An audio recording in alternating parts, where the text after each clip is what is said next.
supposed to play. I think we should say enough is enough. Please, let's fix our country and let those Nigerians that are abroad, let them come back. Nigerians are being tagged like we are not wanted in many places. So that should make us sit down and say, okay, enough is enough. Whatever it takes, we'll fix this country and let everybody feel that yes, this country belongs to us and we have to fix it. I think this is the message I'm giving. For those in government, for those outside government, for the young generation especially, we now have to think out of the box to fix Nigeria and let everybody come back here and work hard for us to fix Nigeria and let everybody do the correct thing. The Nigeria of my dream is a Nigeria that is unified, united, strong, virile country, a country that plays its role locally and internationally, that is dependable as we used to be, because Nigeria had been a dependable country to our allies, our friends across the world since the day of India. You can imagine, 6 days after independence, Nigeria deployed troops to Congo. 6 days, not 6 years, 6 days after independence, Nigeria deployed troops to Congo to go and keep peace. So this is the Nigeria of my dream, a Nigeria that can play a positive role to be our brothers keepers, not only in Nigeria, but in the West African subcontinent, in Africa and globally, to play that role that God has destined us to play as the largest black country in the world. And that you see everybody in any part of the country, from Maiduguri to Ekot Ekpene, from Sokoto to Ekremo, that they are all together, they are united. No stereotyping. Oh, this man is an Igbo man, don't mind this man. No. This is the Nigeria of my dream. Let's be our brothers keepers. Let's be united. Let's be positive, and let's contribute positively to the betterment of everybody, both locally and internationally. This is Nigeria of my dream. So, and this is what the youth should aspire to develop. Yeah. Unveiling and rebranding Nigeria initiative, I think they have done well so far. They should continue along the trajectory that they have been doing, and that they should go further than just advocacy and try to mobilize the youth across the country to join their initiative and contribute their own quota towards achieving the objective of the organization, because it's a non-governmental organization that wants to rebrand Nigeria. And everybody, if Nigeria is branded in the positive mold, is for the betterment of everybody in Nigeria, both Nigerians here and the Nigerians in the diaspora. So I encourage them to go all out and try to achieve the objective they have set up for the organization. And those of us that are with them will try to encourage them and try to assist them achieve that objective.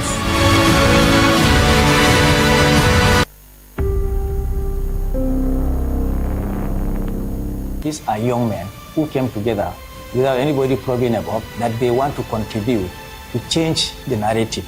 As the name says, rebranding Nigerian initiative, because Nigeria is most cases misunderstood by Nigerians and even especially foreigners. Nigeria is stereotyped like a country that is always not doing the correct thing.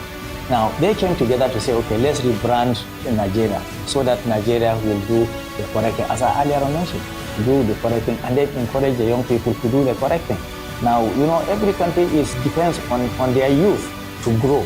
The youth are the people that drive the country to achieve a lot of things. People of my generation, we have done our role. It's only we can mentor and guide people from our own experiences so that they don't commit the same mistakes.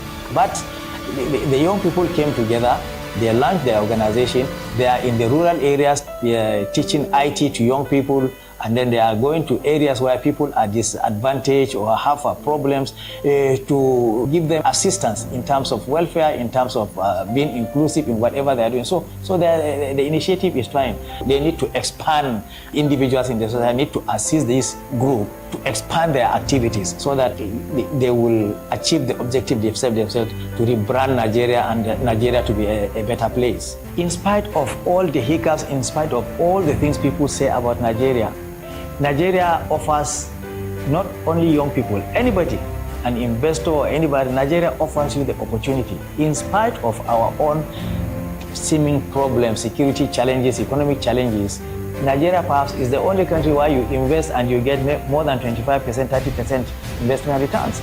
So for young Nigerians, Nigeria is so brown, they are green, and there is everything. There is an ample opportunity for Nigerians to succeed. For example, if you take the entertainment field across the globe, now it's Nigeria's entertainment that are reigning.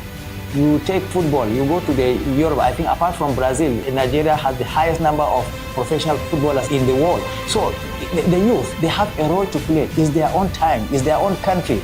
Don't wait for telling that your old people will give you opportunity. No, you have to fight for it, you have to look for it. You have to go there and demand for it. The country, it is yours, so you should demand what is yours.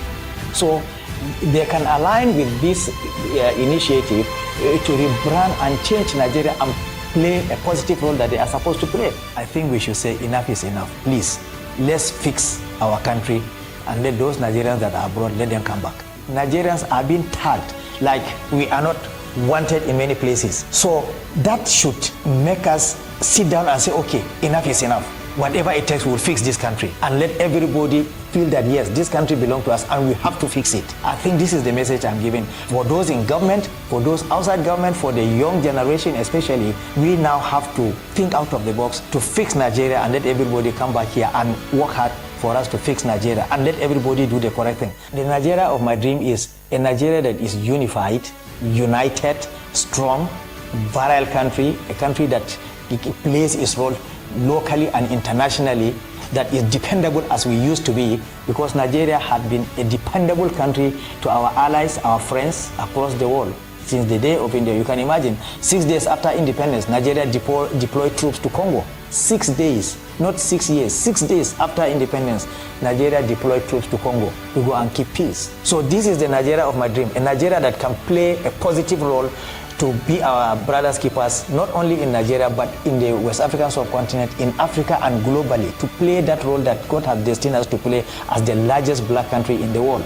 And that you see everybody in any part of the country, from Maiduguri to Ekot Ekpene, from Sokoto to Ekremo, that they are all together, they are united. No stereotyping. Oh, this man is an Igbo man, don't mind this man. No. This is the Nigeria of my dream. Let's be our brothers keepers. Let's be united. Let's be positive, and let's contribute positively to the betterment of everybody, both locally and internationally. This is Nigeria of my dream. So, and this is what the youth should aspire to develop. Yeah.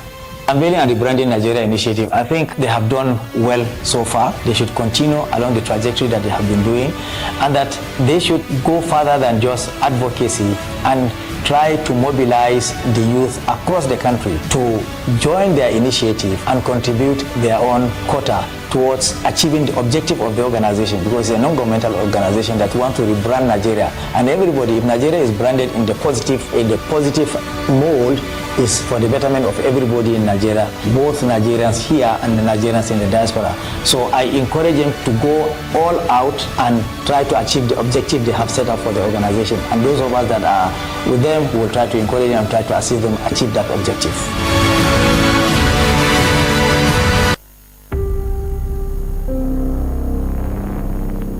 These are young men who came together without anybody probing about that they want to contribute to change the narrative. As the name says, rebranding Nigerian initiative, because Nigeria is most cases misunderstood by Nigerians and even especially foreigners. Nigeria is stereotyped like a country that is always not doing the correct thing. Now, they came together to say, okay, let's rebrand Nigeria so that Nigeria will do the correct thing. As I earlier mentioned, do the correct thing, and then encourage the young people to do the correct thing. Now, you know, every country depends on their youth to grow. The youth are the people that drive the country to achieve a lot of things. People of my generation, we have done our role. If only we can mentor and guide people from our own experiences so that they don't commit the same mistakes. But the young people came together, they launched their organization, they are in the rural areas, they are teaching IT to young people, and then they are going to areas where people are disadvantaged or have problems to give them assistance in terms of welfare, in terms of being inclusive in whatever they are doing. So the initiative is trying. They need to expand. Individuals in the society need to assist this group to expand their activities so that they will achieve the objective they've set themselves to rebrand Nigeria and Nigeria to be a better place. In spite of all the hiccups, in spite of all the things people say about Nigeria, Nigeria offers not only young people, anybody, an investor or anybody, Nigeria offers you the opportunity. In spite of our own seeming problems, security challenges, economic challenges, Nigeria perhaps is the only country where you invest and you get more than 25%, 30% investment returns. So for young Nigerians, Nigeria is so brown, they are green, and there is everything. There is an ample opportunity for Nigerians to succeed. For example, if you take the entertainment field across the globe, now Nigeria's entertainers that are reigning. You take football, you go to Europe, I think apart from Brazil, Nigeria has the highest number of professional footballers in the world. So the youth, they have a role to play. It's their own time, it's their own country. Don't wait for telling that your old people will give you opportunity. No, you have to fight for it, you have to look for it. You have to go there and demand for it. The country, it is yours, so you should demand what is yours. So they can align with this initiative to rebrand and change Nigeria and play a positive role that they are supposed to play. I think we should say enough is enough. Please, let's fix our country and let those Nigerians that are abroad, let them come back. Nigerians are being tagged like we are not wanted in many places. So that should make us sit down and say, okay, enough is enough. Whatever it takes, we'll fix this country and let everybody feel that yes, this country belongs to us and we have to fix it. I think this is the message I'm giving. For those in government, for those outside government, for the young generation especially, we now have to think out of the box to fix Nigeria and let everybody come back here and work hard for us to fix Nigeria and let everybody do the correct thing. The Nigeria of my dream is a Nigeria that is unified, united, strong, virile country, a country that plays its role locally and internationally, that is dependable as we used to be, because Nigeria had been a dependable country to our allies, our friends across the world since the day of India. You can imagine, 6 days after independence, Nigeria deployed troops to Congo. 6 days, not 6 years, 6 days after independence, Nigeria deployed troops to Congo to go and keep peace. So this is the Nigeria of my dream, a Nigeria that can play a positive role to be our brothers keepers, not only in Nigeria, but in the West African subcontinent, in Africa and globally, to play that role that God has destined us to play as the largest black country in the world. And that you see everybody in any part of the country, from Maiduguri to Ekot Ekpene, from Sokoto to Ekremo, that they are all together, they are united. No stereotyping. Oh, this man is an Igbo man, don't mind this man. No. This is the Nigeria of my dream. Let's be our brothers keepers. Let's be united. Let's be positive, and let's contribute positively to the betterment of everybody, both locally and internationally. This is Nigeria of my dream. So, and this is what the youth should aspire to develop. Yeah. Unveiling and Rebranding Nigeria initiative, I think they have done well so far. They should continue along the trajectory that they have been doing, and that they should go further than just advocacy and try to mobilize the youth across the country to join their initiative and contribute their own quota towards achieving the objective of the organization, because it's a non-governmental organization that wants to rebrand Nigeria. And everybody, if Nigeria is branded in the positive mold, is for the betterment of everybody in Nigeria, both Nigerians here and the Nigerians in the diaspora. So I encourage them to go all out and try to achieve the objective they have set up for the organization. And those of us that are with them will try to encourage them and try to assist them achieve that objective.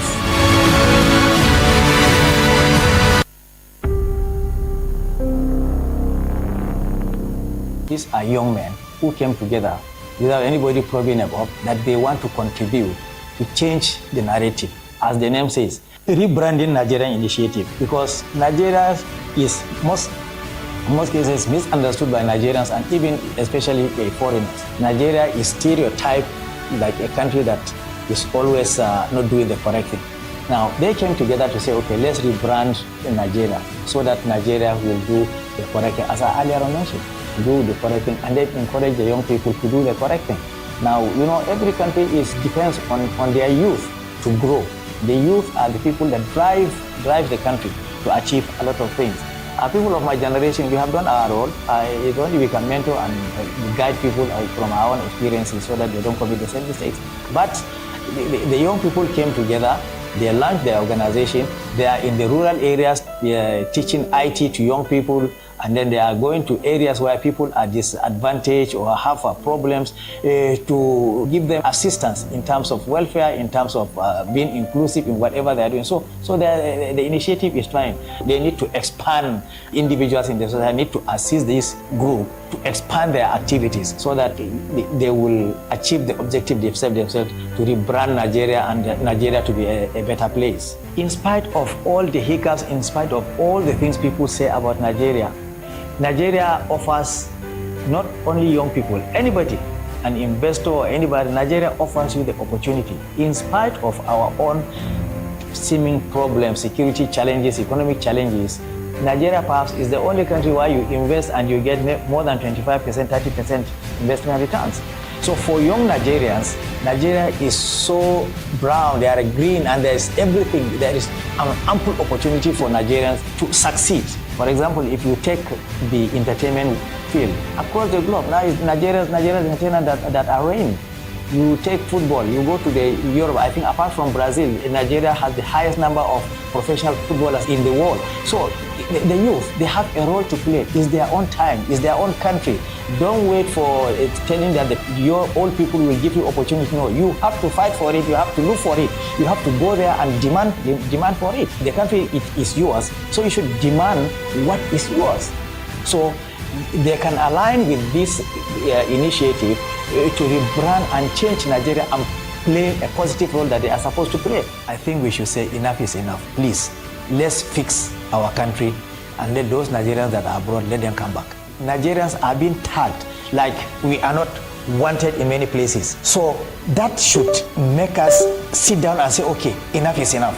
Whatever it takes, we'll fix this country and let everybody feel that yes, this country belongs to us and we have to fix it. I think this is the message I'm giving. For those in government, for those outside government, for the young generation especially, we now have to think out of the box to fix Nigeria and let everybody come back here and work hard for us to fix Nigeria and let everybody do the correct thing. The Nigeria of my dream is a Nigeria that is unified, united, strong, virile country, a country that plays its role locally and internationally, that is dependable as we used to be, because Nigeria had been a dependable country to our allies, our friends across the world since the day of India. You can imagine, 6 days after independence, Nigeria deployed troops to Congo. 6 days, not 6 years, 6 days after independence, Nigeria deployed troops to Congo to go and keep peace. So this is the Nigeria of my dream, a Nigeria that can play a positive role to be our brothers keepers, not only in Nigeria, but in the West African subcontinent, in Africa and globally, to play that role that God has destined us to play as the largest black country in the world. And that you see everybody in any part of the country, from Maiduguri to Ekot Ekpene, from Sokoto to Ekremo, that they are all together, they are united. No stereotyping. Oh, this man is an Igbo man, don't mind this man. No. This is the Nigeria of my dream. Let's be our brothers keepers. Let's be united. Let's be positive and let's contribute positively to the betterment of everybody, both locally and internationally. This is Nigeria of my dream. So, and this is what the youth should aspire to develop. Yeah.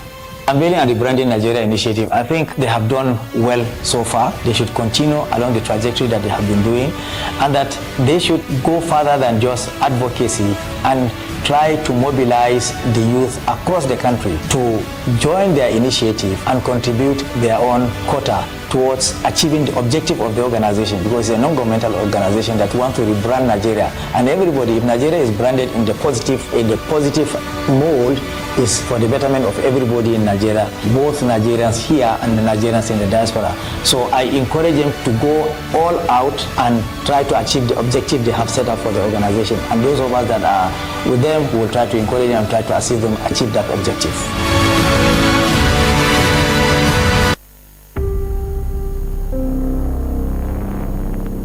These are young men who came together without anybody probing about that they want to contribute to change the narrative. As the name says, rebranding Nigerian initiative, because Nigeria is most cases misunderstood by Nigerians and even especially foreigners. Nigeria is stereotyped like a country that is always not doing the correct thing. Now, they came together to say, okay, let's rebrand Nigeria so that Nigeria will do the correct thing. As I earlier mentioned, do the correct thing, and then encourage the young people to do the correct thing. Now, you know, every country depends on their youth to grow. The youth are the people that drive the country to achieve a lot of things. People of my generation, we have done our role. If only we can mentor and guide people from our own experiences so that they don't commit the same mistakes. But the young people came together They launched their organization. They are in the rural areas. They are teaching IT to young people. And then they are going to areas where people are disadvantaged or have problems to give them assistance in terms of welfare, in terms of being inclusive in whatever they are doing. So the initiative is trying. They need to expand. Individuals in the society need to assist this group to expand their activities so that they will achieve the objective they've set themselves to rebrand Nigeria and Nigeria to be a better place. In spite of all the hiccups, in spite of all the things people say about Nigeria, Nigeria offers not only young people, anybody, an investor or anybody, Nigeria offers you the opportunity. In spite of our own seeming problems, security challenges, economic challenges, Nigeria perhaps is the only country where you invest and you get more than 25%, 30% investment returns. So for young Nigerians, Nigeria is so brown, they are green, and there's everything. There is an ample opportunity for Nigerians to succeed. For example, if you take the entertainment field across the globe, now Nigeria's entertainers that are reigning. You take football, you go to Europe, I think apart from Brazil, Nigeria has the highest number of professional footballers in the world. So the youth, they have a role to play. It's their own time, it's their own country. Don't wait for it telling that your old people will give you opportunity. No, you have to fight for it, you have to look for it. You have to go there and demand for it. The country, it is yours, so you should demand what is yours. So they can align with this initiative to rebrand and change Nigeria and play a positive role that they are supposed to play. I think we should say enough is enough. Please, let's fix our country and let those Nigerians that are abroad, let them come back. Nigerians are being tagged like we are not wanted in many places. So that should make us sit down and say, okay, enough is enough. Whatever it takes, we'll fix this country and let everybody feel that yes, this country belongs to us and we have to fix it. I think this is the message I'm giving for those in government, for those outside government, for the young generation especially. We now have to think out of the box to fix Nigeria and let everybody come back here and work hard for us to fix Nigeria and let everybody do the correct thing. The Nigeria of my dream is a Nigeria that is unified, united, strong, virile country, a country that plays its role locally and internationally, that is dependable as we used to be, because Nigeria had been a dependable country to our allies, our friends across the world since the day of India. You can imagine, 6 days after independence, Nigeria deployed troops to Congo. 6 days, not 6 years, 6 days after independence, Nigeria deployed troops to Congo to go and keep peace. So this is the Nigeria of my dream, a Nigeria that can play a positive role to be our brothers keepers, not only in Nigeria, but in the West African subcontinent, in Africa and globally, to play that role that God has destined us to play as the largest black country in the world.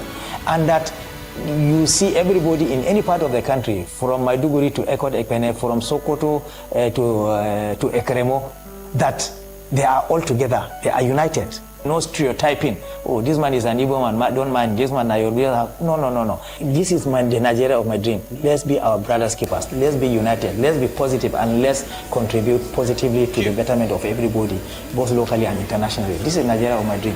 So, and this is what the youth should aspire to develop. Yeah. Unveiling and rebranding Nigeria initiative, I think they have done well so far. They should continue along the trajectory that they have been doing, and that they should go further than just advocacy and try to mobilize the youth across the country to join their initiative and contribute their own quota towards achieving the objective of the organization, because it's a non-governmental organization that wants to rebrand Nigeria. And everybody, if Nigeria is branded in the positive, for the betterment of everybody in Nigeria, both Nigerians here and the Nigerians in the diaspora. So I encourage them to go all out and try to achieve the objective they have set up for the organization. And those of us that are with them will try to encourage them and try to assist them achieve that objective. Sound check 1 2. Sound check 1 2. Good sound 1 2. These are young men who came together. Sound check 1 2. That they want to contribute. Sound check 1 2. To change the narrative, as the name says, rebranding Nigerian initiative, because Nigeria is most cases misunderstood by Nigerians and even especially foreigners. Nigeria is stereotyped like a country that is always not doing the correct thing. Now they came together to say, okay, let's rebrand Nigeria so that Nigeria will do the correct thing, as I earlier mentioned. do the correct thing, and then encourage the young people to do the correct thing. Now, every country depends on their youth to grow. The youth are the people that drive the country to achieve a lot of things. People of my generation.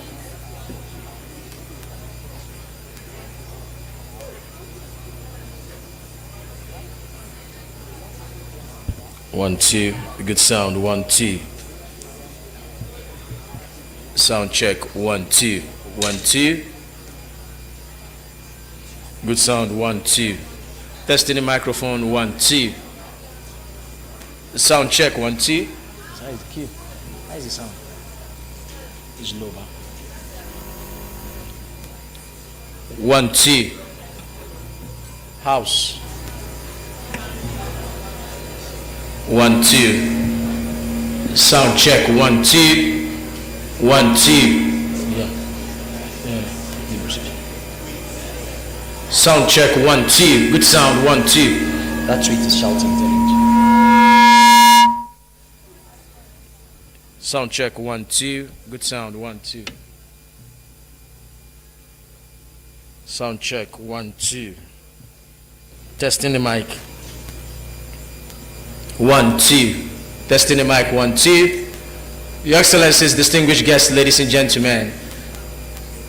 Good sound. 1, 2. Kabishana. Yes, Aka. Yes, Aka.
Your Excellencies, distinguished guests, ladies and gentlemen,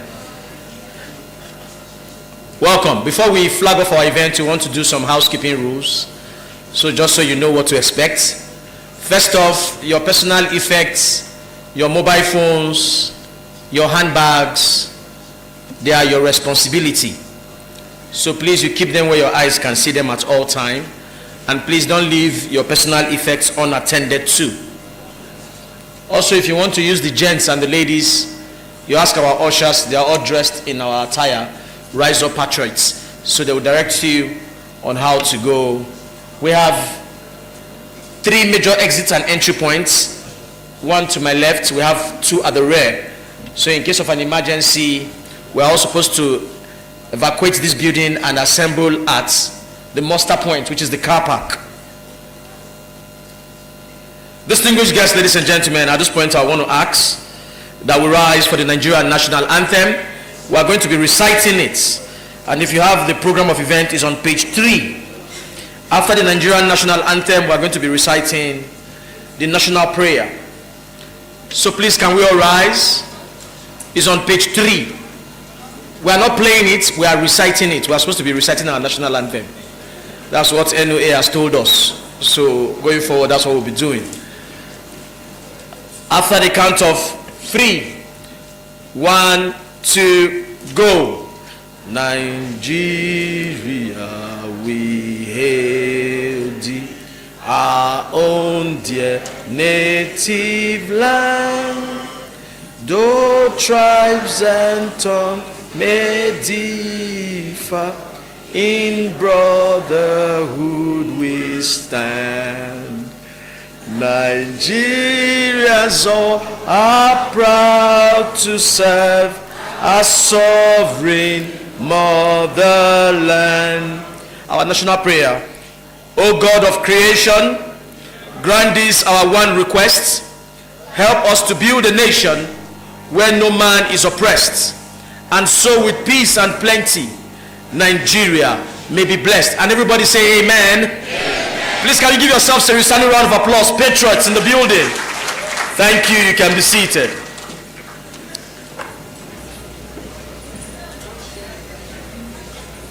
What a day. Distinguished guests, we want to specially recognize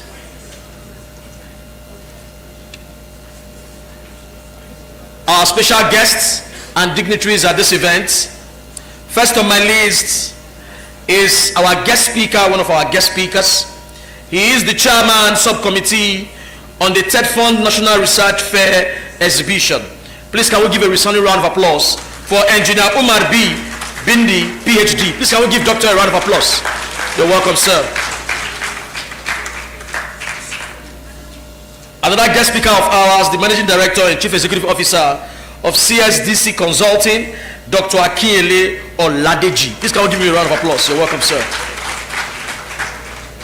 We have a member of our panelists here with us, Dr. Celestine Achi, Celestine AI, Chief AI and Digital Communication Officer, Sihan Media Group. Please, I'll give you a round of applause.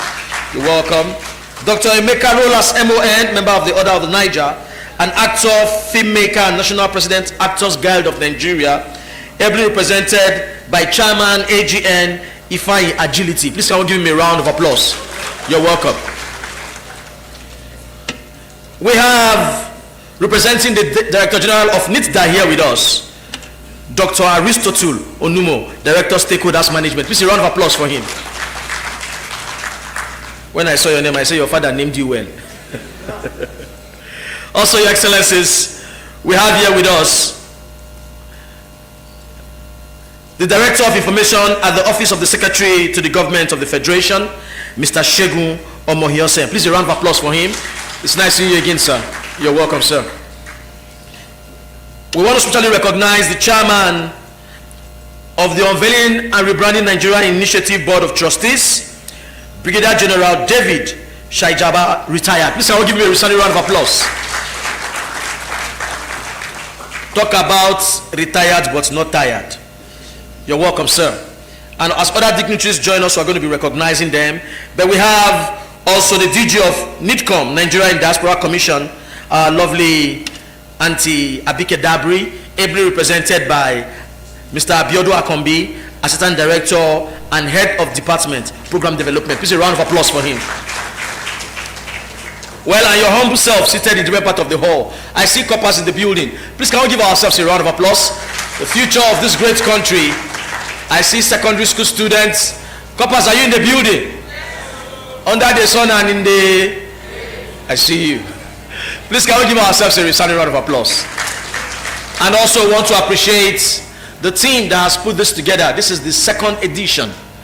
The Unveiling and Rebranding Nigeria Initiative team. Please can we give them a round of applause? They are all over the place, from Mr. Abdul to Obi and all of them.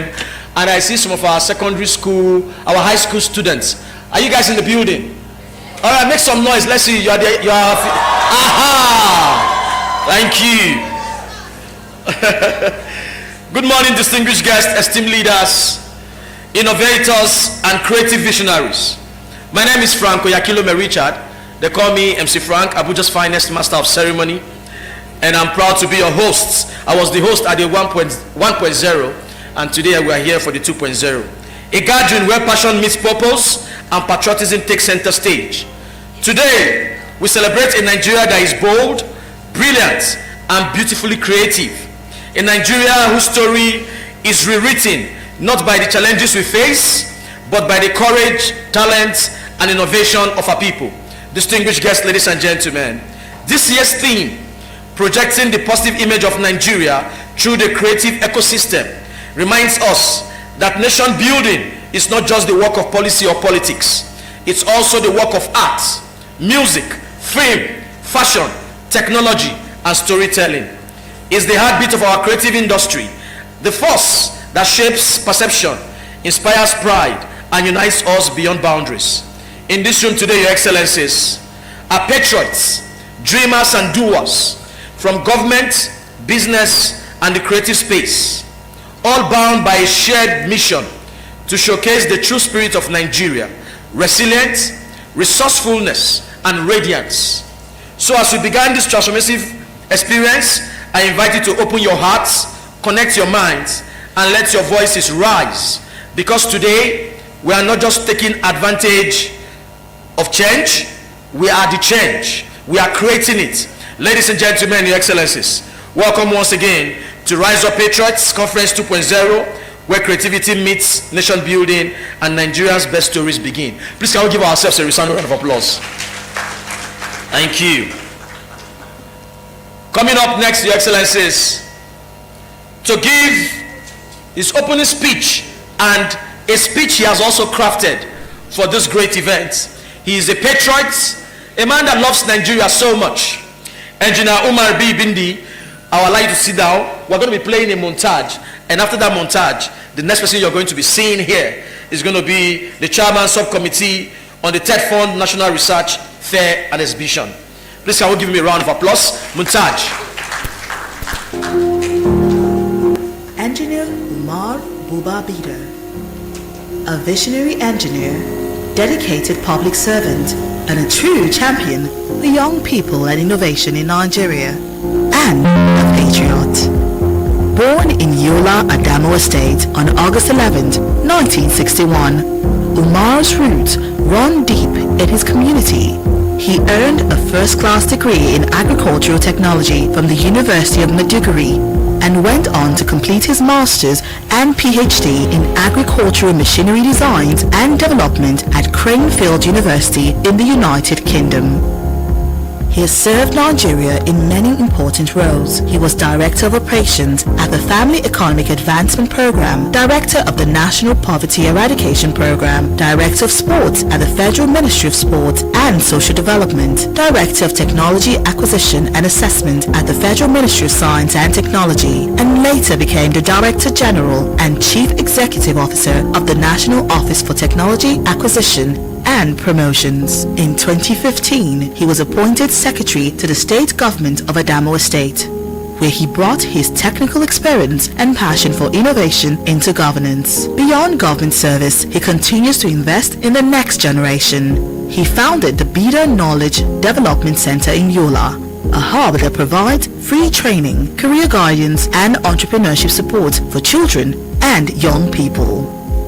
Ladies and gentlemen, with a round of applause, let's welcome our special guest who will be delivering the opening address at the URNI Rise Up Patriot Conference 2.0. Engineer Umar Buba Bida, the Babam Mufti of Adamawa Emirate, Nigeria. We celebrate you.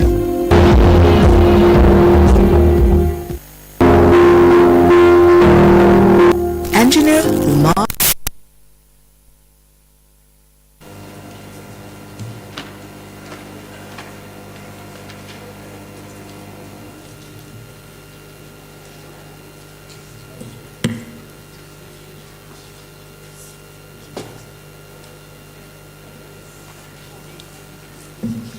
Thank you very much.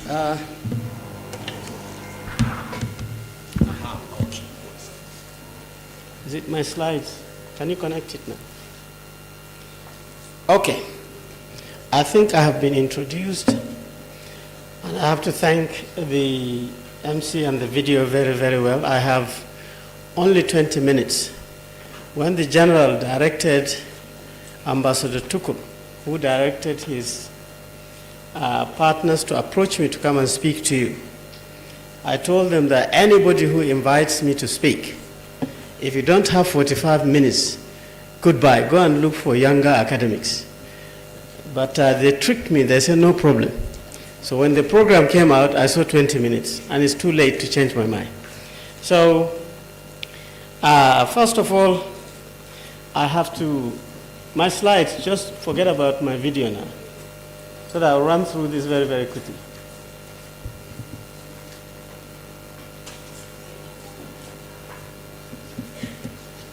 All right. So first of all, let me thank the General and Ambassador Tukur for inviting me here, and then the team that has been doing fantastically well with the support of their sponsors. You heard my name is Bindir. This slide you see is literally my CV. I was a university teacher.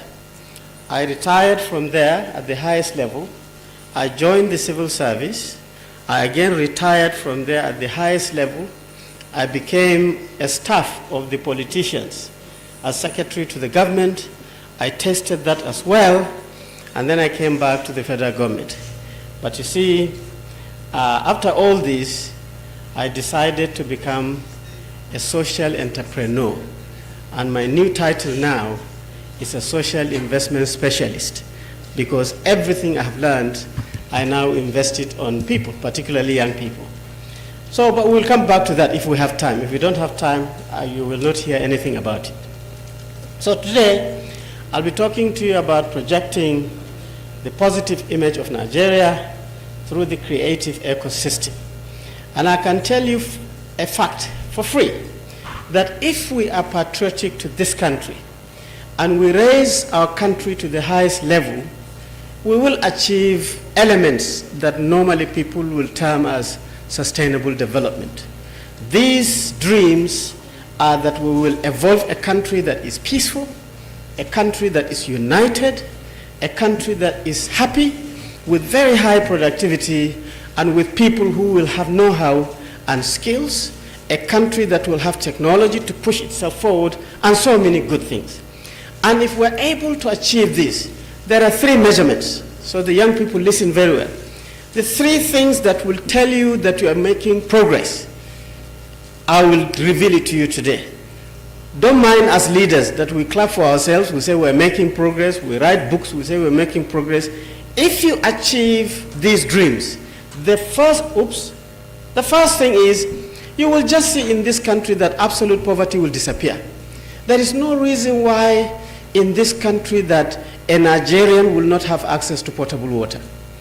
There is absolutely no reason why any child in this country should not have access to basic education.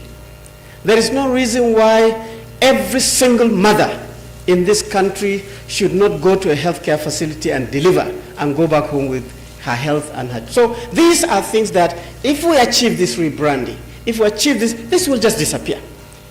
Oops, who is keep changing this? The second thing is to sustain this, we have to be inclusive. Everybody has to be part of this dream. And the thing to do that is that we will ensure that we have every Nigerian have skills of some sort. Every Nigerian is competent in some area, and then you are productive. I have not seen a country where young people like this have skills and competencies. They're producing chairs, they're welding tables, they're getting paid, they go home at night, have dinner, and then say, my friend, let us go and kill people. That doesn't happen, you know. So once we do that, we will see this massive middle class in our country, where our people who are investing in our country will see the profit. And then you will see jobs and wealth all over the place. And then at the highest level, if we are right, we will then raise the level of our country to emerge as a respected nation globally. Our own institutions will be world class. We will have global businesses and enterprises. We will have products, just like everything you see, it will be Nigerian. Not like we're seeing now, this one is Korean, this one is China. No, if we reach that, that is the highest level. And you know, to be quite honest with you, it's not that we've not been trying. We have. Our leaders have been trying to attain this right from the word go, since after independence. And look at the myriad of policies. When we, in the 60s, we ran through Green Revolution and Operation Feed the Nation. We thought we will feed ourselves and produce enough agro products to power our agro-allied industries. But we did not achieve that. Then, when the military started coming in, some military leaders thought it was indiscipline that was bothering us. There was war against indiscipline. When Babangida came, they actually thought it's the foreigners that is bothering our lives. So chase them away, have an indigenization policy. Until Abacha floated Vision 2010, thinking that by the year 2010, all those goals we would have achieved. That did not happen. And you can go through that. Obasanjo came, Vision 2020 with his needs and MDGs. Then, after Obasanjo, President Yar'Adua came with the 7-point agenda, all to achieve this. Then, may God be with him, after him, his vice took over and floated the transformation agenda, and so on and so forth, until before Buhari left this second time, he left a Vision 2030, where we will lift 100 million people out of poverty. We're back to that first formula, after all these years. You know? But then, the key question is, why have we not really achieved these things? Why? It seems like all the goals that we are setting, the goal is like it's on another planet. People, the United Nations keep blowing the whistle to us. You must score the Millennium Development Goal, Millennium Past. Then now the whistle is being blown. We must score the Sustainable Development Goals. But this is it. So, what? Okay. So, I think it is absolutely important to know that at the moment as we speak, we now have a new development agenda. The master of all agendas, the renewed hope agenda. 8 presidential priorities. We want to sustain inclusive growth. We want to have peace and prosperity. We want to have food security, sustainable development, and so on and so forth. And then there was a very strong follow-up policy to the renewed hope agenda. Oops. Press your finger permanent on that so that you do. So the Nigerian first. That now anything we do, we should consider the Nigerian first. To be quite honest with you, jokes apart, I thought the day the president read this policy, he will direct every minister to drive Innocent, to show that Nigeria is first. They're still driving jeeps. We should talk about that. Okay? So, now, all these things we are doing with the renewed hope and the first, we hope that we can achieve these 3 things. And you see, when you do these things, it is only reasonable to look behind you and see people or countries that have achieved this and then learn what have they done. Maybe that is where we will learn the evidences of the wrong things we are doing. So when you look around, you will see many countries that have achieved this. Today we call them the developed rich countries. And it will be reasonable to ask, what have they actually done to achieve eradication of absolute poverty, to make sure that their people are skilled, they are producing things, and then raising the standard of their country to the highest level. The first is that their policy is very practical and very evidence-based, and everybody understands it. We have to learn from that. Second, they ensure that their research, technology, and innovation system, their universities, their polytechnics, their colleges of education are very vibrant and powerful. The workshops are good, the teachers are well motivated, and therefore the students are constantly becoming innovative and so on. We have to learn from that too. The third is that they have what is called as institutional systems of innovation. Institutions come together that have similar mandates so that they can work together to be strong. We normally like islands. This is my mandate, this is my money, this is my headquarters, these are my staff. We have to stop that. We have to learn to come together to achieve very serious objectives. The fourth is that in those countries they have sustained research and development investment, 5% of their GDP. And this is like in the $20 trillion economies. Imagine the amount of money going to power these young people, power the innovation system to make sure that their creativity. We have to learn from that too.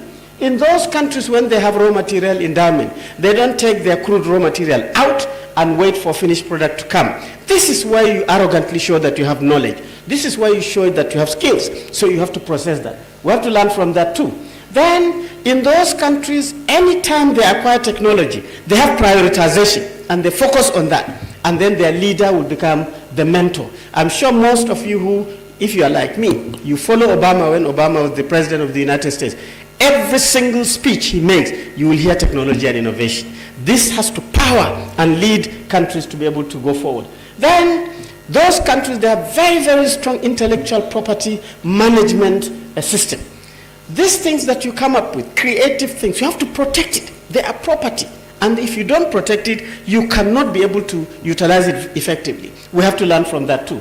Then those countries, they use what we call an innovative and intense deployment of information communication, entertainment, and education technology, ICT. Every single primary school have internet connectivity. Every secondary school. In university, the bandwidth is so big that you can do whatever. We have to learn from that too.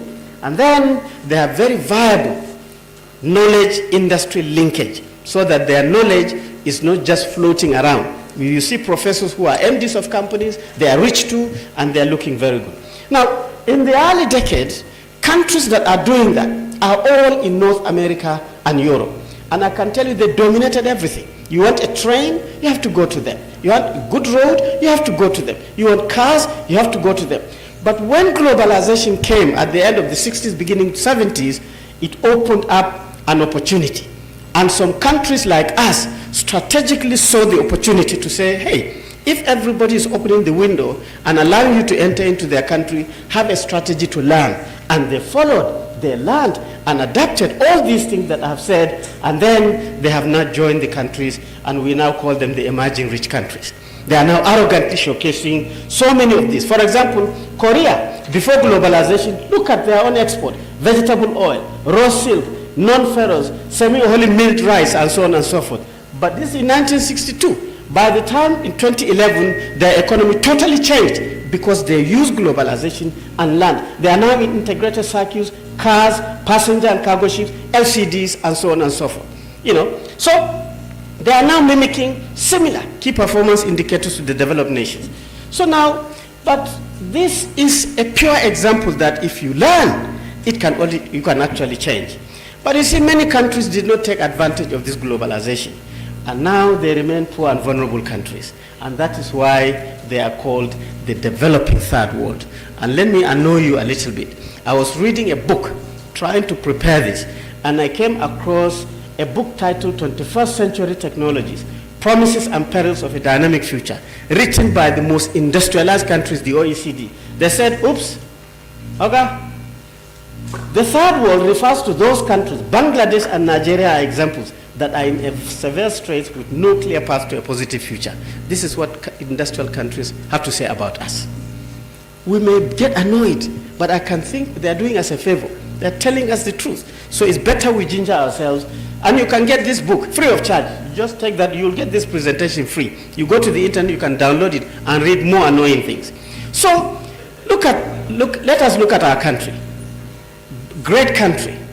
A lot of people, all these young people, English speaking, traditionally highly entrepreneurial. We have every resource that you can think of, from top to bottom. But our infrastructure is getting weak. and insecurity is also causing a problem. Corruption challenges is literally putting us into trouble, and so on and so forth.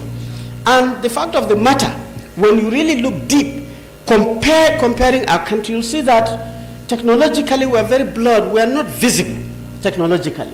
We are globally not very well respected. Anytime you just call Nigeria, people will try to define you, and so on and so forth. I mean, look at where we were in 1962. In 1962, we were also like South Korea, exporting groundnut, palm oil, rubber, crude petroleum, just a bit, palm oil, and so on and so forth. All these years come down to 2011, we have not tried to understand this, to innovate. Crude petroleum took over nearly 80% of our export. This is a clear pointer, and I think this conference, you are doing it right. Young people, this is the way to go, so that we can be able to align ourselves to the present policy of development and make sure that we change our country now and so on.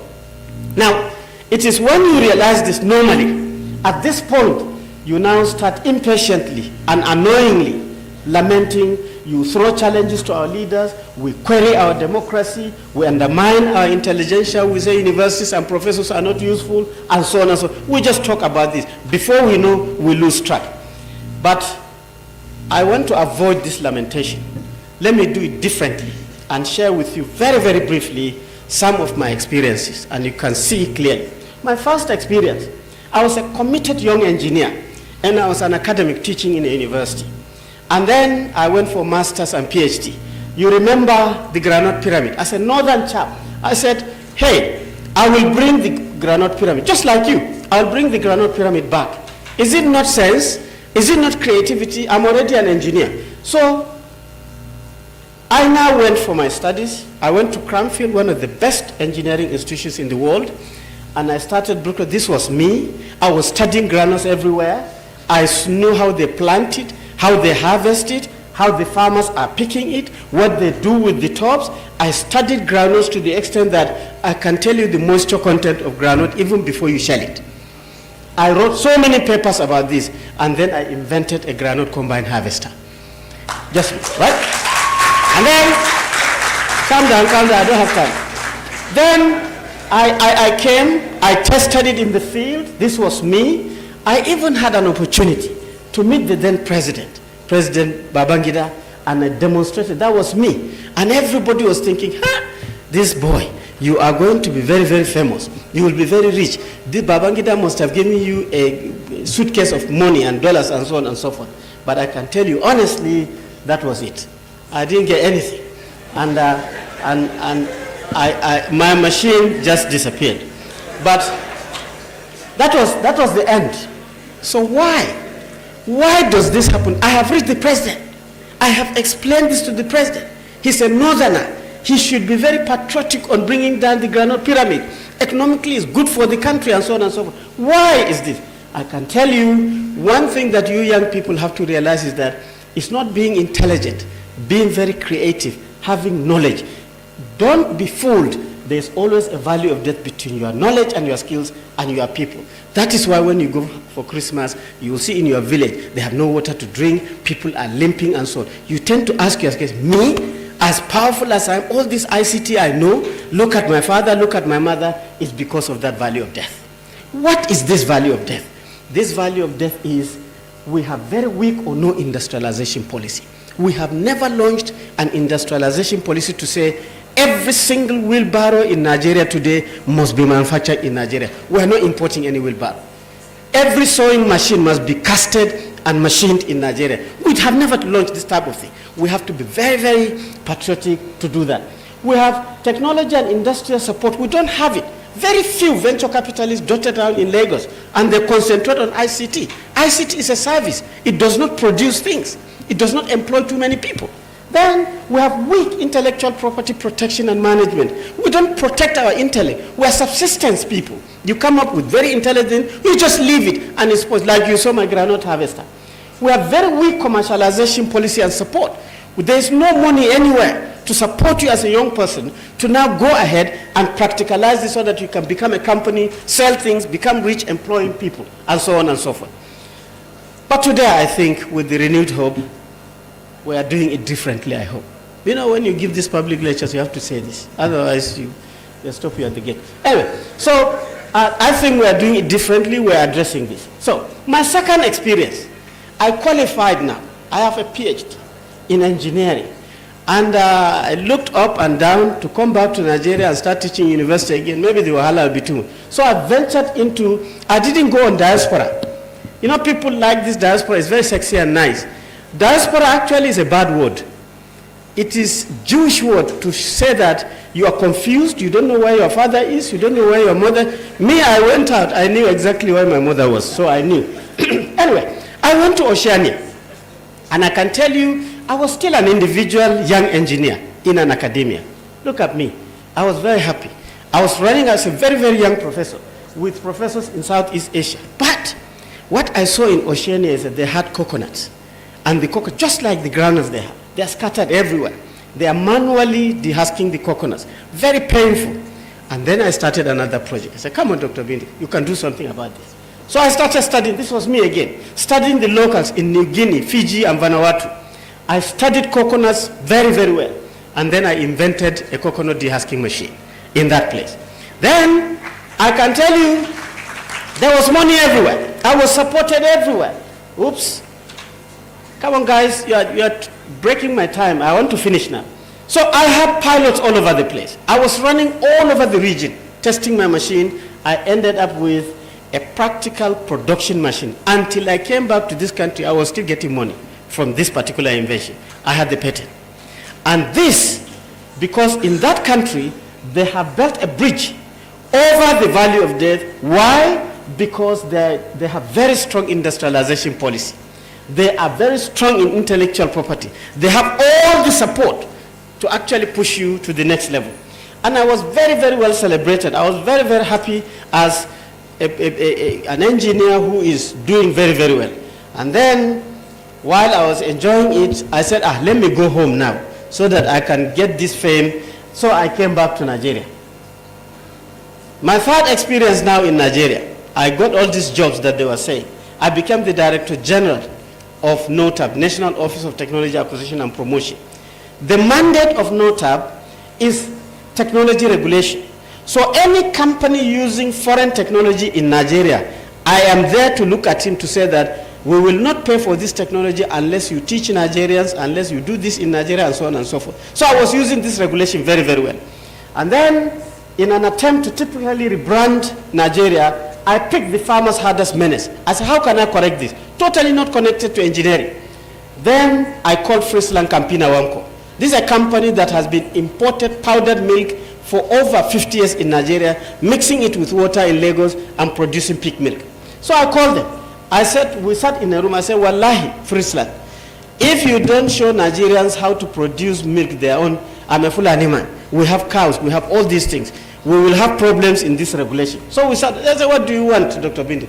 I said, well, my sister that is looking very miserable, she has cows, she knows how to make yogurt, and so on and so forth. I want to change her life too, using the technology. So we met in Lagos. You know, if I had taken that program to Yola, a lot of people will trust it. You see, this man, he took the project to his village. Nonsense. And then they will start. I took it to Lagos. We met in Lagos.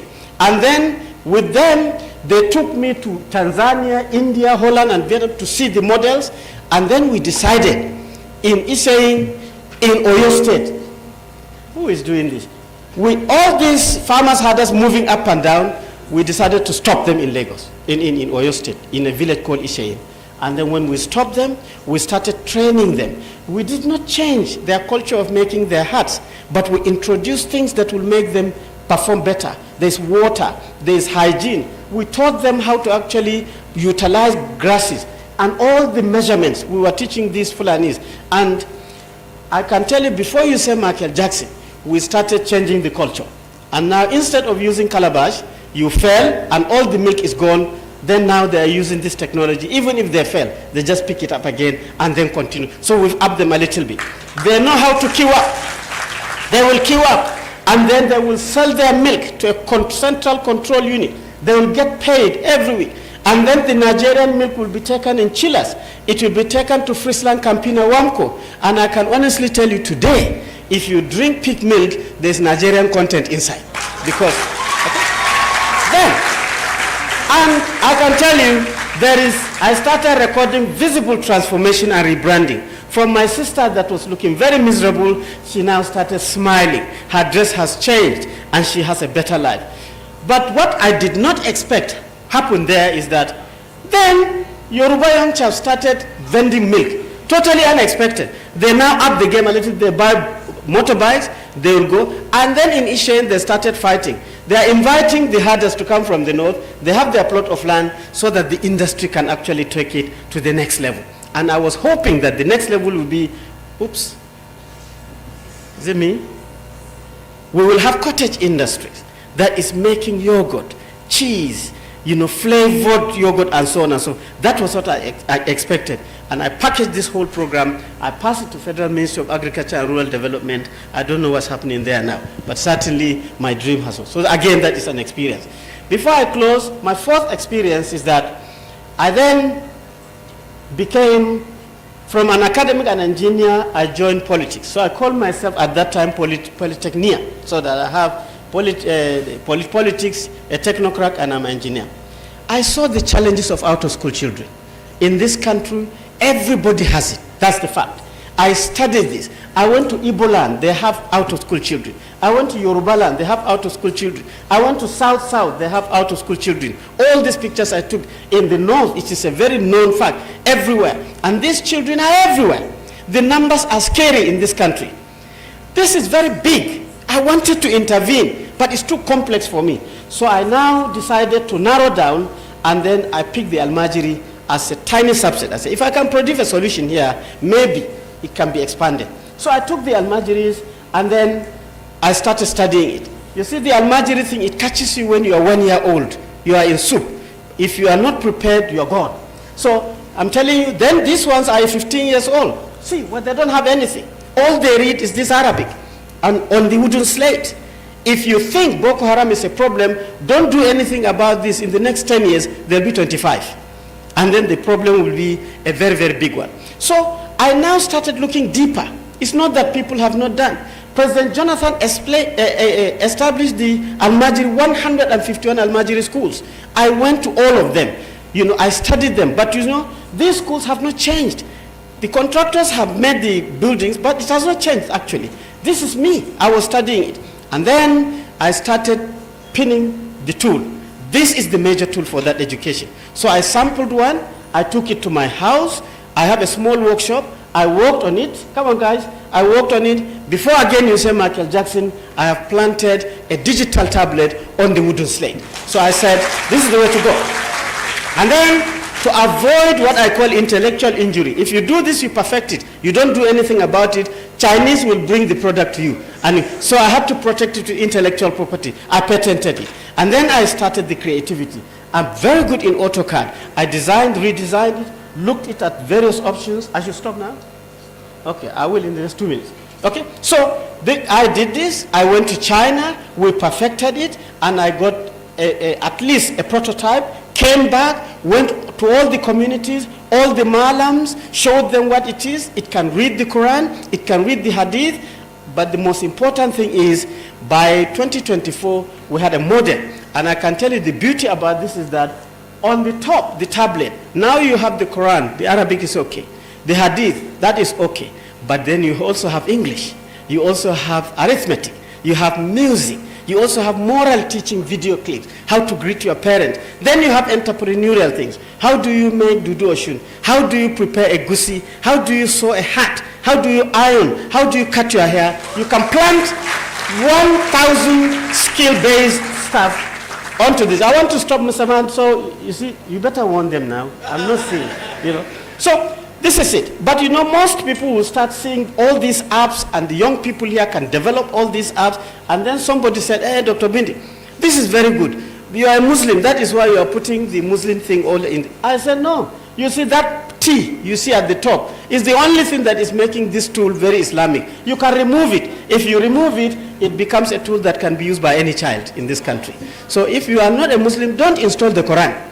If you are a free thinker, install free thinker software into it. But I can tell you, it can work for everybody. And it can stand, and so on and so forth. This is a tool to rediscover Nigeria. And some of the entrepreneurial skills I'll show you very, very well. I tried mobile juice in my house. You buy a pineapple. This is a video now. You buy a pineapple, cut the top and bottom, skin it, slice it into bits, and then put all the fruit. The only thing you need now is to have a program to, let's say, buy this juice extractor, 1,000 among women in the community. Before you say Michael Jackson, you will produce a fruit juice entrepreneurs within the community.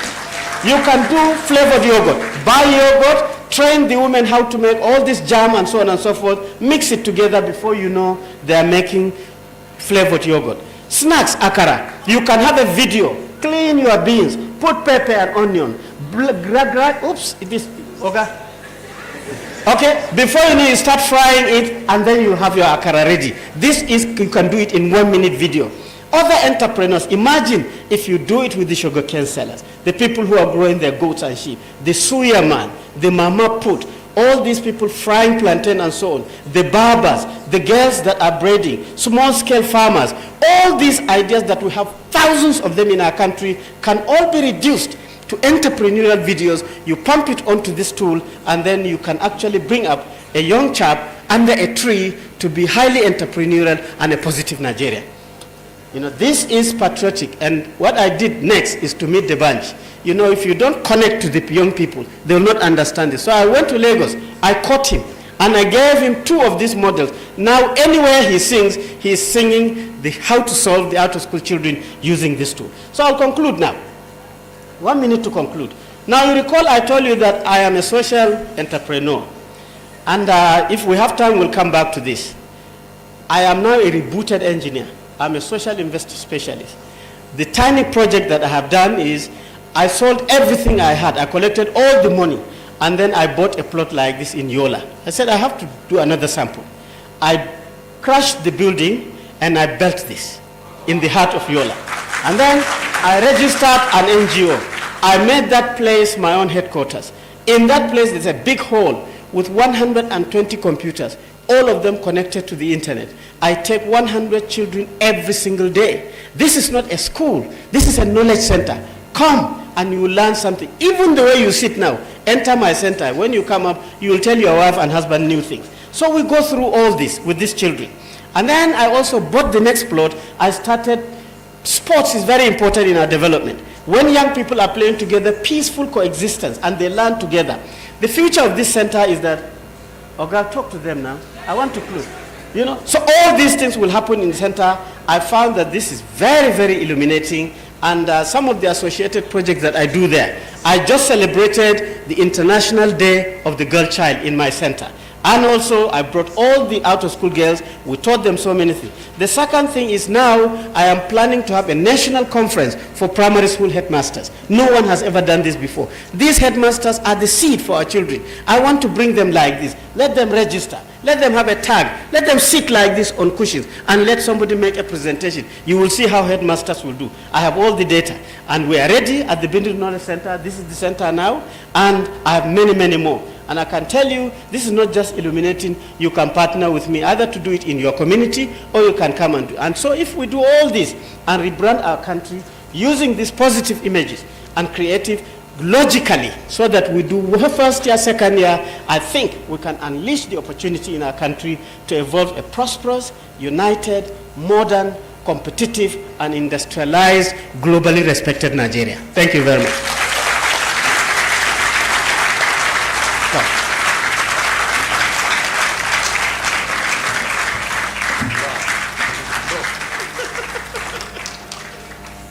If you are not clapping for Prof, you are a suspect too. Because I don't understand. Our opening guest speaker for this year's conference, Engineer Umar B. Bindi, PhD, the Chairman Subcommittee on TED Fund, National Research Fair and Exhibitions. You will agree with me that that man has raised the bar. Are we together? He has seriously raised the bar. Even our guest speaker was just nodding his head. All right. While he was presenting, we want to recognize some persons that joined us. First off, we have the multiple award-winning broadcast journalist, my friend and my brother, Shenwo Kimbaloyi. Please, I'll give him a round of applause. God bless Nigeria. Also, we have the Chief Executive Officer of Momodu Media and media entrepreneur, also my friend and my brother, Momodu Sadiq. Please can you give me a round of applause? You're welcome. We have the technical advisor to the Vice President of the Federal Republic of Nigeria on women, youth, engagement, and impact, Haja Hawa Liman. Please can we recognize her and celebrate her? You're welcome, ma'am. You're welcome. Also, Your Excellencies, one of our panelists also arrived, Barrister Stanley Aleke, lawyer, author, influencer, and managing partner, Law Capital. Please a round of applause for him. You're welcome, sir. Chiwe Onwuchekwa, Cluster Regional Head, Wema Bank. You're welcome. Felix Uloko, educator and tech researcher. You're all welcome. And also we have representing the Director General of the National Orientation Agency, Malam Lanre Isa Onilu, ably represented by the SA Intergovernmental Affairs, Sherifat Adegbeson. Please a round of applause for her. You're welcome. Your Excellencies, we have the Vice Chairman, Advisory Committee, Unveiling and Rebranding Nigeria Initiative, Deputy Controller of Customs, Nura Miko. Please can we give me a round of applause? You're welcome, sir. We have the Chief Superintendent of Immigration Service and Head of Diaspora Relations Department of NITCOM here with us, Adeton Adewumi Shehideme. Please a round of applause for wherever you're seated. We recognize you. We have Nicholas DK representing Cardinal Onaikon Foundation for Peace. You're welcome, sir. Then we have Mrs. Miriam Ayebeme, FCT Secondary Education Board. Wherever you are, ma'am, we recognize you specially. Again, one of our panelists, we want to recognize him, Onwura Agility, Chief Onwura Agility. He is the Chief Protocol Officer to the National President of Actor Guides of Nigeria, former Chairman, Actor Guides of Nigeria, Abuja Chapter, founder, Nollywood Cultural Heritage Festival. Please can we give all these lovely people a resounding round of applause. Next up, Your Excellencies, is the Patriot, but still in the making. The Assistant Head Girl of GSS Mabushi, Government Secondary School Mabushi, coming to give a poem. Esther Abraham, please can we give her a round of applause.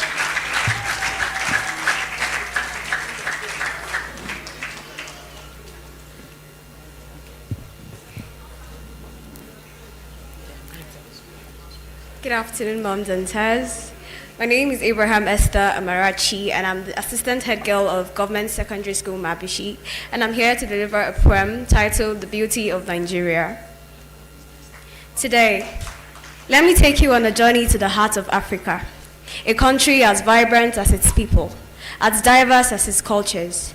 I'm talking about Nigeria, the giant of Africa, a country where its diversity, legacy, unity and cultures and landscape shines brighter than ever.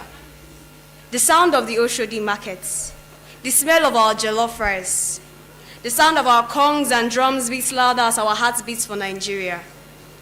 The rhythm of Afrobeats, the soundtrack to our lives, the melanin in our blood. Wow. I'm talking about Africa, the craziness of our pidgin language, the strength of our people from Fela to Wole Soyinka. This is what makes us Nigerians. The daily life of a Nigerian is spectacular. From the hustle and bustle of the city life to the daily struggles and triumphs. The racists came, they called our black stains. But we know say black na beauty. We know say we stand gallant in the midst of trials and tribulations. We have overcome the test of series, the civil wars, the pandemics, the NSAS protests, yet we stood strong, firm, and unbroken, stronger than ever, brighter than before. We are Nigerians. The beauty of this country lies not just in her land, but her people, strong, resilient, and forever rising. And this is the beauty of my great country, Nigeria. Thank you.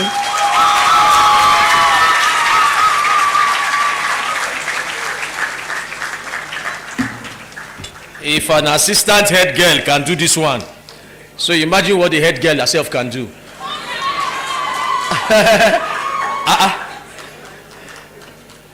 GSS Mabushi, are you in the building? Make some noise.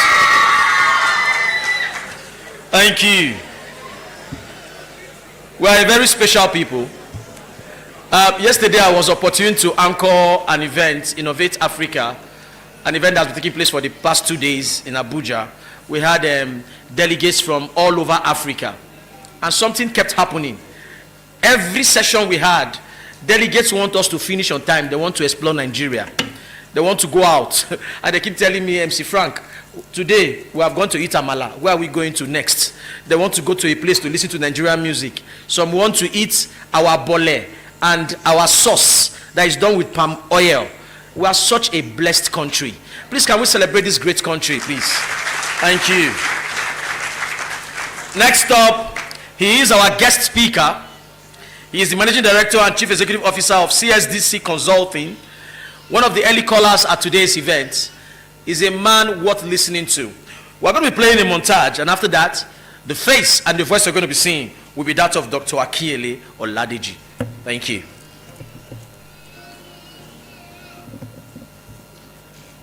Akinyele Oladeji. He is a distinguished fiscal policy expert, tax consultant, and a management professional with over 30 years of experience in both public and private sectors. He holds a Bachelor of Science in Economics and a Master's in Public Administration from Lagos State University. He has also earned a law degree from the University of Lagos, attended the Nigerian Law School, and holds a PhD in Fiscal Policy and Taxation from Babcock Business School. He is a Fellow of the Chartered Institute of Taxation of Nigeria, the Institute of Chartered Economists of Nigeria, and the Association of National Accountants of Nigeria. He serves on the Presidential Tax Reform Committee, the editorial board of the Nigerian Tax Journal, and the Direct Taxation Faculty of CITN. After nearly 2 decades of public service at the Lagos State Internal Revenue Service, Dr. Oladeji retired in 2007 to found 2 successful indigenous consulting firms. His clients include 24 local governments, 10 state governments, and numerous government agencies and corporate organizations, a recipient of many awards and traditional titles, including the Ashikpa of Ilara Kingdom. He is also a prolific writer and a thought leader. He is happily married to Oluwatoyin Oladeji with 3 children and a granddaughter. Ladies and gentlemen, with a round of applause, let's welcome our guest speaker who will be delivering a special address at the URNI Rise Up Patriot Conference 2.0, Dr. Akinyele Oladeji, MD CEO of CSDC Consulting. Welcome home.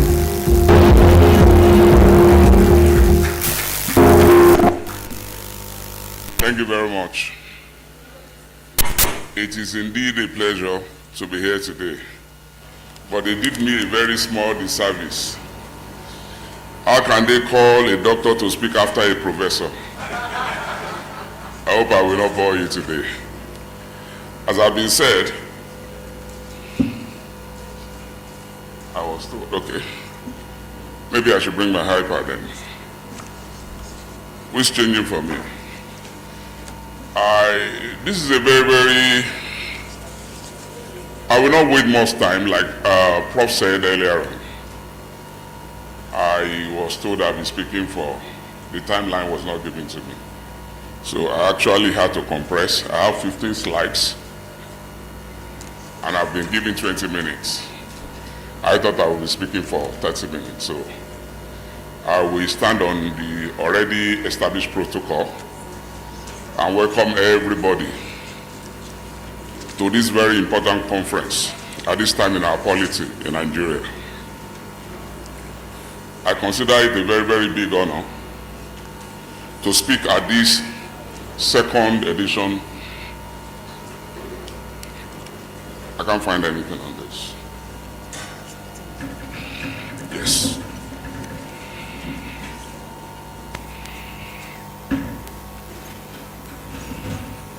So you can do that. Okay.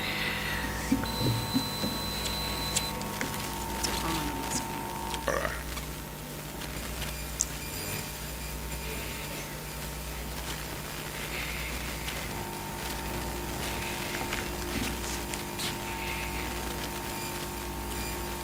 While they are at it, trying to get it out, MC, this is not part of my time.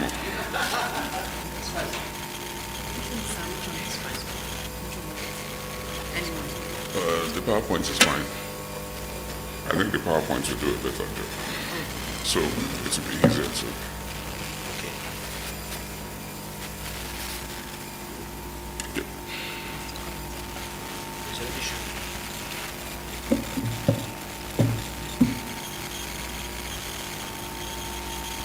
Let me seize the opportunity to thank a very big patriot. And for the young people here today, we should take a learning from Professor Binda that spoke earlier. I've always said that the amount of money anybody will make in life is in your problem-solving activity, ability. We saw a man, a true patriot, who everywhere he found himself is always solving one societal problem or the other. No wonder where you are here, where you are today. So we congratulate you as a very good example in Nigeria. From the groundnut machine to the coconut peeling, now to milk, to this tab now, we congratulate you. We are really, really very proud of you. And that's a mentor, something to emulate for all of us. Today's conversation is not just about rebranding Nigeria. It is about something more fundamental, the approach, which is trust. It's about that invisible glue that holds our society together. And that is why I name my own sub-team on this one as the rebranding Nigeria by Nigerians through a renewed social contract. The nations, according to my predecessor on this stage, Professor Binda, he said nations are built by policies. But I want to tell you that nations are not just built by policies alone. While that is very important, it touches the root of everything. But nations are built by stories. When you see an American telling their own story, they tell you through that story of freedom, of liberty. And that is that is the glue that holds their sense of patriotism. They wake up and say, God bless America. Because whenever they see that Statue of Liberty, they know their struggles, and that is their story. When you see Japan, they tell their own story through innovation and discipline. At a time when Ford Motors of America was the biggest corporation on earth, they came with innovation. They were advertised. That was a time when a bottle of petrol, they will tell you the number of kilometers can go. That bottle. The response of Ford Motors then was, those who can afford our cars, fuel is the least of their problem. But we know the story of Toyota today, and we know what has happened to the Ford Motors of America. If government was not subsidizing it, it would have been dead. They've gone the way of the dinosaurs. That's the story of Japan. During the World Cup, even when they did not win, we saw them, the discipline was there. They stayed back to clean the stadium after every match. That's the story of a nation. That is what is building a nation. The character, the resilience, the discipline of them. We can go on and on and on. We know the story of industrialization and that national pride the Chinese take in their culture and their nation. What is the story of Nigeria? What is binding us together? We have allowed others to tell our stories for too long, and the stories they tell is like the hunter. We continue to be the champion of their own prowess because they tell their tales. If we allow the lion to tell the tales, he will tell you that 10 times, 9 times out of 10, he has won the hunter. But that one victory is what the hunter. We have allowed the likes of the BBC, the Al Jazeera, the CNN to tell our story through the prism of corruption, crisis, and conflicts. That is not the Nigerian story. You see this young lady that came here today. You saw Professor. When you hear Thames, you hear Burna Boy around the world. The American president, the president of the most powerful nation on earth, when he was coming to Africa, he said, the daughter told him, that I wish you told me earlier. I would have loved to come with you. Maybe it will afford me the opportunity of seeing Remai. That's the name of one of our ambassadors, one of the creative people. Those are the people telling our stories. You hear of people in the tech world, the flutterwaves, the paystack. They are not telling these stories loud enough. We have, as a nation, the second largest film industry on earth. We are even bigger than Hollywood. We are only second to Bollywood because of the size. And those are the people, the creatives, that will tell our stories. But it is not only these international or foreign corporations that tell negative stories about Nigeria. Even ourselves, we tell very negative stories. You will see somebody who has enjoyed free education, almost free education, in Nigeria, sitting on Twitter and telling that that country is doomed, that country is finished. Why is this? It is because of the broken trust. The broken trust between the government and the governed and the citizens. When promises are made, when trust is broken, people despair. And the trust coefficient is not there anymore, and that is why we say these things. And that is why I will go after this one, that employ everybody, every Nigerian, to make a conscious decision that we should not be defined by the way others see us or the way we see ourselves. From this room, we must make a decision that we want to start telling the positive image of this nation. You can imagine somebody who attended and became a medical doctor in Nigeria. Even if it was a private university, I don't think you would have spent up to $3,000. Your colleagues in America are in debt. It is their parents that will lead them to go and study with a loan not less than $200,000 before. Now you have the opportunity of going to that client just because of 1 month or 2 months conversion course. You start practicing there. You don't have any. Obama was still paying student loan until he became the president, and it became a national embarrassment, and they had to pay it off. That is what this nation has given you. So when they sit on their internet, because they have this free data, I'm not blaming anybody, it is because of that broken trust. But we must make a decision that this thing affects all of us. Our story is that of resilience, creativity, and hope. And that hope is what we are going to preach in this room today. The broken trust. Perhaps you should know, whatever you have in life, whose value, whose purpose you do not understand, is very, very susceptible to abuse. And maybe in this lecture now today, I would like us to cast our minds back to the social contract we have between the government and the citizen. Something came ready to mind when they introduced Engineer Aristotle here, that we are going to talk about a lot of theories there today.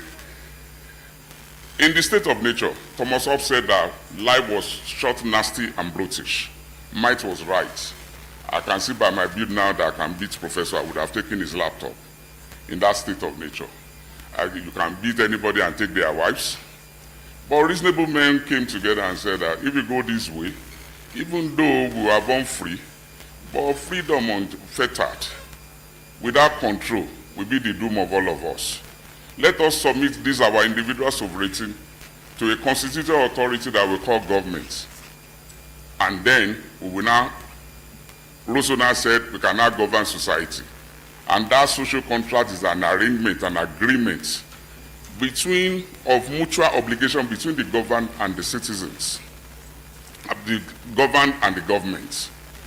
Of the government on its side, we provide justice, we provide security, we provide opportunity, and the citizens, we covenant also to obey the laws of the land and commit to giving up some of their resources for the good of the society.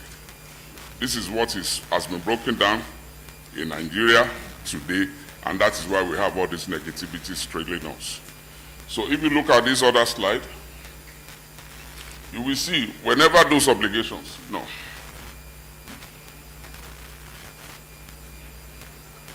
Please. You will see on the left, right, or depending on where you're looking at it, that is the responsibility of the government to provide security, to make sure that there is opportunity in the land for you to carry on your trade and do well. And those infrastructures, those common goods that you cannot provide yourself, for yourself, like sewage system, like water system, regulations, security, government must provide for you. Government must enforce laws too, such that people will not just, there will be, you will take a doctor from Nigeria now, you will take a businessman, he said Nigerians are thriving all over the world. What is it? Because once you enter an agreement, those intangible things in that society will make sure that the agreement works. You don't waste time chasing lawyers, you don't waste time. The doctor in Nigeria that does not have any infrastructure or facility to work are the ones thriving overseas. Those are the responsibilities of government. Those are the things that are broken down. And that is why the trust between the people. On the side of the citizens too, you must commit to civic responsibilities.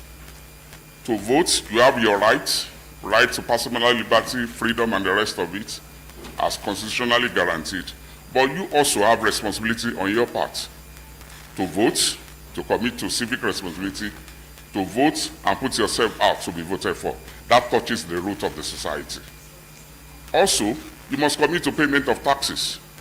There is no association, there is no organization that can survive on earth without a compulsory flow of income. Whether you call it tithes in churches, I belong to so many professional associations. Doctors will always pay to NME.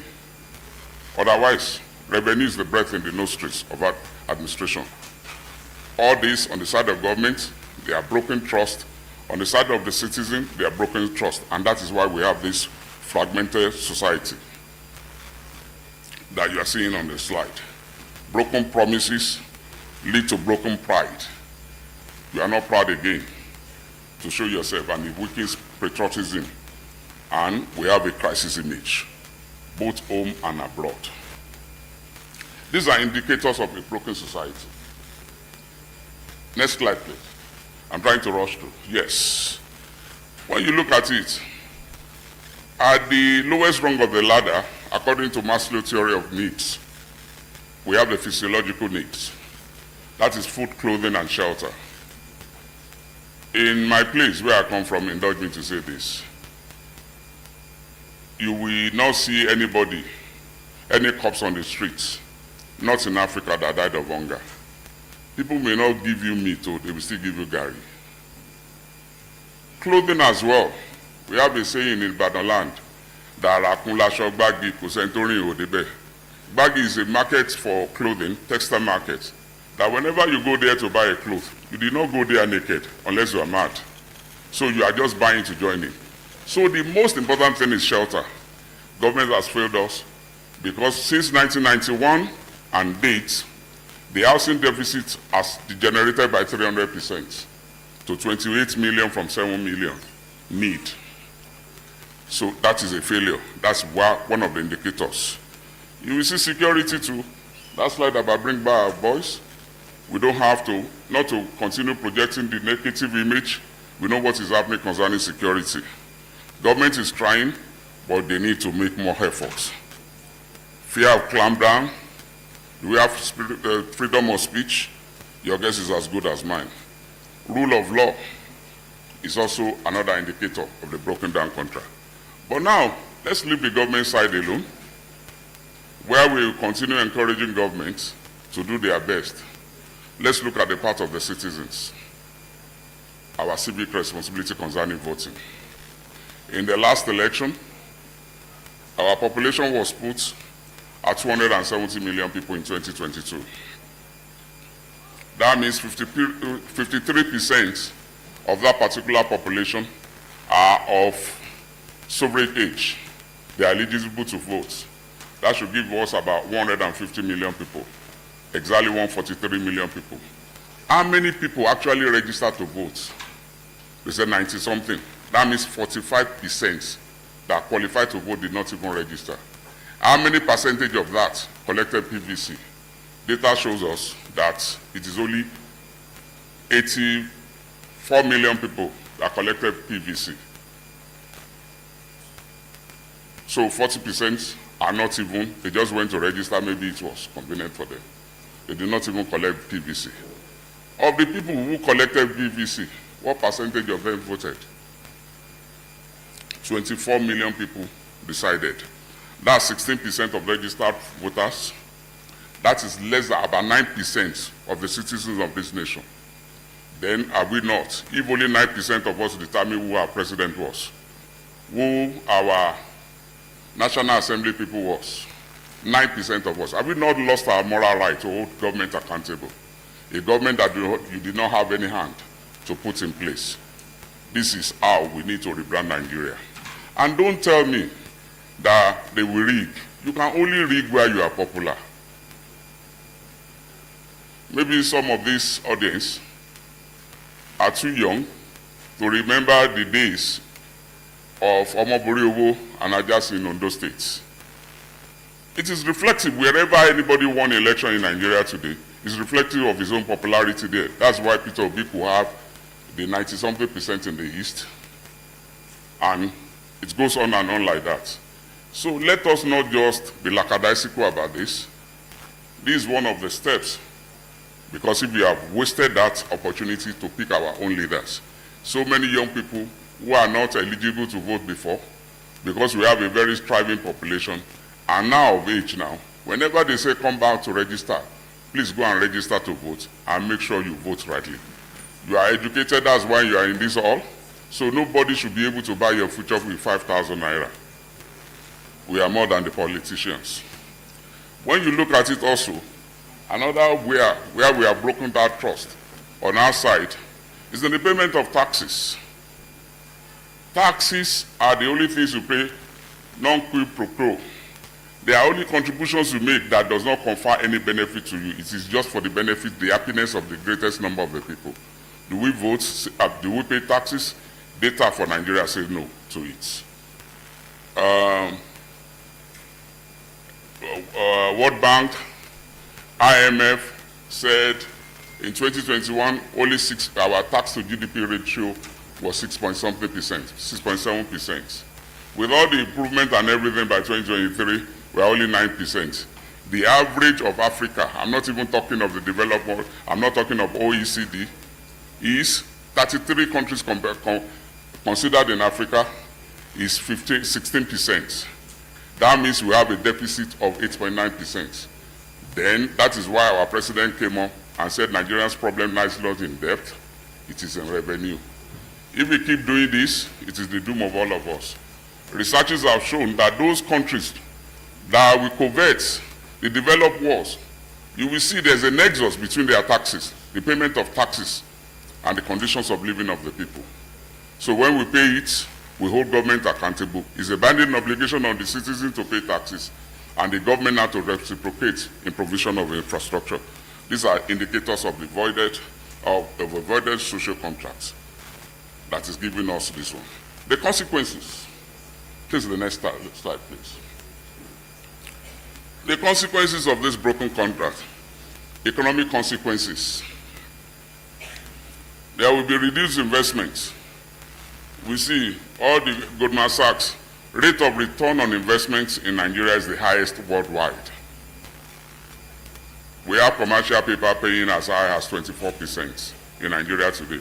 There's no way on earth again where you will get more than 10% return on that kind of investment. Why are we not attracting the dollars then? It is because of our own negativity. They were looking at body language. Goldman Sachs and everybody were withdrawing their dollars in Nigeria. And the flight of talent too. Because when we keep creating this negative image, that is why this nation is in urgent need. That is why this topic today is very, very cogent for us to look at. We need to rebrand Nigerians by Nigerians. Flight of talent. Talent will always go. National Assembly cannot legislate that doctors cannot leave Nigeria. Talents will always go to where it is remunerated, and that is economic consequence. We have the social consequence too. Lots of national cohesion and morale. You see everything now. Do we have that thing that holds us together as a Nigerian? Everybody sees himself first as a Yoruba man, as an Igbo man, as an Hausa man. Within Hausa again and Fulani.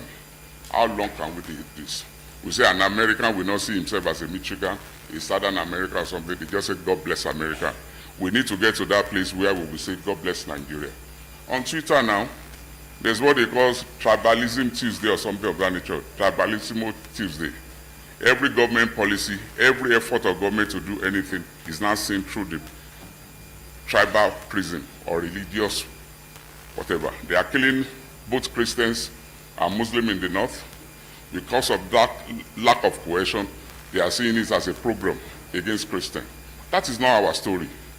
Insecurity does not discriminate. Government is trying to clear slums in Lagos now.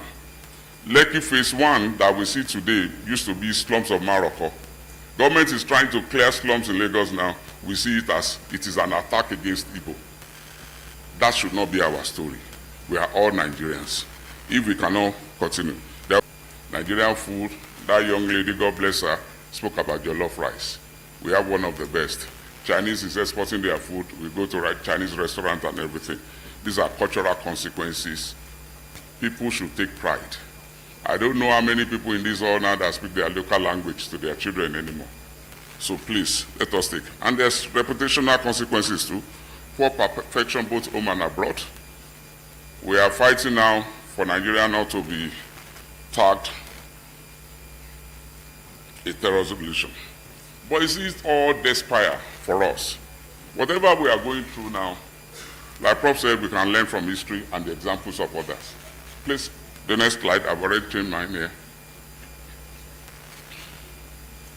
I will take two examples of nations that have suffered what we are suffering now and have overcome it. Singapore, only in 1965, as early as 1965, they had worse crisis than we have today. Political instability, ethnicity, the Malays and the Chinese populace, to the extent that they parted way. Lee Kuan Yew cried on national television when Malaysia said they were breaking away from Singapore. Ethnic tensions, they were killing themselves left, right, and center, worse than what Nigeria has today. But with leadership, true leadership, the vision of one man, he started convocating policies that promoted meritocracy, institutional reforms, social reform, and everything. And the outcome today is that Singapore is one of the richest nations on earth. In our lifetime, I was born in 1965. It will be in our line to wish me happy 60th birthday. So that was the year. It is in my own lifetime that Singapore came from that crisis to where we are today. The country has achieved. We can say Singapore is far away. That is Asia. In Africa here, another example is Rwanda. You can imagine one tribe killing the other, 800,000 people. I'm not sure whether we are more than 1,000 in this hall. With machete, not guns. Blood was flowing in the land. Only in 1994. We are not talking of 2000 BC. And yet, with good leadership, their social reform, they healed themselves by creating a Kokok Acacia. We are actually healed from all the horrors of the civil war in Nigeria. Has justice been done to all the killings in the north? And that is why we are losing faith. That is why we don't have this sense of patriotism. That is why that glue, that trust that should hold us together is being so fragmented. So now today, Rwanda has overcome that problem, and that is hope for us. That whatever we are going through as a nation today, we will also overcome it. Rwanda is a very good thriving example of a nation that has come out of crisis to become one of the leaders in the world. So now the task is before us, rebuilding the social contracts. That is, that obligation of governments and that of the citizens, and rebuilding it in such a way to tell our own story through our own prism, to change the narrative from the world. And that narrative is a mind game. Once you believe something is not right, it will never be right. Belief is stronger than knowledge. A research was carried out by some social scientists, and they took a sample of the class that they will make one person that was not ill to start taking medication for 6 months. You know what they did? All the other control groups, they just tell them, you, when she wakes up, your roommate, tell her that she wasn't looking well. Did you sleep well? The other person, as she was going out on the corridor to the school, somebody met her in and said, you better go back home. Is everything well at home? In the class, the lecturer, who was part of the research, just looked straight in the face of the student and said, if you don't feel well to come to class, that's why we have lecture notes. Before afternoon, she was in the library, and somebody suggested to her, you should see the doctor. Somebody who knew that she was well went to see the doctor, and the doctor gave her placebos, and she took the drugs steadily for 6 months. So that is the power of belief. We must change that, our perception. Nigeria is a great nation. So many people are making it here.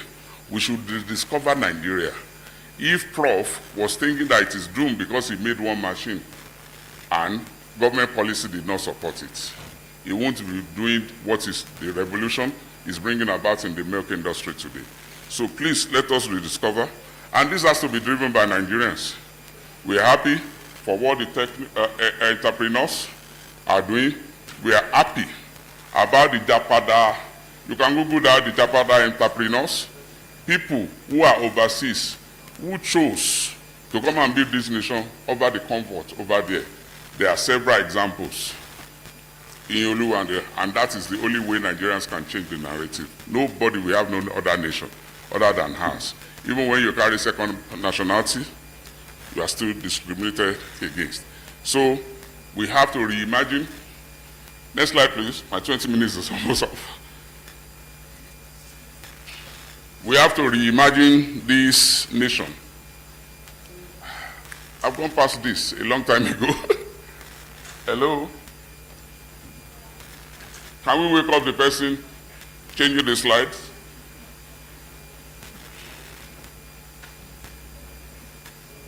The next one, please. Yes. We have to reimagine the nation, the social contracts, through storytelling. Let us tell great stories. Our Nollywood people, they have the ability to shape our minds. I like it when government banned ritual killing through the ministry that supervises, that has oversight over them ritual killing, because we see that was becoming a major trouble, a major problem. Everybody doing Yahoo plus our young people. It is because of all the narratives in those stories. Now that has been banned, we have very strong stories out there.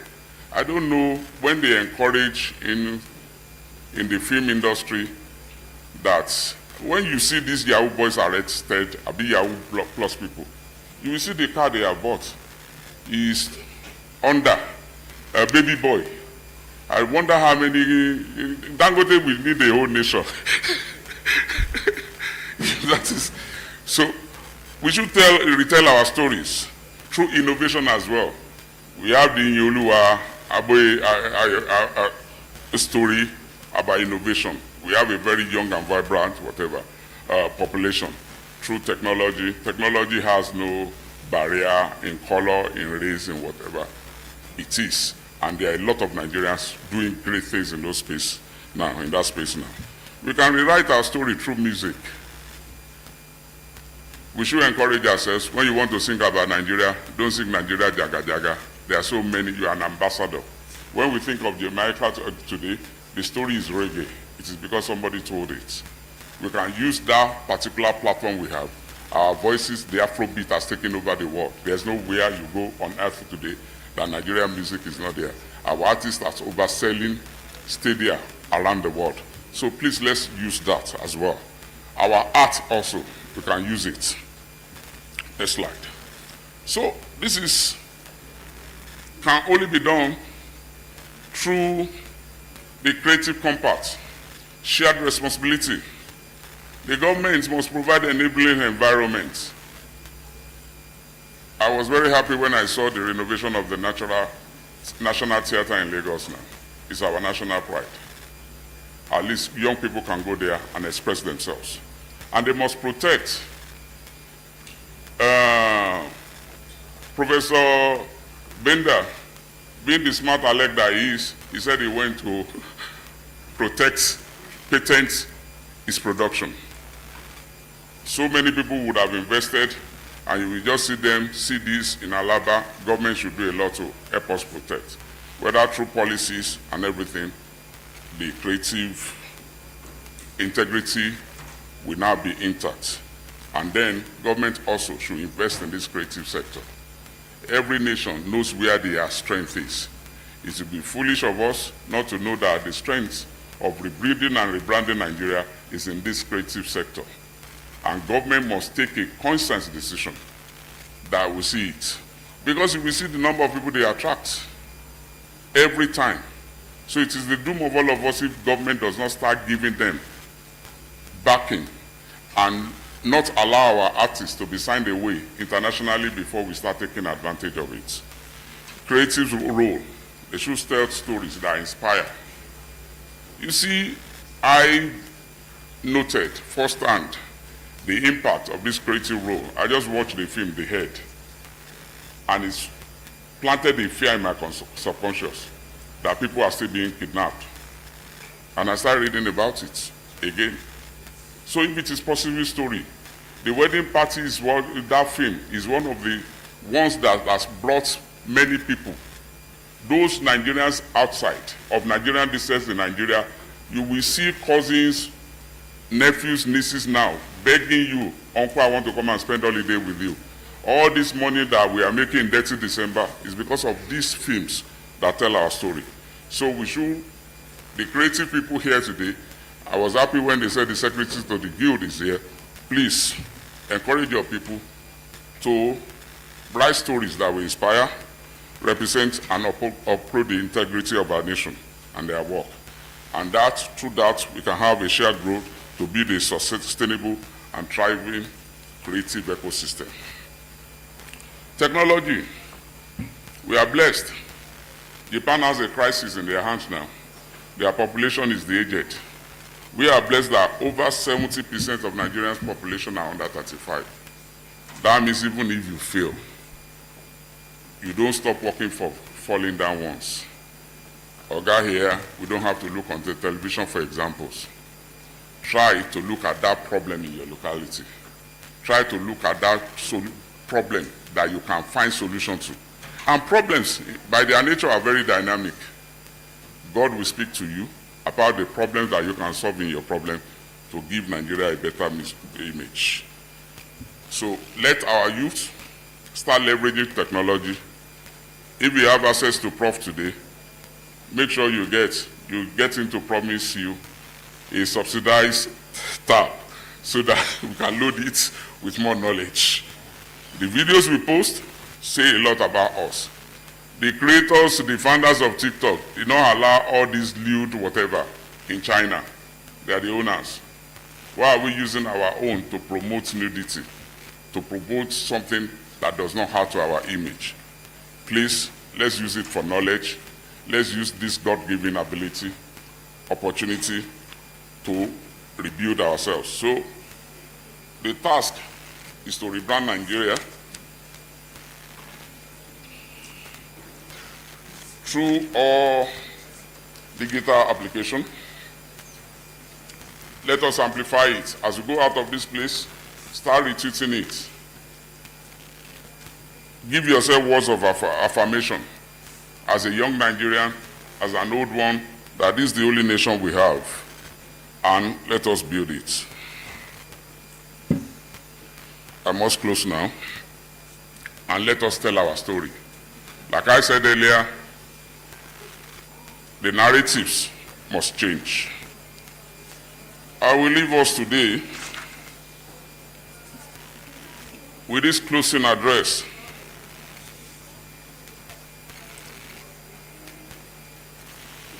And I hope I'm speaking to the heart of this room, the young Nigerians.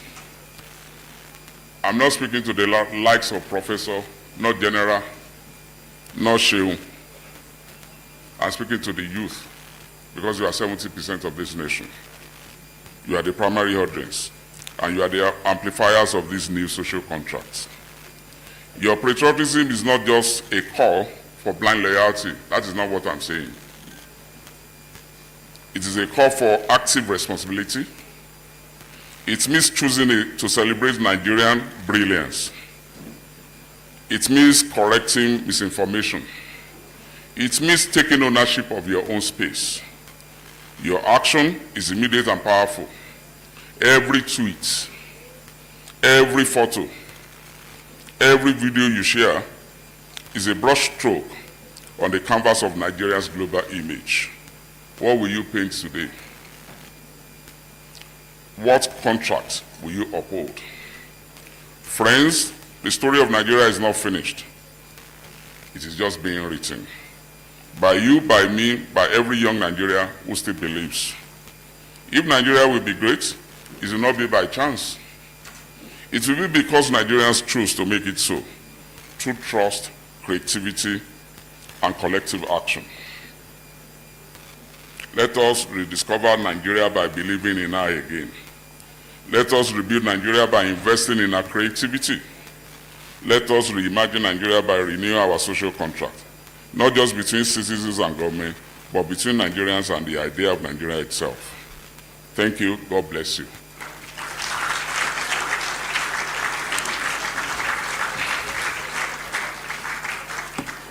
Before I leave this place now, Professor Wole Soyinka's 1985 song came readily to mind. It will be meet and proper to close on that song. I love my country, I no go lie. Now inside down, I go live and die. If you push me, I push also. I push me, I push him, I no go. We will make this country great together. Thank you very much.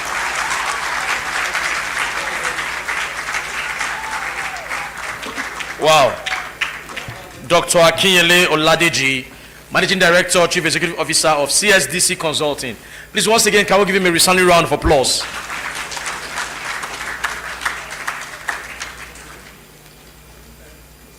When he was singing, I love my country and Nigeria, I no go lie. There was only one of our uncles that joined. The rest of us, either millennials that did not listen to those songs or Gen Zs that were not born at that time. But thank you, sir. Your Excellencies, we are going to the first panel session, and the topic of this session is the role of creative storytelling in projecting the positive image of Nigeria. The first on my list, he is an award-winning journalist and one of Nigeria's most respected political broadcasters, renowned for his fearless, analytical, and engaging style. As the host of Politics Today on Channels Television, he has become a trusted and national voice, interviewing top leaders, shaping civic dialogue, and also fostering accountability in governance. With a career rooted in professionalism, research, and balance, Shehu has redefined political journalism in Nigeria, inspiring informed citizenship, youth participation in democracy. His insightful coverage of elections, policies, and national issues continue to strengthen public trust and shape conversations about Nigeria's future. Please join me to welcome one of our panelists, Shehu Okimbaloye. Please, you can do better than that. You can do better than this. A patriot indeed. Next up, Your Excellencies, we have the Chief Executive Officer of Momodu Media and Media Entrepreneur, Momodu Sadiq. With years of experience in the media and communications industry, Momodu has built a reputation for creating compelling narratives that inform, inspire, and shape public conversations. Through his leadership at Momodu Media, he has spearheaded impactful campaigns, championed youth inclusion, storytelling, and contributed to reshaping the media landscape in Nigeria. Passionate about innovation, skill development, and nation building, Momodu uses the power of media to amplify voices, spotlight positive change, and drive meaningful engagement across communities. Please join me to welcome Momodu Sadiq as he joins us on the panel.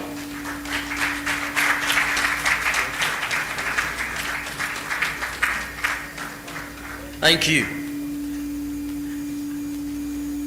Dr. Emeka Roll as member of the Order of the Niger, an actor, filmmaker, national president, actor guide of Nigeria, ably represented by Agility Ifeanyi Nwora, the former chairman, AGN, special advisor to the president of protocols, president, all entertainers, Abuja.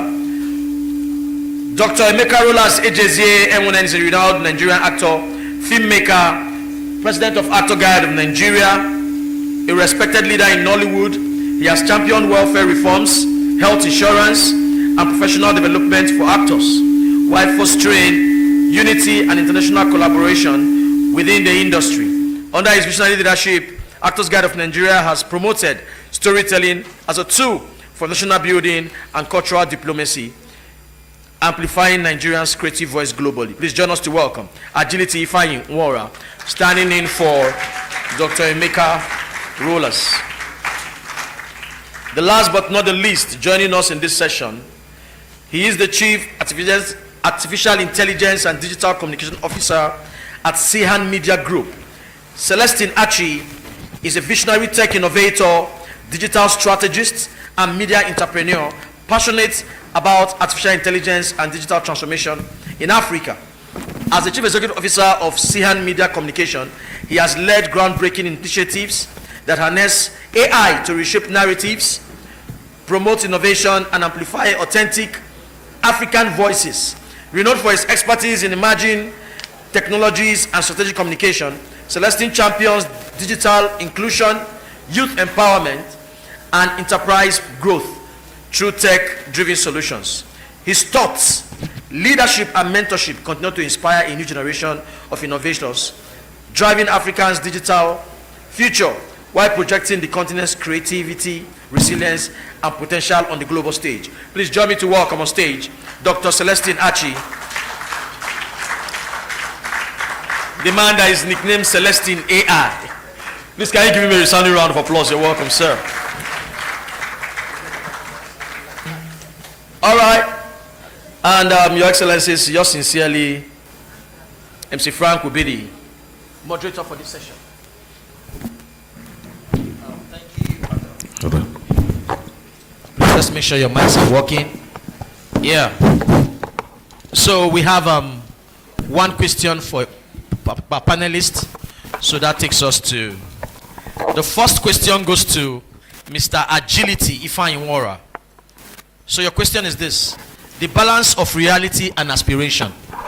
So, given the success of stories depicting Nigerians' raw reality, depicted in movies like Gangs of Lagos or Anikolapo, how should creatives strategically balance these beautiful struggle narratives with futuristic, innovation-driven tales to redefine how outsiders view Nigeria? Okay, thank you so much, and good day, everyone. From what we're saying, all the figures are saying today, we understand we need to start telling our story. That's the next one. Start telling our stories our own way, because over time we'll allow so many people to tell our stories. But when you tell it yourself, you talk better. I tried to put down a few things, so I'll read from my phone, but I'll try and explain as much as I can. I know the question is, how do we balance and struggle? How do we balance the struggle of the day with the innovation of tomorrow, right? Okay.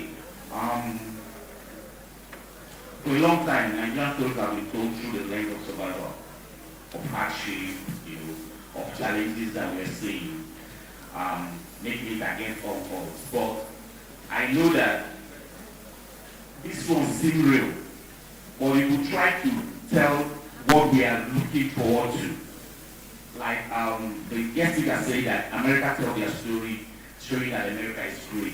Nigeria is a great country, so we need to start telling stories from what we want Nigeria to be. Creating futures within, trying to say, oh, this is where I want Nigeria to be in the next 5 years, in the next 10 years, telling futuristic stories, and that will help. Yes, innovation is not just technology, it's a mindset. It is the courage to imagine Nigeria beyond limitations, something that we can do to make Nigeria look bigger in our head, because you only want to stay where you feel that you're relaxed, you're safe, that is big, that tomorrow holds better things for you. These are the things that we're looking at. Another thing is we need to start partnering. Most Nigerians always like doing me, myself, and I projects. But when you partner with other people, you find out that you have more ideas, you expand your scope, and you can tell better stories with partnership, probably get more fun to be able to tell the kind of story that you want. And another thing is trying to see how the government will help this industry. For instance, a few years ago, when I went to India for training, I met with their producers, and they were telling me that for every year in the government budget, they always have like $20 million for the creatives. And what they do generally is that most of the government policies, they will add in their projects during the film, and the government will subsidize the amount they are using to make their films. And I believe that if we can get the government backing in Nigeria towards that end, it will help us create the story the government will want us to do, trying to build policies inside our movies that will make people understand that Nigeria is going to a greater place. And I think at this point, that's where I'll stop. Thank you. Please, can we give him a round of applause? Thank you very much. Next up, going straight to Ms. Shion Okimbalu, the man that sits down with the policymakers and asks them strong questions. The journalist assassination. From your years of experience on the front line, discuss how can storytelling in news, documentaries, and public dialogue be used more intentionally as a tool for civic education, unity, and patriotism among Nigerians at home and abroad?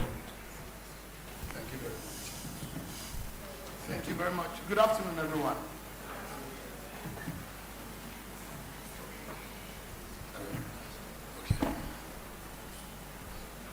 Good afternoon, everyone. I'd like to say this. Journalism is probably a difficult way to tell the kind of PR stories of Nigeria, right?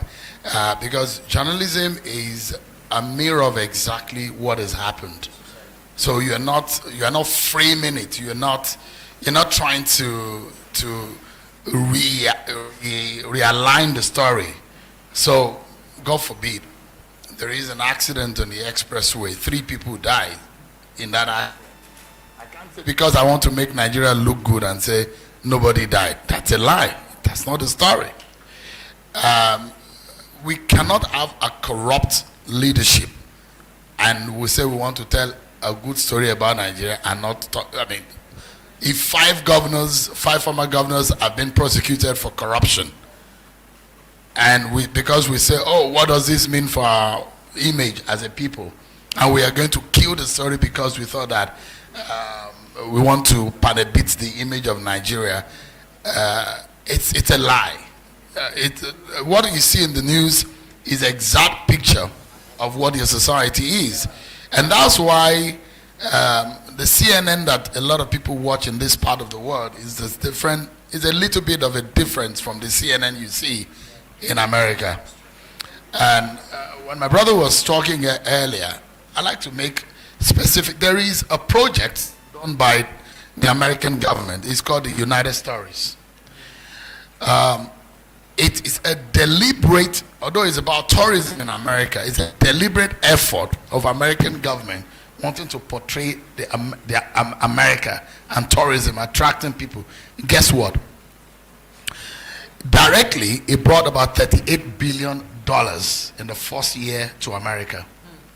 It created about 5.1 million jobs every year to America. It's a deliberateness that a nation must take on in promoting its image. And I can say to you that before I traveled out of Nigeria, I'd known cities like New York. I know cities like Los Angeles. If I say Paris now, see Paris and die. And I've been to Paris once, and I'm wondering what is there to die for here. I mean, and if I mention other cities of the world, like if I say Dubai, for example, maybe a lot of people have not even been to Dubai. If you go to the UAE, for example, almost 60% of the people who travel to the UAE don't go elsewhere than Dubai. It's because they have portrayed, there is a particular campaign to say visit Dubai. It was a particular campaign. And people go to Dubai. What do you do in Dubai? For anyone who had gone to Dubai before, you go and shop. Shopping malls like ShopRite. So you take your money, buy flight, go to Dubai, go to the hotel, you see the dancing water at the mall at night, the water will be dancing, you go back to your room, you see the skyscraper in a desert, for crying out loud. And then you go, then your ad-end money, you carry it and you go and shop. You shop. If you have a brand, a global brand, and if it's not in Dubai Mall, you don't have a brand. There is a media hub in Dubai. It's called 2454. It's the UAE government initiative. And guess what? That is where Fox, CNN reside in Abu Dhabi. They subsidize. They ensure that they bring most of the biggest media brands in the world to 2454 in Abu Dhabi. Guess what? If you see Becky Anderson, if you know Becky Anderson, who used to live in London, who works with CNN, Becky used to live in London, but Becky moved to Abu Dhabi. Guess what? I don't need to be told the details of how Becky moved to Abu Dhabi. Becky started a few years ago to say, I am Becky Anderson on Connect the World from my home in Abu Dhabi. That's the power of a country that is deliberate in ensuring that it wants to package itself. And guess what? Heathrow was first, few years ago, Heathrow has the highest traffic of flight. Guess which country took over? Guess. Lagos, excuse me. My brother said Lagos. We will get there. We don't even have an metropolis that can carry the volume of the flight. But guess what? Dubai, UAE, went far and above Heathrow. They were deliberate in their story and how they want to be portrayed. They spend a lot of money as a country in making sure that people perceive them in a certain way. You go there and climb camel in the desert of UAE. Your ad-end money.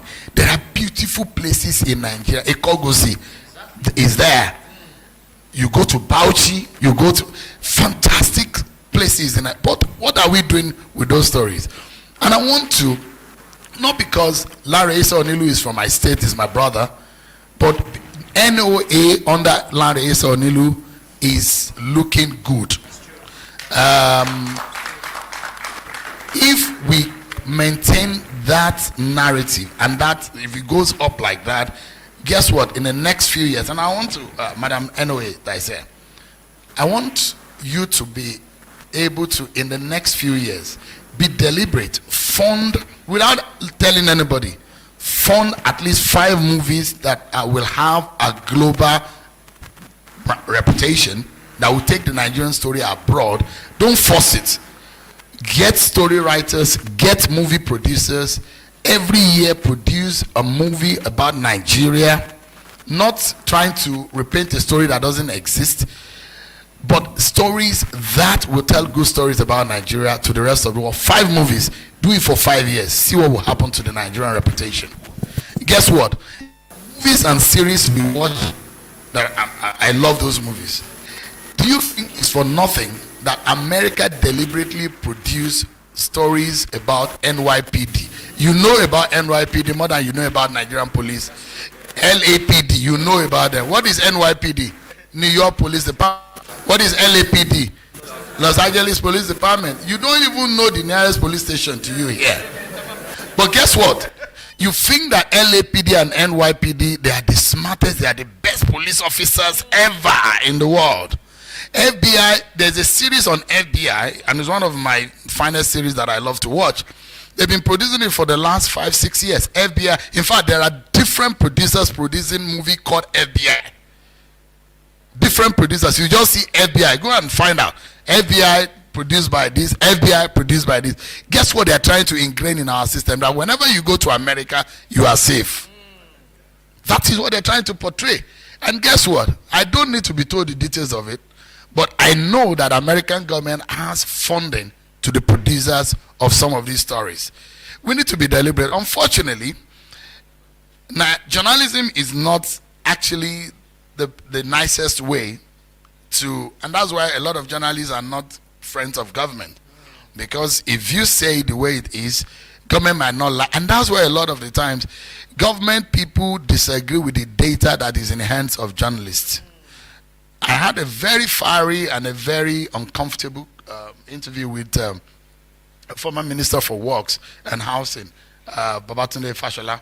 He was right in his office, and I gave him the data for housing deficit in Nigeria, and this was in his second year of his appointment. Fashola, you know him, he's probably one of the smartest Nigerians that I know. The guy said, no, Sean, I don't agree with your data. I said, okay, sir, what's your own data? He said, I don't have any data. I said, but you can't disagree with the data that I have if you don't have. He said, no, we have a problem with data. I said, but if you have a problem with data, it's not my problem. There is a data. Guess what? All of the health data in Nigeria is not produced by Nigerians, but by the Nigerian system. Your education data is not produced by the Nigerian system. It's produced by UNICEF, it's produced by UNDP, it's produced by people you don't have control and power over. A country without data cannot control its own people. And stories that tell the real situation of the people are stories that lingers in the head of the people. And that's why it's important for us to be deliberate as a people. For me, at the end of my show every day, in fact, when I forget to say it, people remind me. When I finish my show, I say, God bless Nigeria. And I want to tell the people that are sitting behind, who are supposed to be sitting in front, actually. And these are the guys that are going to be the leaders of Nigeria tomorrow. And they're actually starting now. There is a very terrible narrative that is going on in our country today. I'm a Christian. I grew up in a Muslim. I was born 5 minutes to the palace of the Emir of Ilorin. And the Ilorin Central Mosque is 2-3 minutes walk from my house. I attended Quranic school in the evening when I come back from school. I don't know anybody that is a Muslim or a Christian. We didn't know anything. There was no dichotomy. When we come back from school at 3 p.m., we remove our clothes and we start playing in the sand. Taju and Kubura's mother and father, we chase all of us to go and as they are chasing Kubura and Taju to go to Quranic school in the evening, we all went together. When we were going to the house fellowship behind us, Taju and Kubura attended our house fellowship. They know how to sing gospel songs. We never, in fact, maybe when I was in secondary school, I started to, when they start asking you what religion, it started occurring to me because I knew Alif, Ba, Ta. So how did I know them? Because we went to the same school. I never knew whether I was a Yoruba man. I'm a confused Nigerian in the sense that I'm a Yoruba man from the north. I speak Yoruba fluently. I speak Igbomina, that the Ekiti people and some parts of Kogi speak. So those of us who are in a mix, who are in a confused state, you speak one language but you belong in another territory. It's a fundamental issue that we need to understand, that you as a people, you see people talking about an Igbo man in Lagos and saying you don't belong here, you will die tomorrow, you will do this tomorrow, you're a bastard, you're a this, you're a that. That wrong narrative needs to stop. If you're a young person here and you started thinking about ethnicity, you are in the wrong wrong perspective of Nigeria. A Nigerian is a Nigerian. The thinking of Yoruba, Hausa, Igbo, let us erase it. We can never move forward. And finally, we cannot move forward as a country when we don't realize who we are. The lack of understanding of our identity is the beginning of our crisis. We need to understand ourselves. That is when we can create a story, we can own our story, and we can be bold. Whenever I go, wherever I go, I see Nigerian music being played anywhere. And I'm proud to say I'm a Nigerian. Yes, the first thing is that we shop in the most expensive corners. We are perceived as the smartest people in the room. That's who we are. We are bold. We're knowledgeable. Even when we know nothing or we open our mouth and nothing comes out of it, people still respect us because they think that we are Nigerians. You go to Texas, the brightest doctors are there. You go to New York, some of the brightest lawyers who are of Nigerian descent are there. And so why do we look down on ourselves and we don't respect our own culture? We need to believe first in ourselves. That is when we become Nigeria. Thank you. Wow. Yeah.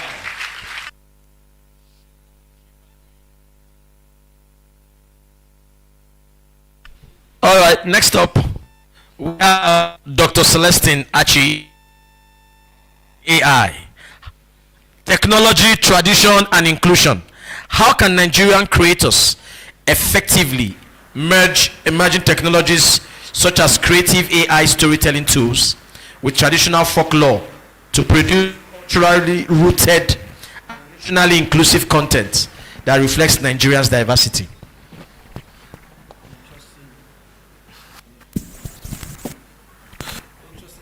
Hello, okay.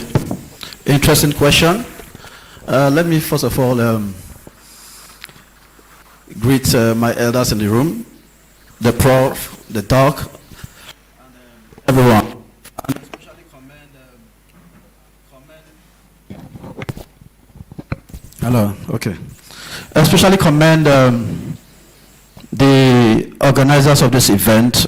I mean, Rebuilding Nigeria is one project that is very, very critical at this very time. And this is the second time I'm listening to to Prof. I think the last time I listened to him was when NOA at the Directors Conference.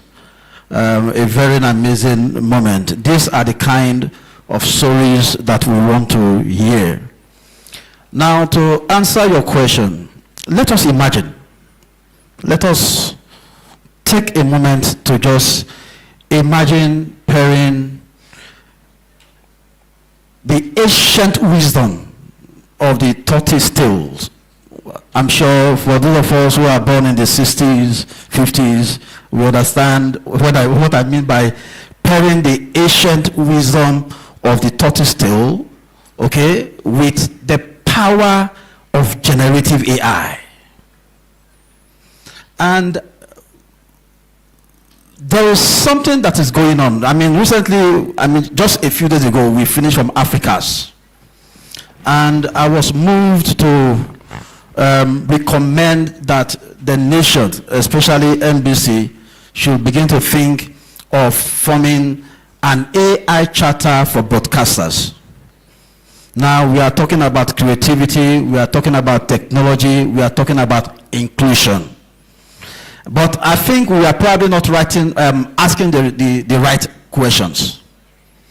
The question is not whether technology is needed to drive creativity or whether technology is needed to rebrand Nigeria. Definitely it is. But the power of technology today is in what I call the black box AI. And as long as technology is in the black box AI, we cannot be talking about a single narrative as a nation. Practically impossible. And that is why the legacy media like Netflix, the YouTubes, the Primes will continue to have their way. And I will tell you why. Perhaps the real challenge is not in the stories we tell. Trust me. The real challenge is not in the stories we tell, but in who controls the algorithm. The algorithm that chooses who sees our story in the world. Most systems are driven by algorithms that are biased towards sensationalism and familiar tropes. So a Nollywood that tells a story different from corruption or different from conflict or different from any negativity will not match the algorithm, and therefore the story will not be seen. I'm sure we all are familiar with the Odogu and what's it called? Achalugo. Today I call my wife my Achalugo. But it I'm going somewhere. But it has a cultural context. So if the government that be, if initiatives like this are not encouraged, how can we then begin to build what I call an AI ethical infrastructure that will be driven with our own algorithm, with our own story, speaking our own cultures, and etc. Recently, Nigeria released what I call N Atlas. Now we now have AI systems that can speak in Yoruba, Igbo, Hausa, Pidgin English. I'm sure we are all aware of the law case between Anthropic and a company called BATS, and BATS stood there for about $1.5 billion. Okay? The question is, in the last 5 decades, the likes of Anthropics, the likes of Microsoft, the likes of OpenAI, how have they colonized our 5 decades of content? Think of the Yoruba Oriki. Think of the Hausa proverbs. Think of the Yoruba myths. Think of those great and in-depth data points that speaks our culture. Yet, the algorithm of Netflix, the algorithm of Prime, the algorithm of most algorithms, apart from YouTube, for instance, all are biased towards sensationalism and familiar tropes. And they have to be corruption, they have to be conflict related. They can't even speak about what Prof is doing. They can't even speak of what this NGO is doing. That's true. Now today we celebrate the likes of Big Brother Africa. But there are many Nigerians, like this little girl, speaking great things about what Nigeria is all about. How are those promoted? How are those encouraged? Today, whether we like it or yes, I mean, there's nothing like no. Whether we like it or yes, technology like AI has come to say the rise is unstoppable.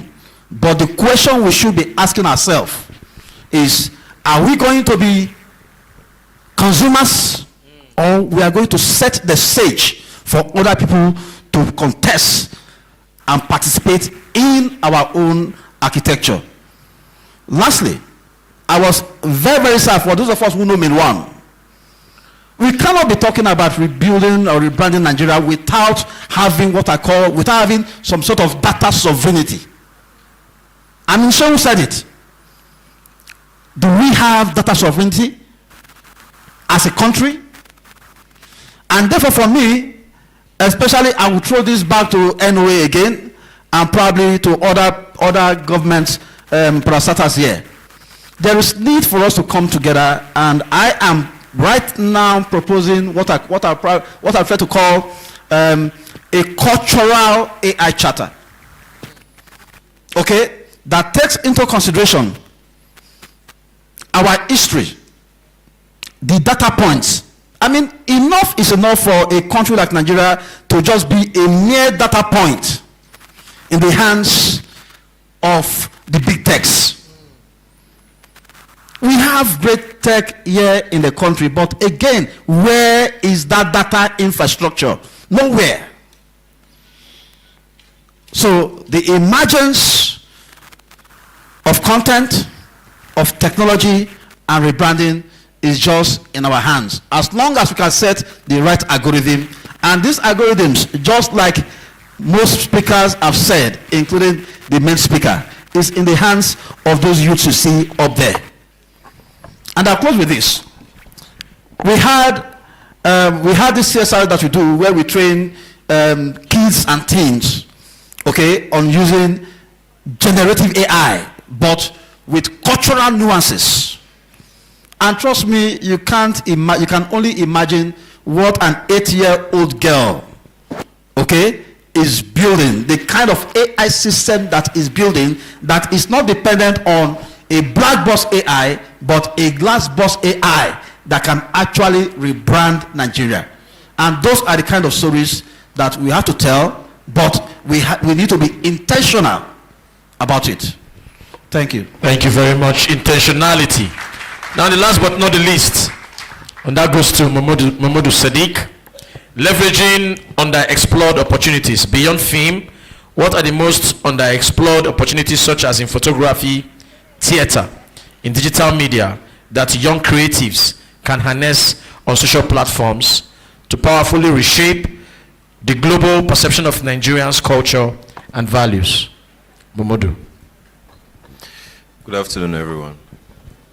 Good afternoon, everyone. Can you guys hear me? Can you hear me? Good afternoon. Thank you very much, James Frank. So, answering the question, I have my points written down, so pardon me, I'm going to read from my phone, please. Digital media are underused, especially everyday storytelling, photography, and design. This can reshape how people see Nigeria beyond film. What that implies is perspective, narrative. That's very important. Whatever we shoot, whatever we document, the way we post it, the word is. So we need to be very intentional about everything we record, everything we shoot, and everything we say. And speaking of, Doctor made example with TikTok, the app, for example now. People that invented TikTok are not even using it the way we are using it. And what we are using it to do is alarming, but that's by the road. So perspective plays a huge role in everything that we are doing. It's very important, and because if you take, for instance, in Nigeria, and you're a human being, you spend at least 80% of your time on this small screen. You are fixated on it, you are looking at it every day. That's where sometimes your office is even here, you're on WhatsApp, if you're on Snapchat, everybody uses their phone right now.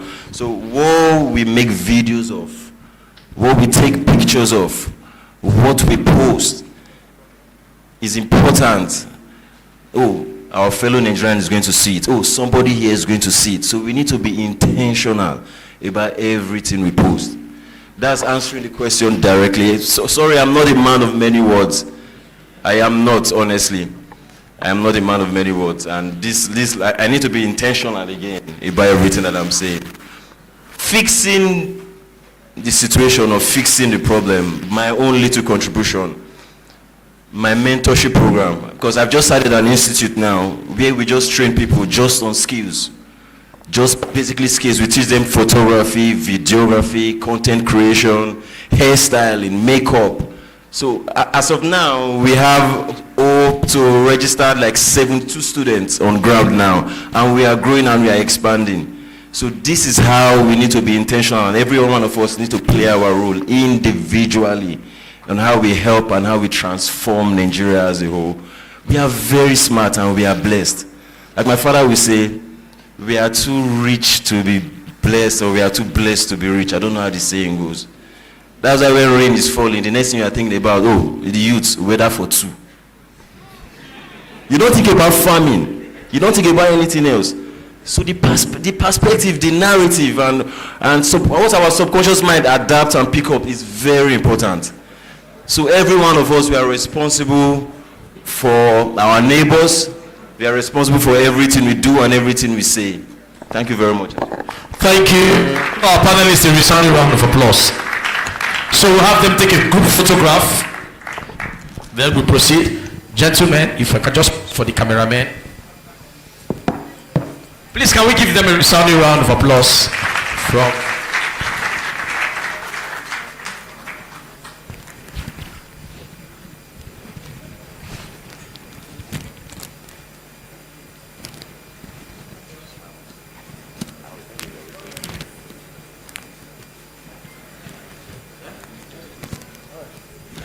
No, that'll be it. That'll be it. That'll be it. This is just for partners.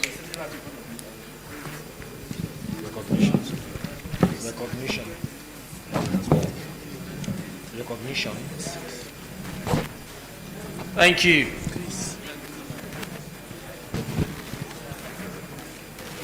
Thank you. Engineer, we had to do that briefly. We're going to do the other ones later. We had to do that briefly because we have another panel session. While that session was going on, we have the privilege of having with us the President and Chairman in Council, Institute of Strategic Management of Nigeria, Chartered, Mr. Alex Enibeli, FSN. Please can we give me a round of applause. You're welcome, sir. The Director General, the Flag Foundation of Nigeria, Chris Agini, JN Esquire, a philosopher. You're welcome, sir. It's nice seeing you again. The man... Oh, Agiri. Well, what is spelled as Agini? It's Agiri. Agiri is noted, sir. Thank you. Mr. Chris Agiri, Esquire. You're welcome, sir. We have a Development Advocate, Public Affairs Analyst, and Executive Director of Global Advocacy for Dr. Chris Anyao. Please, a round of applause for him. The writing here is very... Please, when you're writing this thing, stop writing in tongues. Thank you. Yeah. So next up, Your Excellencies, we're going to be having the Technical Advisor to the Vice President of the Federal Republic of Nigeria on Women, Youth, Engagement and Impact, Haja Hawa Liman. Please can we give her a round of applause as she comes up to do her presentation. Very short and sharp, and afterwards we have one of the best spoken word artists in Nigeria coming up to perform. Please can we give her a round of applause, please.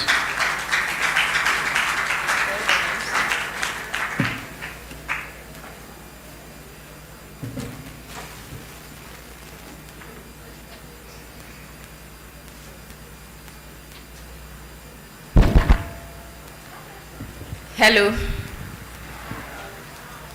Good morning, everyone. Or is it afternoon already? When you're called to speak after a prof and a doctor, you have to be, you become suddenly aware of what you're going to say. So I'll begin by saying, God help me. A very interesting and insightful panel, but at this point I'll say there was bias on that panel. We were not represented on that panel. Am I speaking the voices of the women in the hall? So I hope next time there will be balance on that panel. Very interesting, very insightful. I gain a lot from that panel. So good afternoon, everyone. I would like to stand on the already established protocol. But please bear with me. I have my Pekin in the hall, and anywhere I find myself, they have a special place, and I recognize them specially because of the role they play in keeping Nigeria united and also helping us to rebrand Nigeria. They are excellent ambassadors. Coppers, we. We.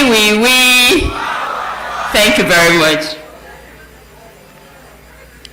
Distinguished organizers, patriotic youth, fellow creatives, because I am a creative myself, ladies and gentlemen, it is an absolute honor to be here with you at the Rise Up Patriots Conference, a space that celebrates Nigeria's most powerful voice.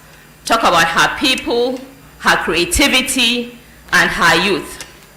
This gathering could not come at a better time than now, because we live in an era where the stories we tell, the images we project, define how the world sees us.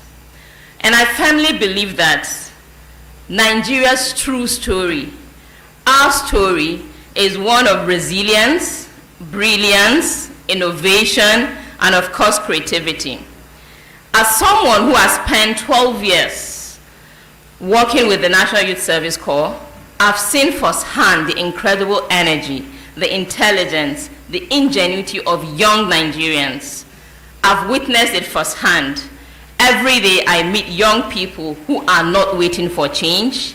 They are creating the change. I've supervised local government CDS project. I've seen firsthand community development initiatives that young people take up, how they directly impact communities.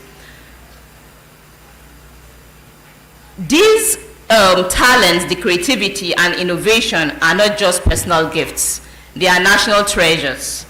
At the same time, as the technical advisor of the Vice President on Women, Youth Engagement and Impact, and also a founder of a social impact initiative, the Inspire for Impact initiative, my work has always centered on unlocking the potentials of young people, helping them to discover their talents, their creativity, and understanding how to give back to their communities.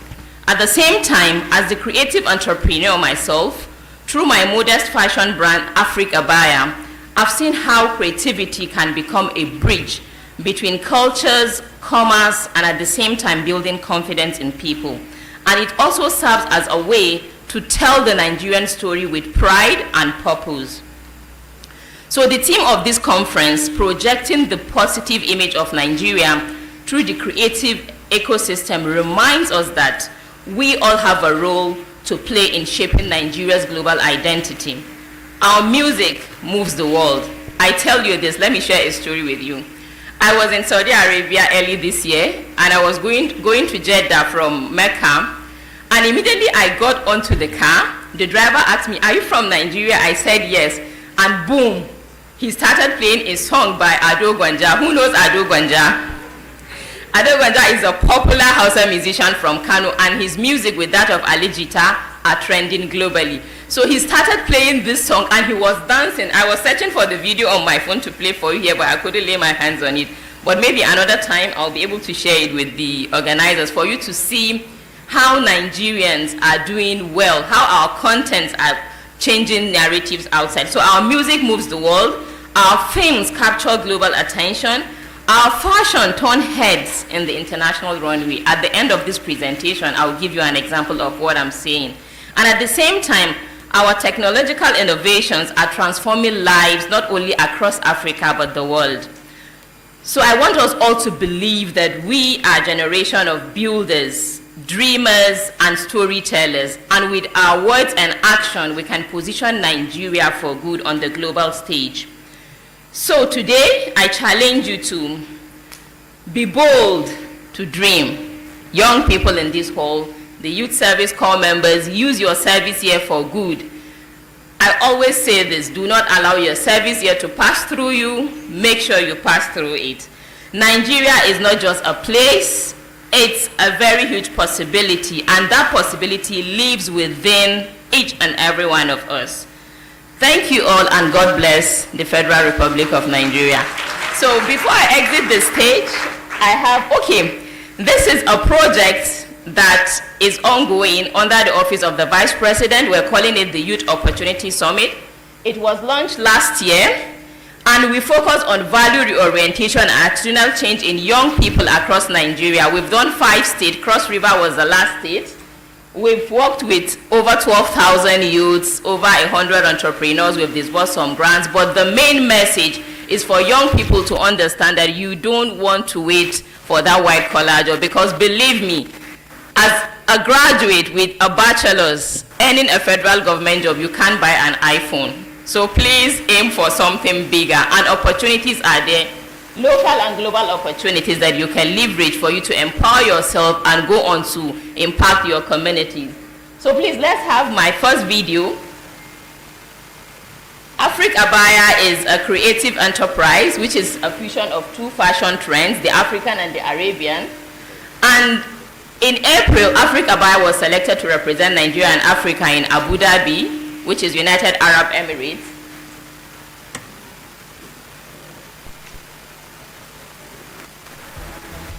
There's no sound?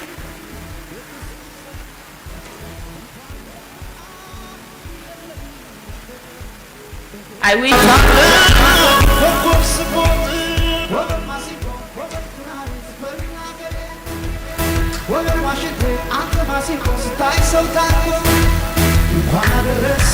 You see Nigeria proudly written on the screen, Africa by Nigeria.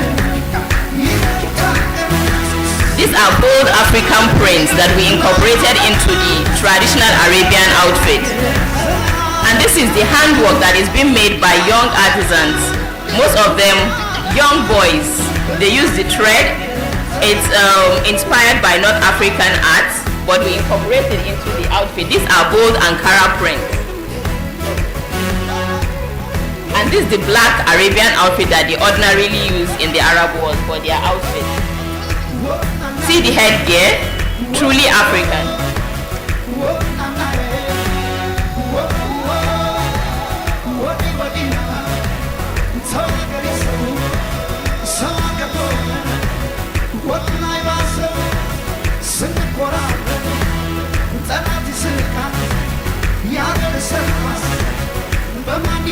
So in a nutshell, Africa Bar represented Nigeria and Africa in the modest fashion show in Abu Dhabi, and we had the London College of Fashion to write a whole review on the brand and tell the world that this is a brand for you to watch out for from Nigeria. So, and it came at a point when people in Dubai, in the United Arab Emirates are scared of Nigerians because of the negative narratives that are being shared, because of the things that some not so good Nigerians were doing in the country at that point in time. But with that show, they will play the last slide and you will see the positive narrative that came out of the fashion show that was done by a Nigerian brand. So to show you that wherever space, whichever space you find yourself, as I always tell young people, within your sphere of influence, look out for what you can do to contribute in making Nigeria a great country. Nigeria is already great, but what can you do in your own capacity to position it for good? Thank you very much.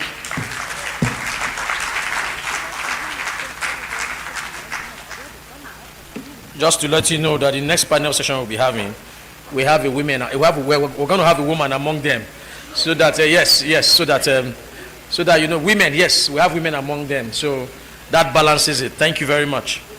Please, can we give her a resounding round of applause? Coppers, did you hear that? That a federal government job salary cannot buy you an iPhone. You heard that one? It shock you. It shock you. It not shock you. In 2010, I say this story everywhere I go to. I was in Black Gold, the best NYC camp in Nigeria. Yes. In 2009 and 10, I was a copper. I was a corps member. And what I'm doing now has taken me all over the world.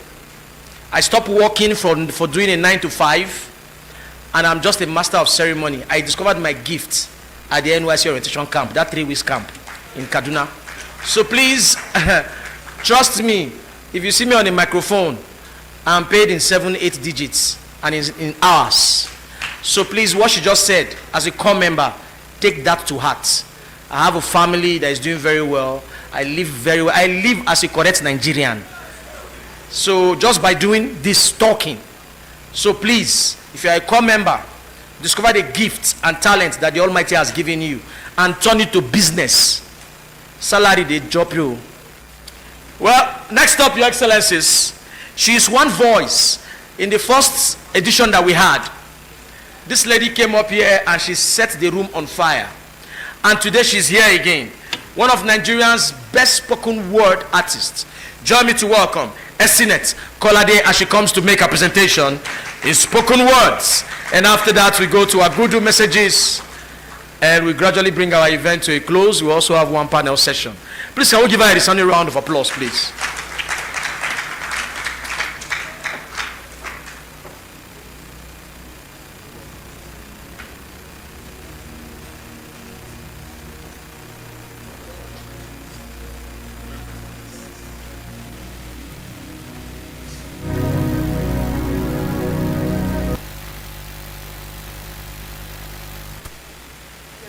Everyone. It's always such an honor to do poetry that allows me to reinforce the importance of Patriot To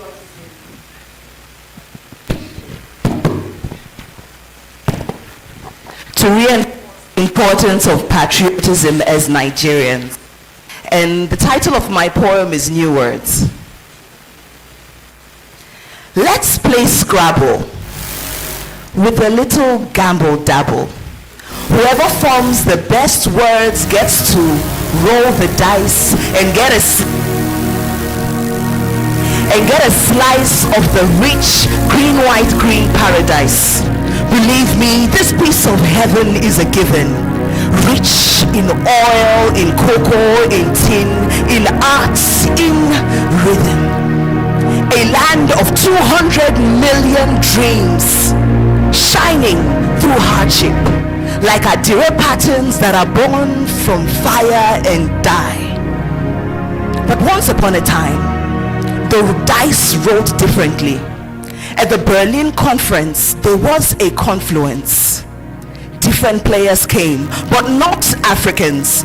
They told us that we are unstable, incapable, and mentally unable. We're drawn with foreign pens, and just like that, tribes were split, languages changed, is rearranged. Just like that. And the game began. A scrabble games, a scramble for nations, and thus began the retreat that began the story of Nigeria. One player spelt dehumanization and got fat on the routes of the transatlantic. No, that's not barbaric. Let's not talk about ancestors died by the ocean. That's too traumatic. Another player spelt colonialism. Our land became terrains of tax, of chains, of foreign gains. Another player spelt religion. So the North prayed one way and the South prayed another. Another thought it would be cool to spell divide and rule. Another player thought it would be cool. Let's spell divide and rule. And so brothers went against brothers.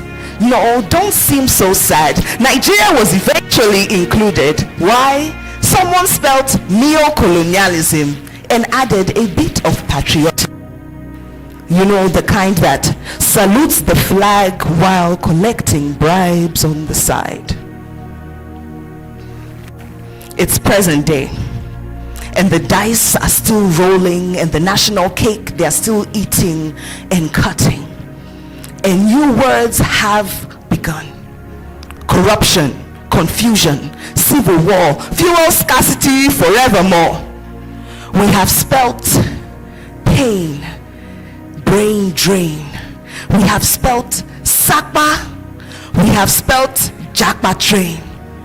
We have spelt protest. Those that felt contests. Those that had beats but turned to gunshots. DJ, switch the song now.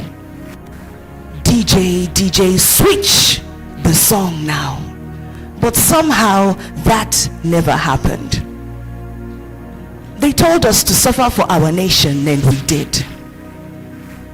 But somehow, between the pain and the patience, art began to rise, and we rose.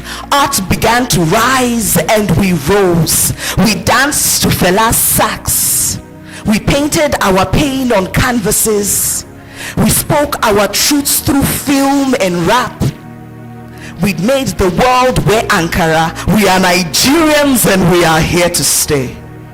And the dice is now in our hands. We have changed the board game because we are neither pawn nor wild games. This is our country, and this is our territory. We are changing stereotypes and changing them with starlights. We are neither scammers, we are neither scammers. We are Nigerians. We are those with the hell, and we are telling this story that these are our own new words: patriotism, purpose, progress. We are rising and raising high the flag of Nigeria. we are burning that flame. The green is who we are, and that is our identity. We are neither going to fall down to the pain and fall down to the old ways of life. We stand true to who we are. So dear patriots, stand true. Know this, that Nigeria is ours and ours alone. It's not for running long, it's not for hiding, it's not for standing under the rain. It is for us to stand true, to write our own story. This is Nigeria, and this is our pride. Thank you.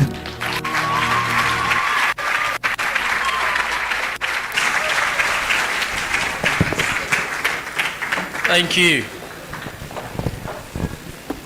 Excellent. Well, Your Excellency, it's interesting to know that one of the world's famous spoken word artists is paid in dollars, and they are paid in minutes. Now, if you see those adverts that they do on CNN, the people that did those adverts, that did those spoken words, were not paid in Nigerian currency. A gift that has been trained. Please, can we celebrate Esinet? Thank you very much for blessing us with your gift. And also, we have Wema Bank, one of our major sponsors for this year's conference. So they came here with 2 gift stands outside the hall. So all you need to do, they are doing a raffle draw. So in the course of the event, you have to go there, pick your raffle tickets. It's 1 per person. You know, no bangas. 1 per person. We're going straight to good messages, Your Excellencies. I'll be inviting them. I'll be doing it very sharp and straight. The first is representing the DG of NIDA, Dr. Aristotle Onumo, Director of Stakeholders Management. Please can I give a round of applause as you come to give his good message on behalf of his DG.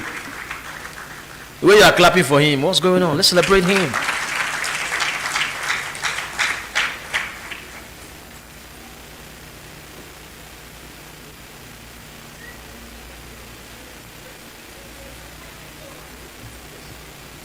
I'm standing on the existing protocol. I want to say good afternoon to everyone. I want to believe that the energy in the house should be higher than this. Good afternoon, everyone. Thank you very much. First and foremost, I'm here to represent the DG, the Kashif Winu Ablahi, who is unavoidably absent on this very important auspicious occasion. I am particularly impressed and happy to be here and excited to stand in your midst, even to congratulate those these celebrants and those who have organized this particular event. It is important that we begin to shape the narrative by telling our own story. There are great stories of Nigeria for Nigerians, and the time has come. And that's why I want to particularly appreciate the organizers of this particular program. We at NIDA, we have also a part to play. A part to play that, by the grace of God, we are privileged to have a young, dynamic, entrepreneurial-driven DG who is passionate about the youth. And that's why even our strategic roadmap and action plan is purely centered on the youth, on how we can promote our youth and how we can even promote their talent. We are visibly interested in building the digital capacity of the youth. And that's why we have set out to ensure, by the first pillar of our strategic roadmap and action plan, to ensure that by the year 2027, at least 70% of Nigerians are digitally literate. And we're not doing this alone. We are doing this in partnership with NYSC. We have the young ambassadors or IT ambassadors that we train in NYSC to ensure that they go through all the local government areas in Nigeria and to ensure that at least 30 million Nigerians who are in the informal sectors are trained in digital skills by the year 2027. Because we believe that empowering Nigerians with digital skills can help them to contribute their own quota in the digital economy, knowing fully well that the digital technology has currently shaping the narrative of the entire globe. Some of us, if you listen to the panelists, when one of the guys who spoke on AI was talking, he spoke about the N-Atlas that have been recently developed by, that NIDA is working collaboratively with the private sector to ensure that digital sovereignty, which is very, very critical in our own building our own individual local local IT, is actually, it comes to play, because without having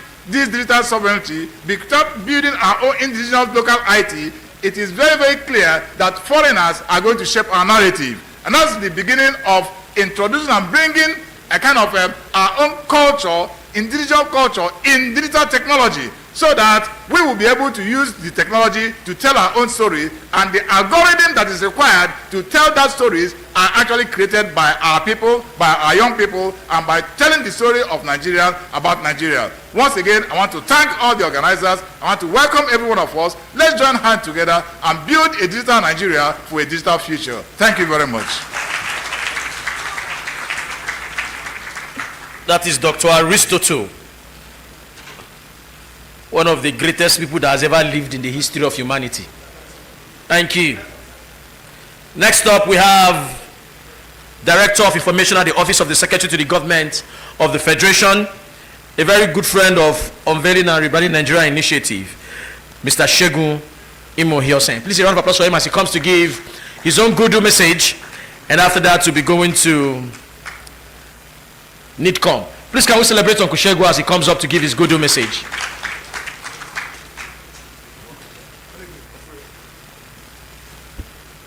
Excellencies here present, very distinguished personalities, my friends from the media, ladies and gentlemen.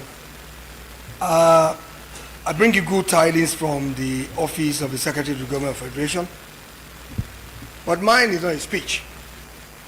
You will first of all join me to appreciate the kind of talents that we have in the House, because I felt so elated and delighted in my life that I'm in a gathering like this. I'm a government person, so I find myself in government, as we say all the time. We do all the talking as a spokesperson of government. But the truth of the matter is, when you see the likes of Professor Binda in the hall, you don't take that for granted. When you see the likes of Dr. Oladeji within the hall, you don't take them for granted. When you see people like Annie, Dr. Annie, AI, you don't take these people for granted.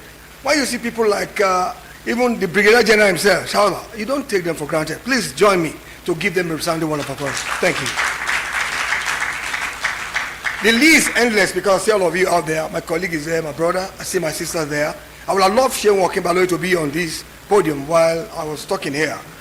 One basic thing I want to say is I won't go to repeat over and over again what everybody has said. That's virtually what I'm going to say here. That's not been mentioned somehow. But one of the things I want to basically say, sir, you took me back to Ife, back in the day of Wole Soyinka ethical revolution, sir. Wole Soyinka, with their literary works and all of that, back then what they were preaching and talking about basically was how you could evolve as a Nigerian to understand very well you should be passionate about your country. That was the idea. In fact, we were very crazy when we went to Ibadan, UI, when the Federal Office and Shobo Ali began to teach us and make us understand very well that, look, there is no amount of anywhere you go that could be like you being in Nigeria. You just have to evolve from here. And all that we talk about is being in Nigeria. And I was speaking to you, basically, all of you coppers there, and the guys from the colleges are here. You own the future, and the future belongs to you. One thing is this that you need to know.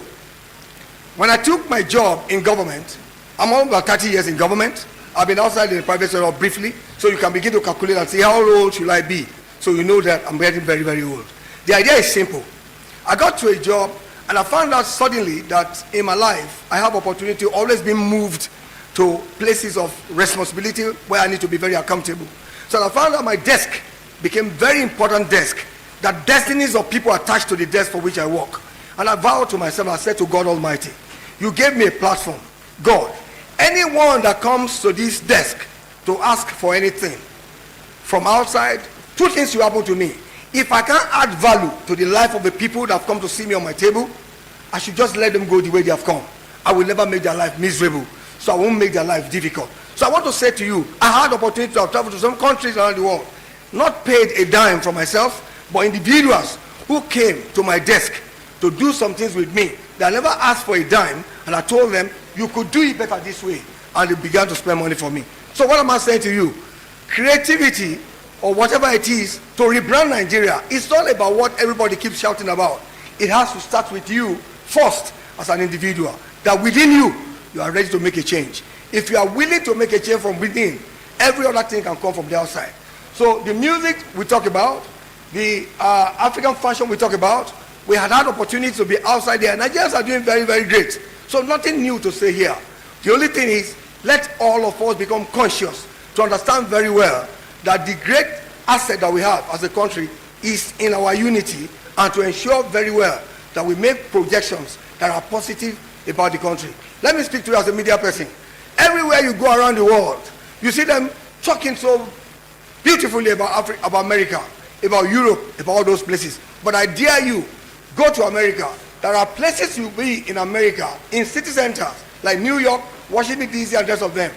You are not to go to their downtown. If you make the mistake of going to downtown, you may never come back alive. We don't have that special in Nigeria. So trouble is everywhere around the world. But we should learn to understand very well that our own, we should guide it jealously. Please, that's my call to you. Once again, I want to say to the organizers, you have done very well. I'm not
stage. So what does the National Values Charter encompass? It is first the Nigerian promise, which he rightly talked about, the promise from Nigeria to its citizens. So we have 7 promises that Nigeria is offering her citizens. Then we have the Citizens Code, your responsibilities as citizens to your country, what is expected of you. And the amazing thing is, all my professors, all my doctors have made my speech a lot easier because they are speaking to what is already happening in Nigeria. So let's look at the Nigerian promise. We have 7, we call it 7 for 7. So in the Nigerian promise, we have the entrepreneurship and employment, which has been spoken to. We have democracy, we have equality, peace and security, we have inclusivity, freedom and justice, and most of all, the part that I like most, meritocracy. So now looking at the Citizens Code, well, your responsibilities as citizens to your country, what you hold Nigeria. I just talked about what Nigeria holds you. Discipline, duty of care, tolerance and respect. Everybody has spoken to that already. Leadership. And when we talk about leadership, don't think politics, don't think politician. You are a leader in your own home. As a mother, I'm a leader. My husband is the leader of the household as well. Even amongst your children, you have those who are leaders as well. So leadership goes beyond thinking politicians. Transparency and accountability.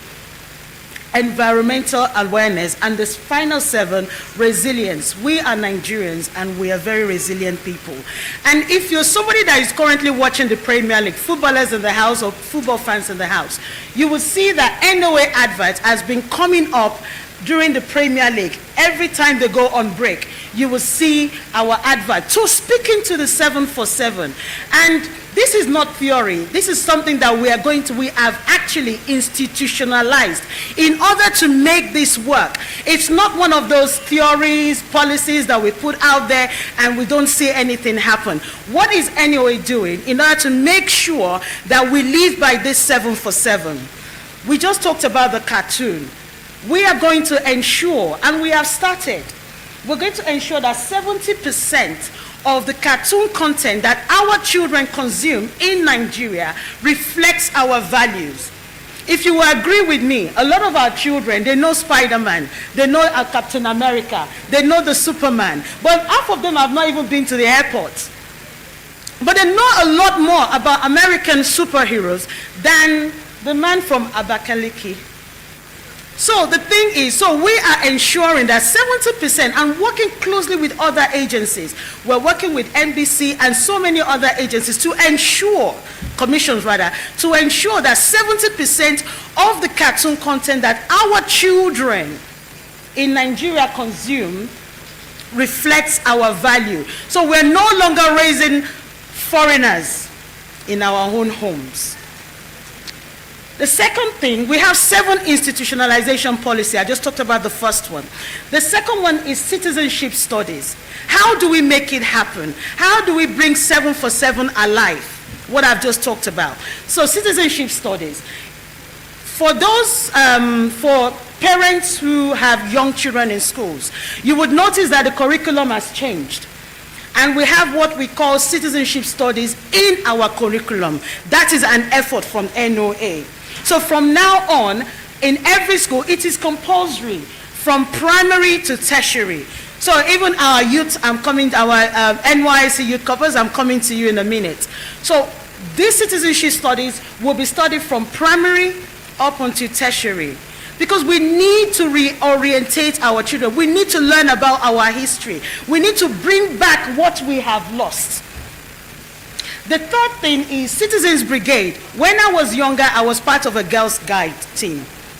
I had this Girls Guide. But these days, my children, nothing. There's nothing available to them. So we are bringing back what we call Citizens Brigade. And we're launching that this year with 37,000 young people from secondary schools. So from every state, we were starting with 1,000 secondary school students. They will be the pioneers of this. So by the end of the year, we have set 37 citizens brigades. And the whole idea is to project our values as Nigerians. Then we look at global reputational management. Yeah, Nigerians are great people. Wherever we go, we are great people. In fact, people are scared of us because you don't know. Be careful of that Nigerian in the room. They might want to scam you. It's our intelligence. So we are changing that narrative, telling our own stories the way we want it told through global reputational management. And this is something we have started working on. Number 5, the 5th thing we're doing is orientation of government officials and foreigners. So if you're married to a foreigner who wants to be a Nigerian, you will have to undergo a certain kind of training to understand who we are as Nigerians. In the UK, you have to do the citizenship test. And if you don't pass it, you are not worthy to become a British person. You have to pass it, 100%. And that's what we're doing now. Government officials, whether from the Senate, House of Rep, House of Assembly, or even elected appointees, they would have to undergo this National Values Charter training as well. Then for NYSC and ITF, this has been incorporated into their orientation, and we have developed a curriculum with our CDS where they will be going, when they have their CDS, they'll be going into schools and even other establishments to train people on the National Values Charter. And finally, respect for our national symbols. As you can see, gone are those days. In this hall, let's say like 2 years ago, we will be holding a flag that has a coat of arms in the center of it. We have been able to carry out a campaign to say that is not a Nigerian flag. And if you notice, we still have a long way to go, but we're still working on that. So wherever we go, when we see a flag that has the coat of arms in the middle of it, we know that that is not a Nigerian flag. And so many other things. Our national symbols, the currency, the national anthem. I was really pleased with the organizers this morning, because most events where I go to, they're either playing, the DJ is either playing the national anthem, and the DJ will play the whole 3 stanzas, and that's not what has been approved. Thank you to the organizers for doing the right thing. It's just the first stanza, and the last stanza is a prayer. The only time we do this, we sing all 3, is during Independence Day or any major celebration within the country. And everything I have just said has been approved by the Federal Executive Council last year, September. And we are at the implementation stage. In the next couple of months, our president is going to unveil this National Values Charter. And all we're waiting for is a date of the unveiling. Could happen next week, could happen, but before the end of the year, it will be unveiled. And it's a thing that we are running for. NOA is fully prepared. We have put everything in place to make this happen. So if you have any questions, or you feel there's something you need to do, you feel that, oh, this is, like Sean rightly said earlier, that we should work more with content creators, which we are doing. If you notice, our narrative on the internet is changing gradually, and a lot of cartoons are beginning to come in to actually project our values as Nigerians.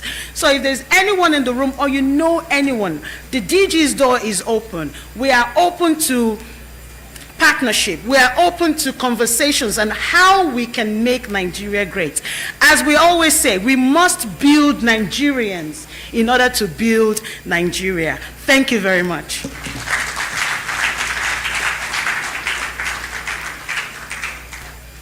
You can literally feel the passion in her voice. Please, can we give NOA a resounding round of applause? Thank you. They are the image makers of our country. Well, Your Excellencies, next up, coming to speak and give a good message, he is the chairman of the Unveiling and Rebranding Nigeria Initiative Board of Trustees, a man that has served this country in uniform, in khaki, and have served with gun, making sure that Nigeria remains one entity. He is a patriot of repute. Please join me to welcome Brigadier General David Shaijaba, please, as he comes to give his good message. Please, we can do more than that as a round of applause, Your Excellencies. You can feel free to call him an officer and a gentleman. You're welcome, sir. Military official whose career in the Nigerian army spanned over 3 decades of dedicated service, excellence and leadership. Throughout his tenure, he served in numerous strategic and command roles, both within Nigeria and in international peacekeeping operations. He earned a reputation for professionalism, discipline, and a deep commitment to national security and unity. A graduate of several prestigious military institutions, he is also known for his contributions to defense policy, civil-military relations, and community development initiatives. Since retirement, he has remained actively involved in national discourse, security consulting, youth development, including serving as the coordinating Commandant General of the Nigerian Legion Corps of Commissionaries. Brigadier General David Shaljaba Buba, retired, stand as a symbol of honor, courage, and enduring service to Nigeria. Ladies and gentlemen, with a round of applause, let's welcome our special guest who will be delivering a goodwill message at the URNI Rise Up Patriot Conference 2.0. Brigadier General David Shaljaba Buba, retired. Chairman, Board of Trustees, Unveiling and Rebranding Nigeria Initiative. Welcome home. Thank you very much. Where is Mr. Abdul? Where is Abdul? Where is Mr. Abdul?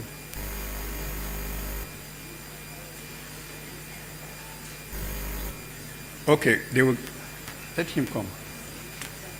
Is Abdul around? Yes, wants him to come. Why I'm calling on Mr. Abdul is that last year, the first 1.0 conference, this hall was not filled like this. And I'm happy. Last year we said this year's one is going to be better than that of last year. And why I'm calling him here is that so many people don't know this gentleman. He's the engine. He's the CEO of this Unveiling and Rebranding Nigeria. And people don't know him because he is just a shy man, very, very shy. He don't want to talk. So I just want to introduce you to the audience so that they know you.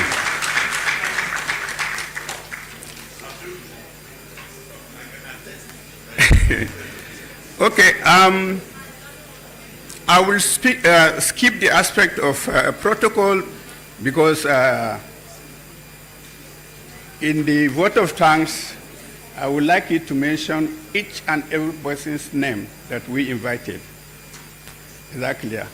So I will just capture the issue of the guest speakers and the panelists, both the ones that have discussed with us and the ones that are yet to come. Distinguished guests, ladies and gentlemen, patriotic Nigerians, esteemed organizers, ladies and gentlemen, it is with great honor and deep sense of national pride that I deliver this goodwill message on behalf of Board of Trustees of the Unveiling and Rebranding Nigeria Initiative. At this epoch-making event, the Rise Up Patriot Conference, when we started, I was a bit scared. But today, I'm very happy, more than happy, to see that we are growing every year. There were some promises made last year, especially by your DG, the National Orientation Agency. And we are quite happy that he kept the promise for sending you to us. He's not around. This unveiling and branding, the chairman of the Nigeria in Diaspora Commission. When we visited them, they said, well, we are even helping them to do their job. So we are just starting, and gradually I believe we will do better by next year, by the grace of God. The theme of this conference, projecting the positive image of Nigeria through creative ecosystem, resonates profoundly with our mission at Unveiling and Rebranding Nigeria initiative. It speaks directly to the heart of national reorientation, identity renewal, and the collective effort to showcase the essence of Nigeria to the world. Why I bring this in here today is how I wish she's here too.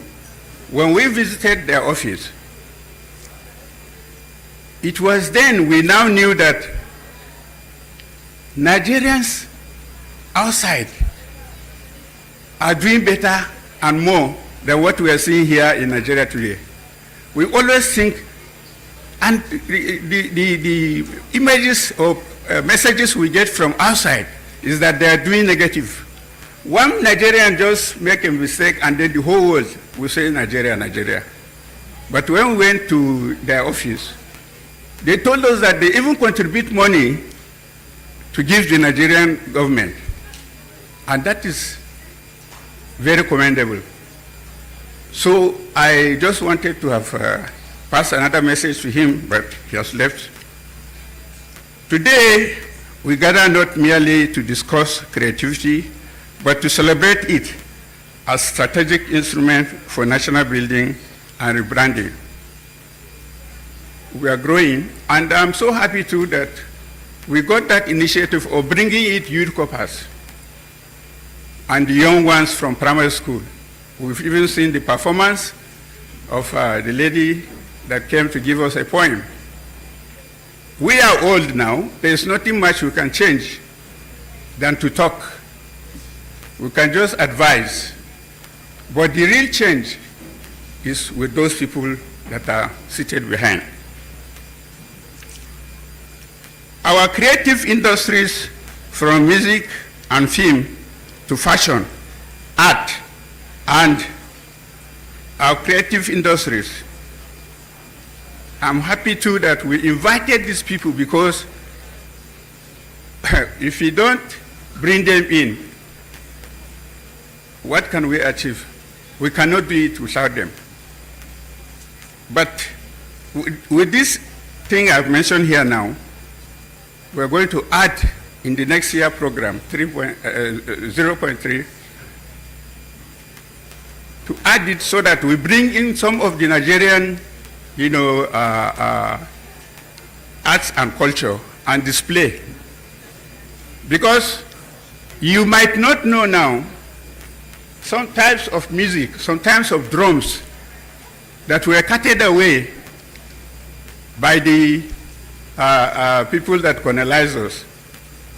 We try and get in touch and get those ones to display for the young ones to know. Even how to make calabash. When I even say calabash, some people didn't, in fact, they have not even seen what calabash is all about. They can only know plates and all these rubber plastics. So, in rebranding Nigeria, we have to bring those things so that our children will know. I was at a conference somewhere, then after the conference, somebody was asking me, do we pluck granite from tree? So you can imagine, a Nigerian don't know where granite, whether it's from the ground or from the tree. It's not funny, but I was so disappointed. So he was thinking maybe granite is like coconut. So these are some of the things we want to bring in the branding and unveiling Nigeria. This conference, therefore, represents a clarion call. Clarion call that is all of us must come out and embrace this type of rebranding and initiative so that we can move forward. Now, why are we like that? Because initially we are being, even up to today, any small thing Nigerian did is negative. The only thing Nigeria is always praised outside is in terms of football. When Nigeria is playing, the whole world is watching because they know we can do the undoable. But anything outside that is not accepted. Then finally, I will wish that this country today is very peaceful. I enjoyed the part of this country from 1958 up to 1982 without any fear. I traveled anywhere. I used to travel from Lagos to Maiduguri, to my village in Askra in by car, only me. At any place you can stop, you can get fuel. You don't fear any you don't have any pothole then. But how we now, so why I'm bringing this topic here is that our government, those of you that are close to the government, we need good roads. Insecurity has gone beyond what we can handle, but I believe that very soon Nigeria will be secured and everybody will come back home and enjoy. Thank you very much and God bless you.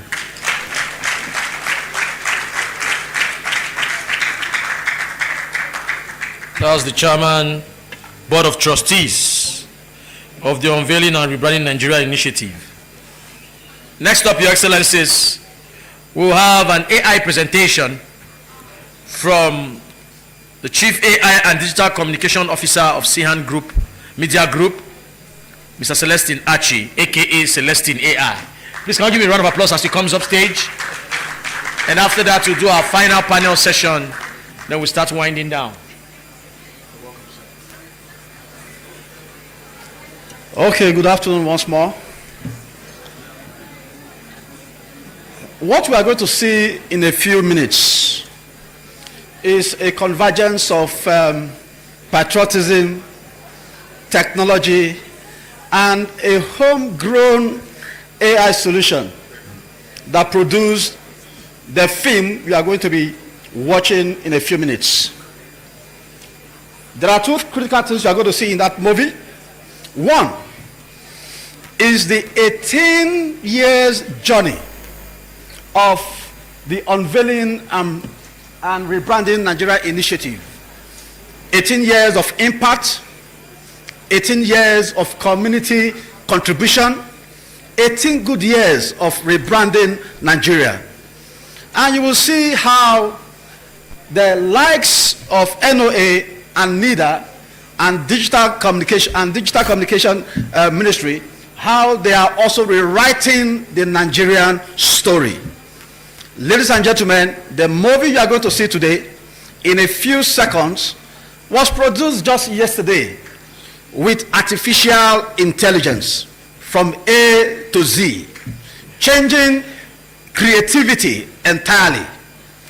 AI is already rewriting the Nigerian storytelling method. Please sit back and enjoy. Thank you.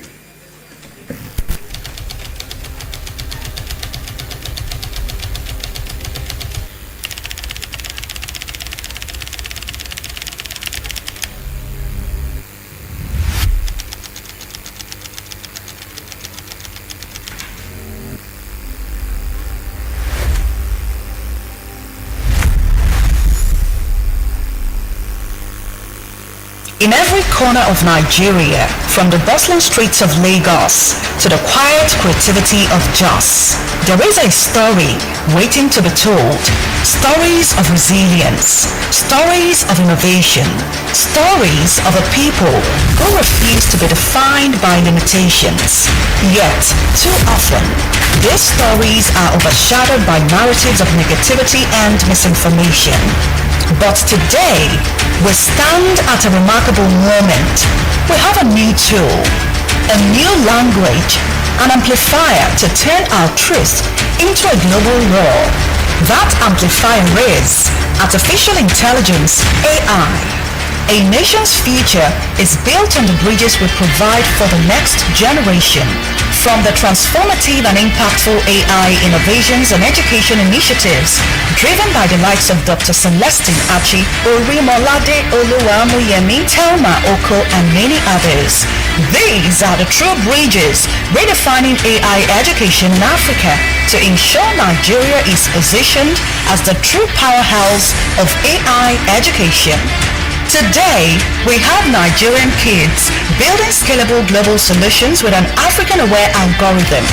This bridge doesn't just empower us at home, it extends across the oceans where creative powerhouses and Nigerian innovators are making our nation proud on the global stage, serving as ambassadors of our relentless spirit. To project our image, we must own our conversation, and that begins with our own people. This is where Malam Isa Onilu, the Director General of the National Orientation Agency (NOA), has redefined citizen engagement. Powered by the NOA, the Clean AI platform is a bold vision to re-engineer global citizen engagement. It's built in an African context with African algorithms that understand our culture and our nuances. It is redefining how a nation connects with its citizens. To speak to our citizens, AI must first speak our languages. That is the power of the Nigeria N Atlas V1, brought to life by Awari and the visionary leadership of Dr. Bosun Tijani, our Minister of Communications, Innovation and Digital Economy. We are no longer just consumers of global narratives. We are the architects of our own. And the world is taking notice. They see the architects, they see the innovators. In 2026, the Nigerian Institute of Public Relations, NIPR, will not just attend the World Public Relations Forum, it will host it right here on our soil. The world is not just listening to our story anymore. They are coming to Nigeria to learn how we tell it. So, as we project the positive image of Nigeria, let us embrace AI not as a replacement for human imagination, but as its amplifier. Let us use it to create, to connect, and to correct. Because the true story of Nigeria is not one of despair, but of creativity. Not one of division, but of unity. Not one of limitations, but of possibilities. With AI in the hands of our creative ecosystem, our voices become louder, our truths clearer, and our impact global. Together, we will unveil the nation we love, one authentic story at a time.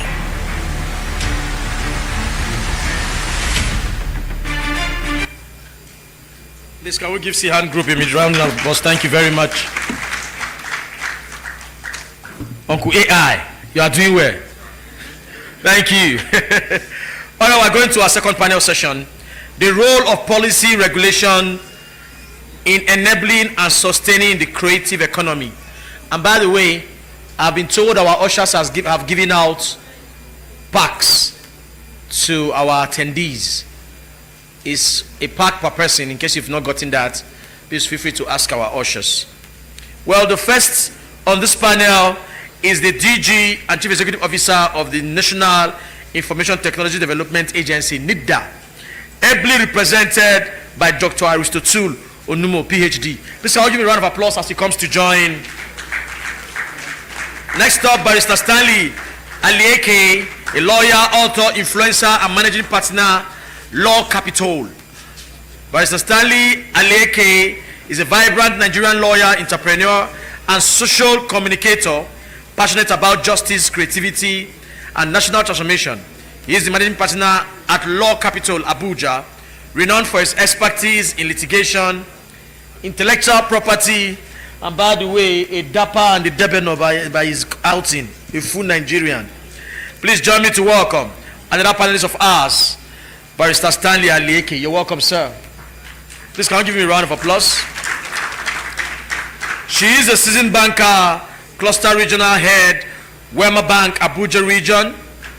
Chinwe Onwuchekwa is a distinguished banking professional with over a decade of experience driving financial growth and empowerment. A passionate gender banker, she provides innovative financial solutions that promote the economic advancement of women and young entrepreneurs. Please join me to welcome our lovely panelist, Chinwe Onwuchekwa. Please a round of applause for her. You're welcome. Her mission is to empower women and youths to achieve financial independence and stability, showcasing how inclusive banking can transform lives, strengthen communities, and contribute to national development. You're welcome. The last but not the least, an educator, lecturer, and tech researcher, Felix Uloko, is a visionary educator, researcher, writer, and tech entrepreneur committed to advancing artificial intelligence and digital innovation across Africa. As a lecturer and mentor in computer science and at the Veritas University, he blends academic depth with real-world expertise to empower the next generation of AI leaders. Your Excellencies, he is the founder of Abixa Analytics, a data and AI solutions company, and convener of African Artificial Intelligence Foundry, AAIF. Please can we give him a round of applause? Joins us on this panel. All right, I have the privilege to be your moderator of this one.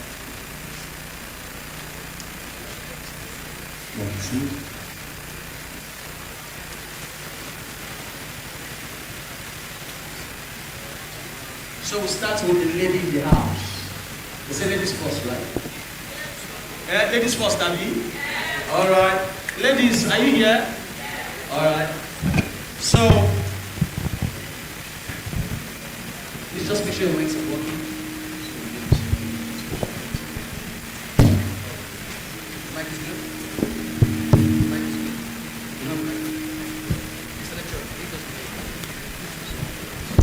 all right. So your question, in about 3 minutes or less, can you tell us about your journey so far and how you've used your platform to influence the creative ecosystem and promote a positive image of Nigeria? Thank you very much for that question. At Wema Bank, we have come to understand that financial inclusion is not just about opening accounts or having a mobile app. It's really about empowering people, especially creatives and those in the informal sector, with the tools that they need for them to be able to, with the knowledge, the confidence that they need for them to be able to grow sustainably, something that people will be able to believe in. Sorry. Can you hear me? Yes.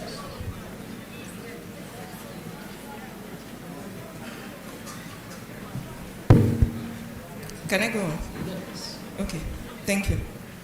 So, what we do is that we see enormous potentials from fashion to photography to film, art, crafts, and entertainment.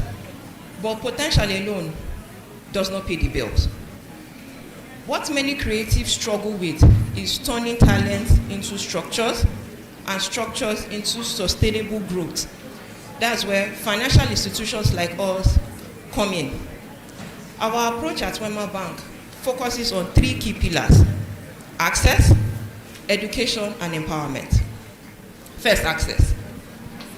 We bring banking closer to where people actually live and work. Through Alert by Wema, Nigeria's first fully digital bank. Creatives can open account, save, budget, and even apply for loans right from their phones.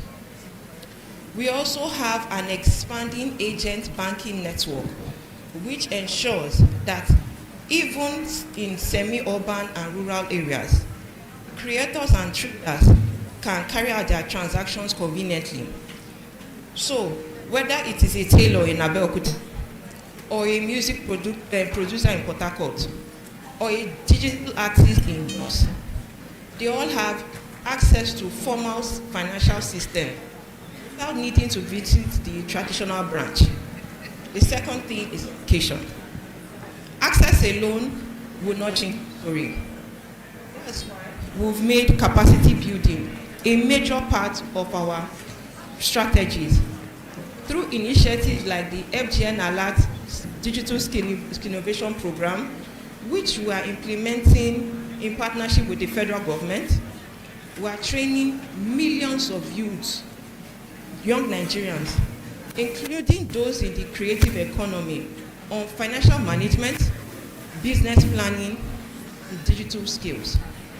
We have also built other learning platforms like the WEMA SME Business School and the SME Business Clinics, where entrepreneurs can learn real practical lessons, how to separate business money from their personal money, how to price products and gain profit, how to keep records, and how to position their brands for partnerships and investors. Okay, I have a follow-up question. Many.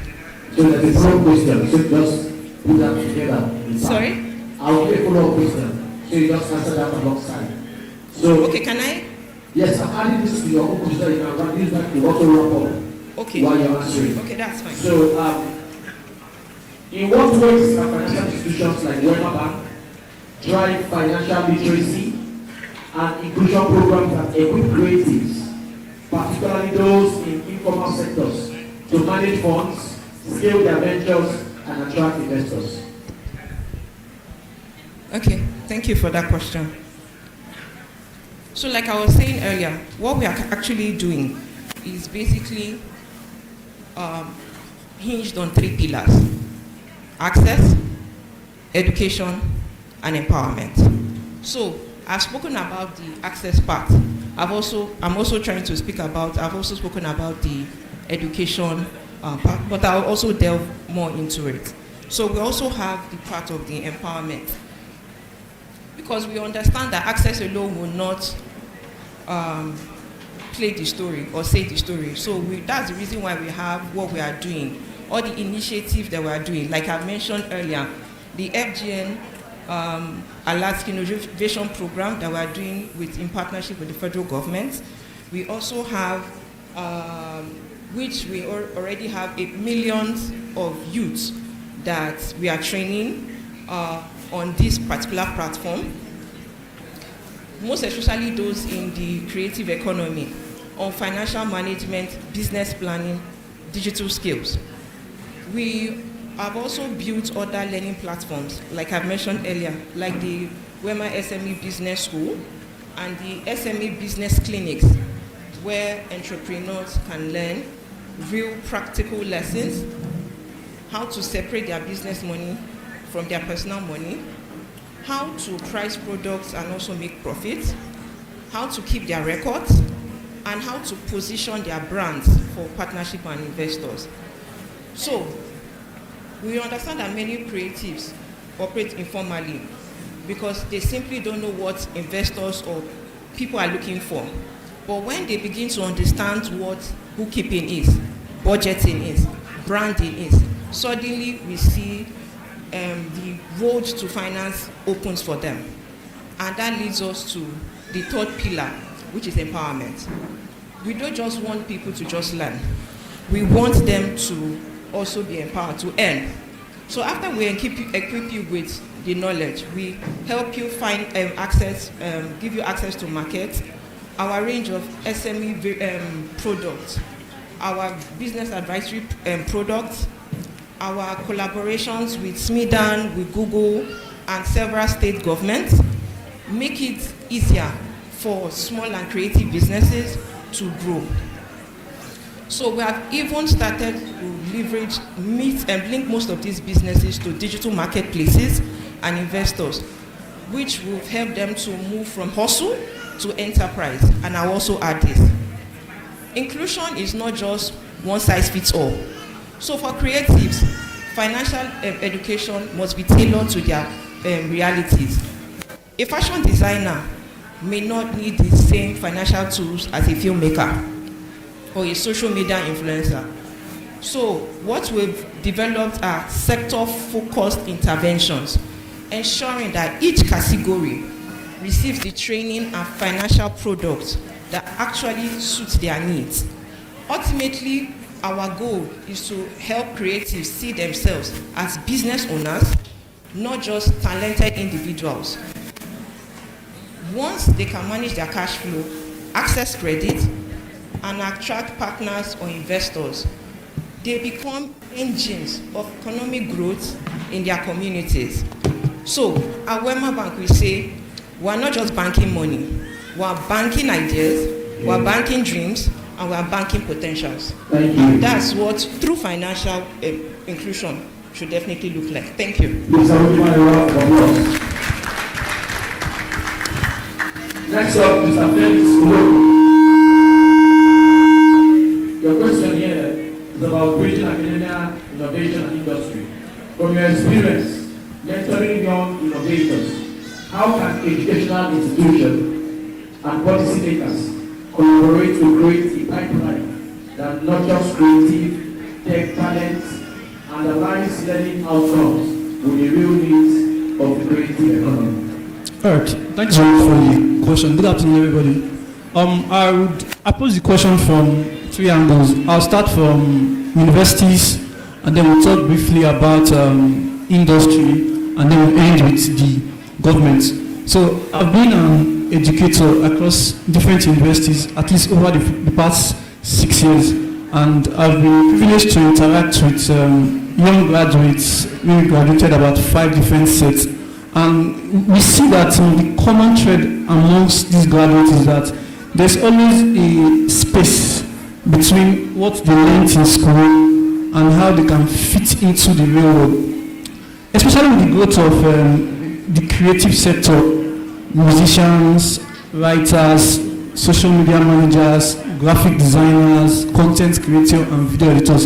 So it's always difficult for a typical Nigerian university student to try to marry a political science course being taught in school with a musical skill that is inherent in that person. So you find a situation where most students become disillusioned with learning and they try to focus on their skill. The solution is that Nigerian universities should be more deliberate about creating an enabling environment for creatives to thrive. I do my PhD at the University of Benin, and I was there last week, and I spoke to students, and it's just so strange that universities are not being deliberate about the kind of products that they churn out every year. And then we see situations where companies try to interview fresh graduates from Nigerian universities, and they now have to spend extra money to retrain these people. This is someone that has gone through university for 4 years and for 5 years, and yet the person is still not equipped to actually deliver on the job. Thankfully, over the last 3 years, the former BMAS curriculum has been phased out, and we are now having CCMAS that contains courses called local content courses. So departments in universities have the liberty to develop creative courses that are relevant to the Nigerian story. So hopefully with the continuous implementation of CCMAS, students can actually get value from the education they get from Nigerian universities. The second part is the industry collaboration. So one of the biggest challenges is that companies and government bodies outside universities do not have enough interaction with what happens on ground in these schools. In developed countries, you find companies having research centers in universities. In fact, a university is like the highest possible pinnacle of innovation and research. But here in Nigeria, that is not the case. We should have, maybe what is the biggest, maybe clothing brand in Nigeria, maybe a Sheyi Body. A Sheyi Body should have a research center, maybe at the University of Abuja. And you can see that industry collaboration and academia, it's now, we want a situation where companies can organize events, companies can organize job fairs, companies can have satellite offices on Nigerian university campuses, so that students have a feel of what it means to work 9 to 5, what it means to work in tech companies, what it means to work in creative companies, even before they leave school. The third part of the story is about the government. thankfully, especially with the Ministry of Digital Communications and the programs that they've been bringing on board, for example, 3MTT. 3MTT is a very important program that has helped both Nigerian students and fresh graduates to be able to be trained digitally online on skills like Python, skills like SQL, skills like prompt engineering and things like that can help them to actually grow. However, more needs to be done.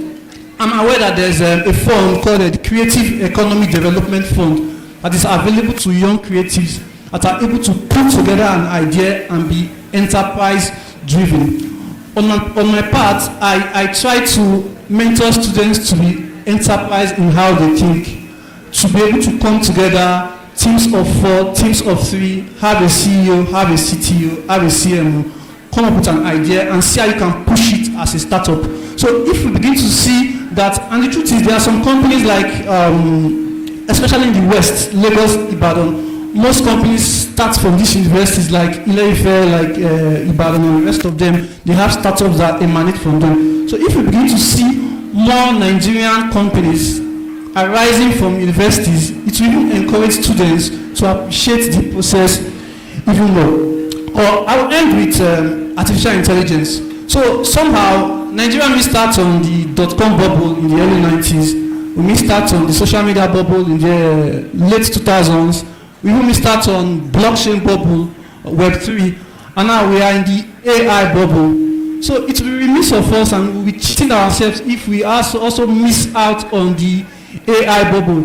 And the alarming thing is that young Nigerians are just consuming AI content. We're just barely using it. Facebook Meta is built on Llama. ChatGPT is built on GPT-5. Gemini is built for Google. Now, these AIs are built on models that can actually be fine-tuned to any kind of context, which is why I was very happy to see the M-Atlas, that's actually a large language model that is tailored to the Nigerian space. So young Nigerian creatives should begin to see AI tools as assistants that can be fine-tuned to actually give them a boost in their career in whatever way they do. And finally, on the part of government, there was this program or initiative by the South African government, whereby if foreign companies are to come into South Africa to create movies, to create stories or whatever it is, as long as they use South African talent for these productions, then the government can give them maybe some sort of tax rebate, maybe 25% or 35%, as the case may be. So if you can also add this kind of approach, whereby universities become the epicenter of innovation and startup technologies, and then industry companies actually come into university and set up satellite offices to interact with students, and also government adds their own support, then I think that we can achieve a more holistic arrangement across academia, industry. Thank you. Thank you. Please all give me a round of applause. So Dr. Akisoto, you've been hearing about government policy framework. So policy has a big framework. Policy frameworks often determine how well innovation thrives. Can you share how NITSA's policies or partnerships are designed to support the creative economy, especially in areas like intellectual property protection, funding, and digital transformation?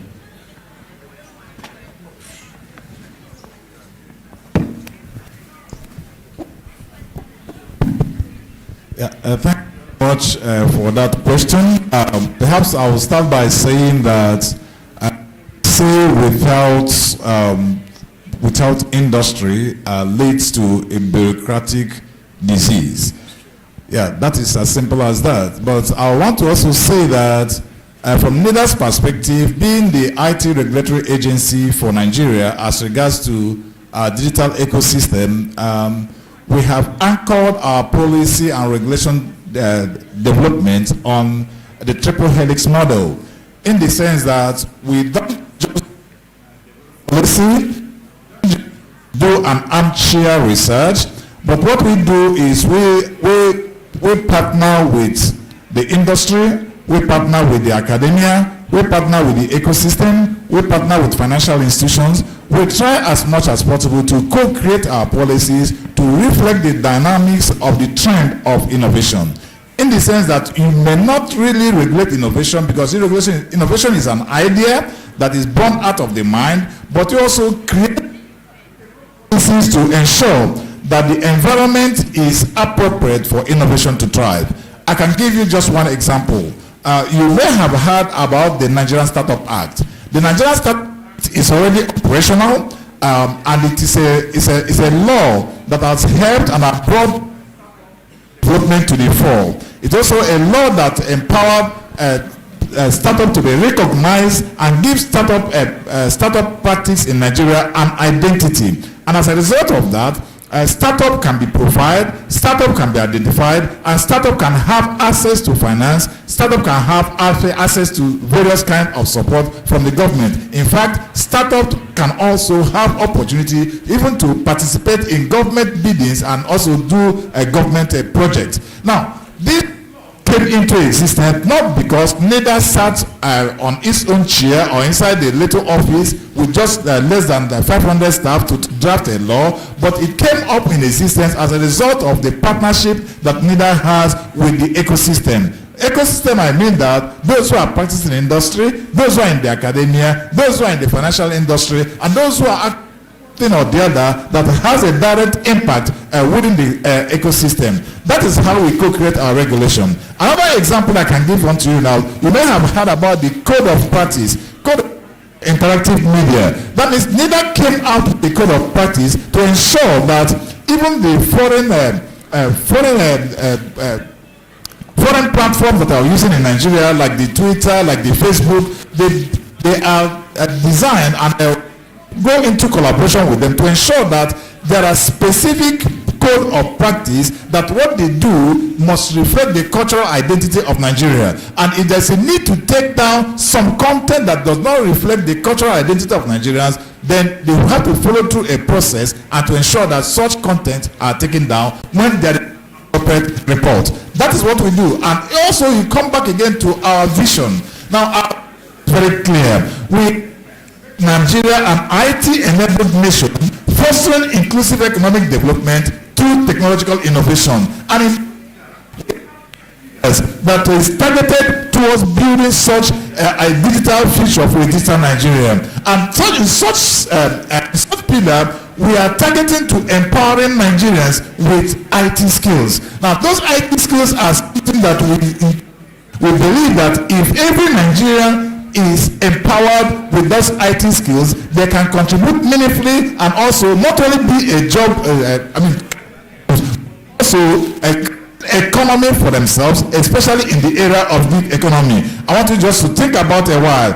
If we are able to empower the people who sell little things in the market, take for instance, a market for instance, they make close about $8 billion business almost in every year. The same with the Kano market. Now, if those people who are practicing and those sellers who are in those markets are digitally skilled and they are able to use digital skills to make their product and massify the services they sell, think about how much they can be contributing to the economy. In as much as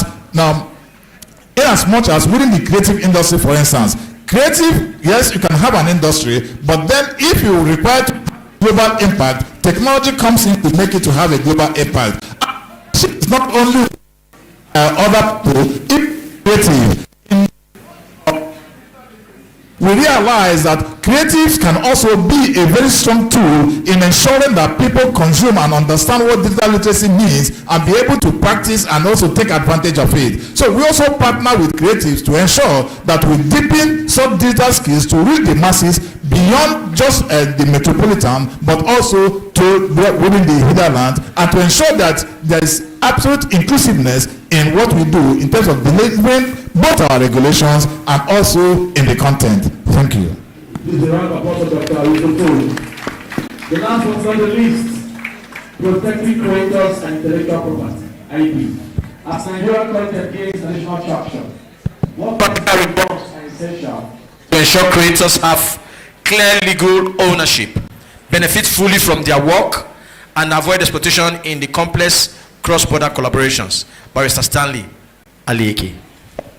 I wonder why it's now that Nigeria is coming into conversation of intellectual property.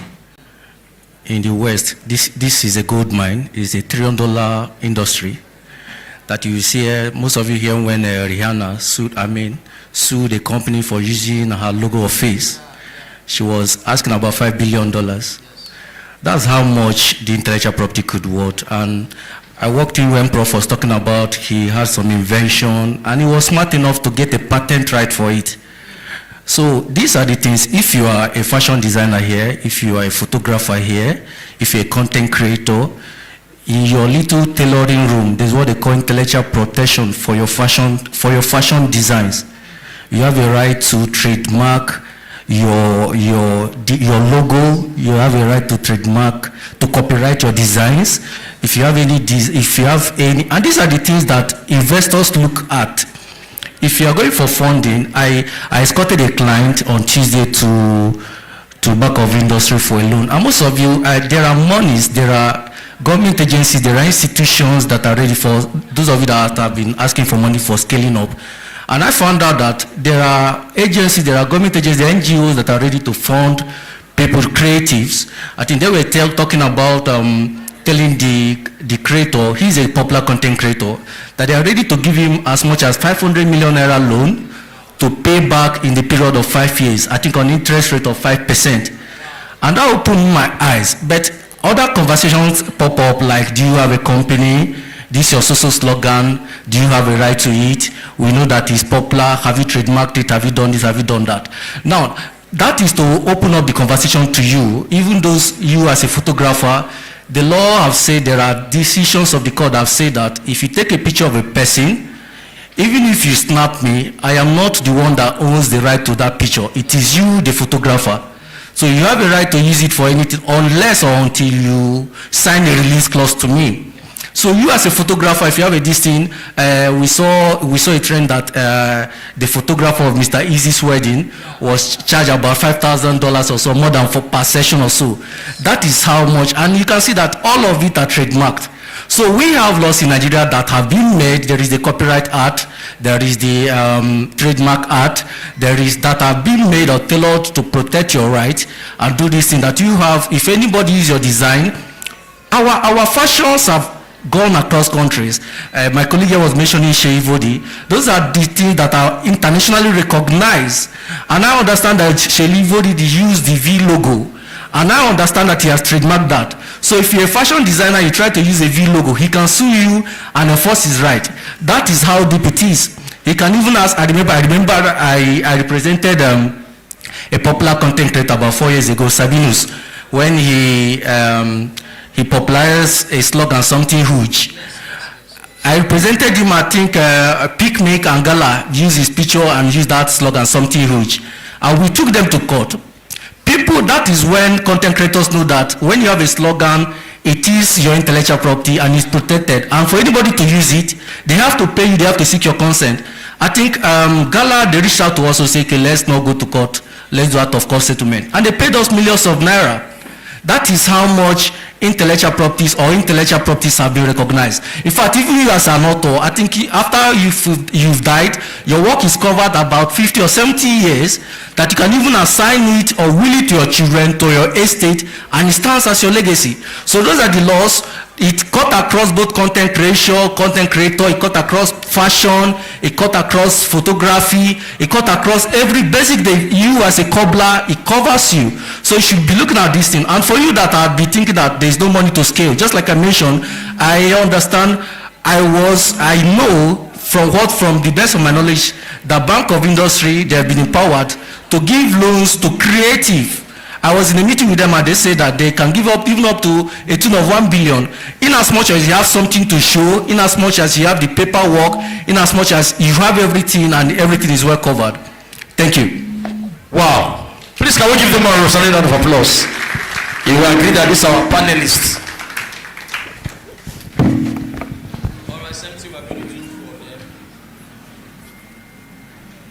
So please can we just have you stand to that before to our general photograph.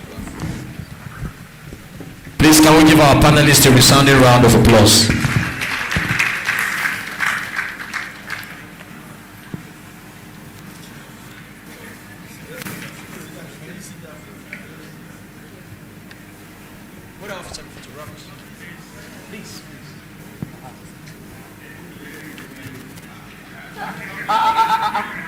Sorry, sir.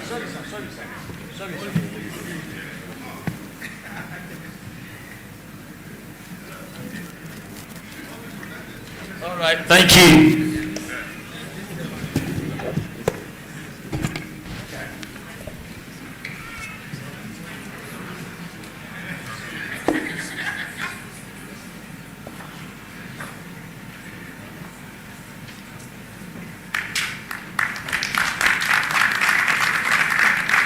Thank you.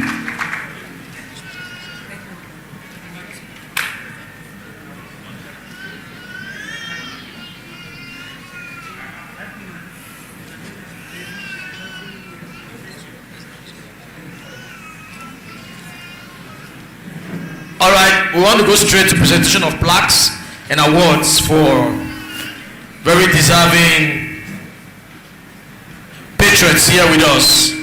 We have Mr. Celestine Archie. Please all give me a round of applause.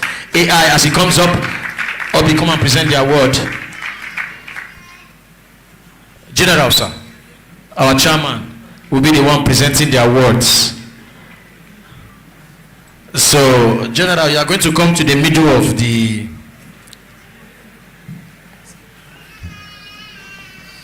Yes, sir.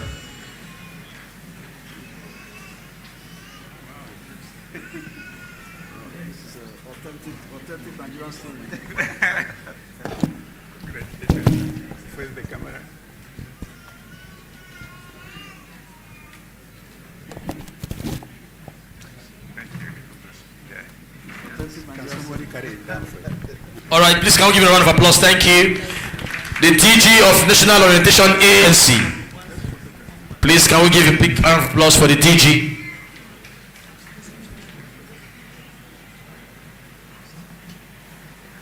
DG NOA, please can we have you come collect your award on behalf of your DG? Please can we give them a round of applause? NOA. They have been our major partners.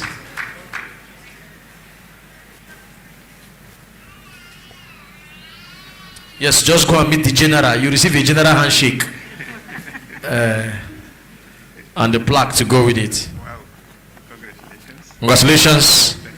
Next up, the DG NITDA, ably represented by Dr. Aristotle. Please can we give him a round of applause as he comes up?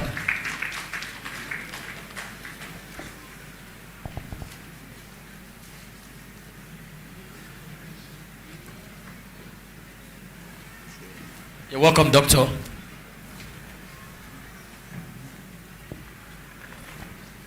Next, our guest, one of our guest speakers for today, one man that did justice, that took us down memory lane, even taught us a song that Wole Soyinka used to sing. Please join me to welcome Dr. Akinyele Oladeji as he comes to receive his plaque. Please can we give him a resounding round of applause. Did lots of justice to that presentation. Even the deepness of his voice will let you know that there is auction.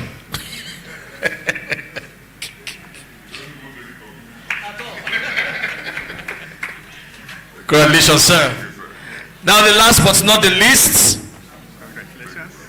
the man that opened our session for this year, and you know that was huge according to Sabinus. Please join me to welcome Engineer Umar bin the PhD as he comes. If you are not clapping for Prof, please come on now. Come on now. The man that said he met Bangida and the envelope did not follow him.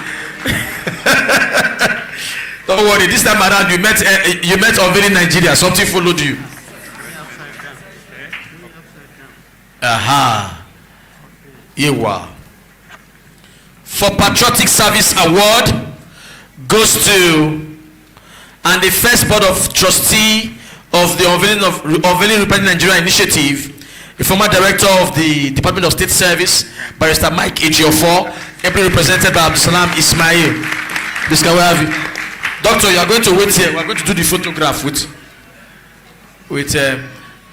Doctor, it's like everybody here now loves you. All the coppers are loving. everybody loves you here.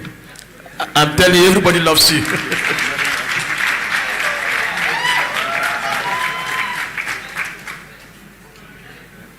So let's have them. No, okay, can wait back now, please. So can we have you with your plaques now? So we'll do a group photograph. So we pose with it and do. Engineers waiting for this group photograph, so that even his grandchildren can see that grandpa is delivering everywhere. Age is not a barrier.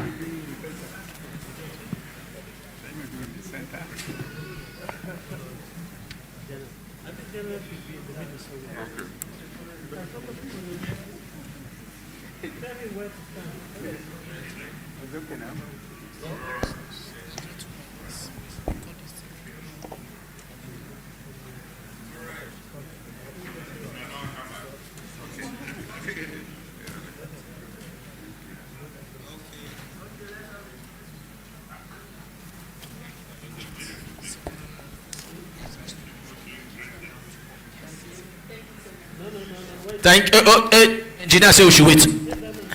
Artificial intelligence.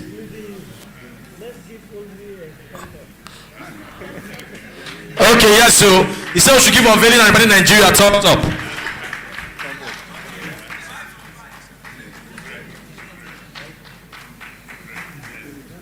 Thank you. Thank you. Thank you. Please, as they, can we give them as they make their way back to their seats? Thank you very much.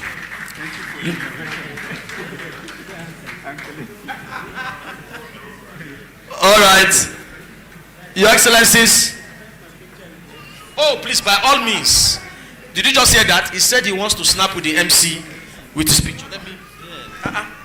Please. Don't play.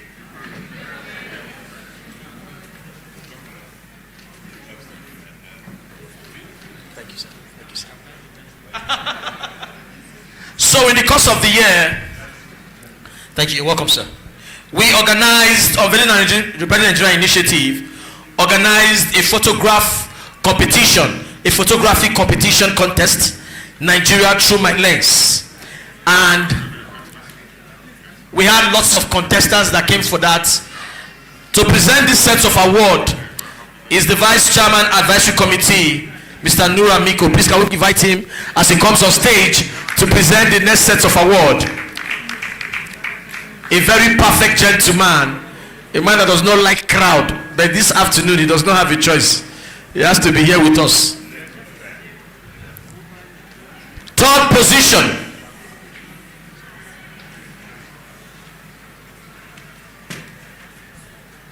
All right, please, you have to show the pictures on the screen. The third position, Praise Ochuko. Please can I give a round of applause, please.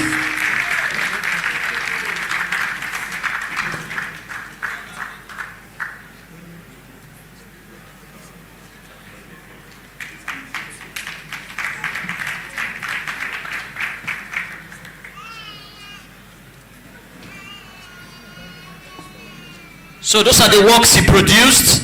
They are on the screen. And these awards were presented and donated by Customs and Trim Build Tech Solutions. Please can we give our sponsors a round of applause? Oga, relax now. You want to miss your destiny? Easy paper you want to go home with? This one is laptop. Hold on. You call it paper, you may go. So that by the time you start editing your pictures going forward now. Congratulations. First runner up. Second position. Ojolola Olayinka. Please a round of applause. So just hold on, don't go yet. Just move that way so that another person can enjoy the spotlight. But don't worry, your story is about to change. So his own work is being displayed. This is vetted by top photographers in Nigeria, professionals, the likes of George Okoro, Momodu Media, Big H, vetted these works. Thank you. And the first position.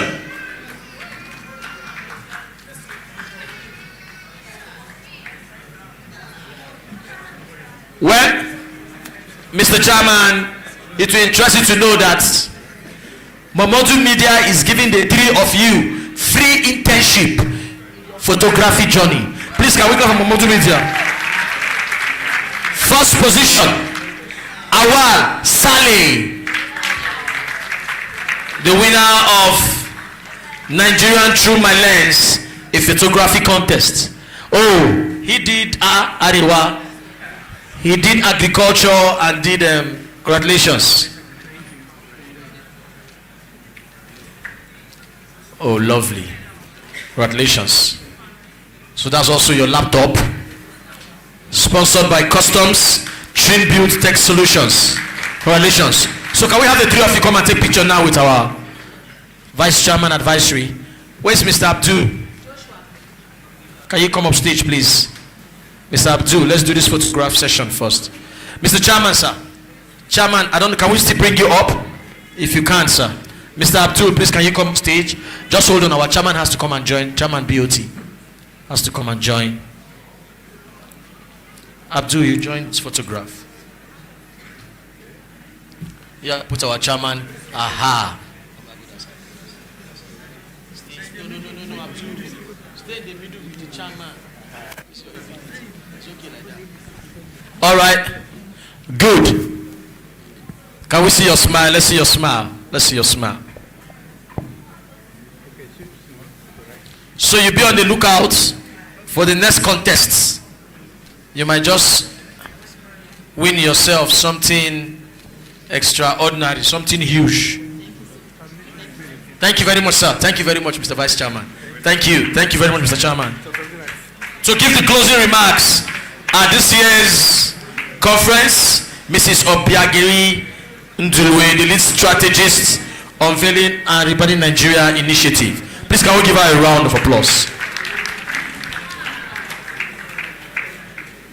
Good afternoon, everyone, and thank you so very much for sitting here for at least 2 hours and counting.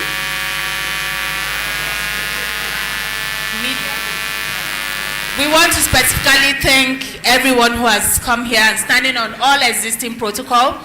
I'm saying thank you to all our panelists and say thank you to all of our sponsors. Thank you to all of the ministries and parastatals that have been invited.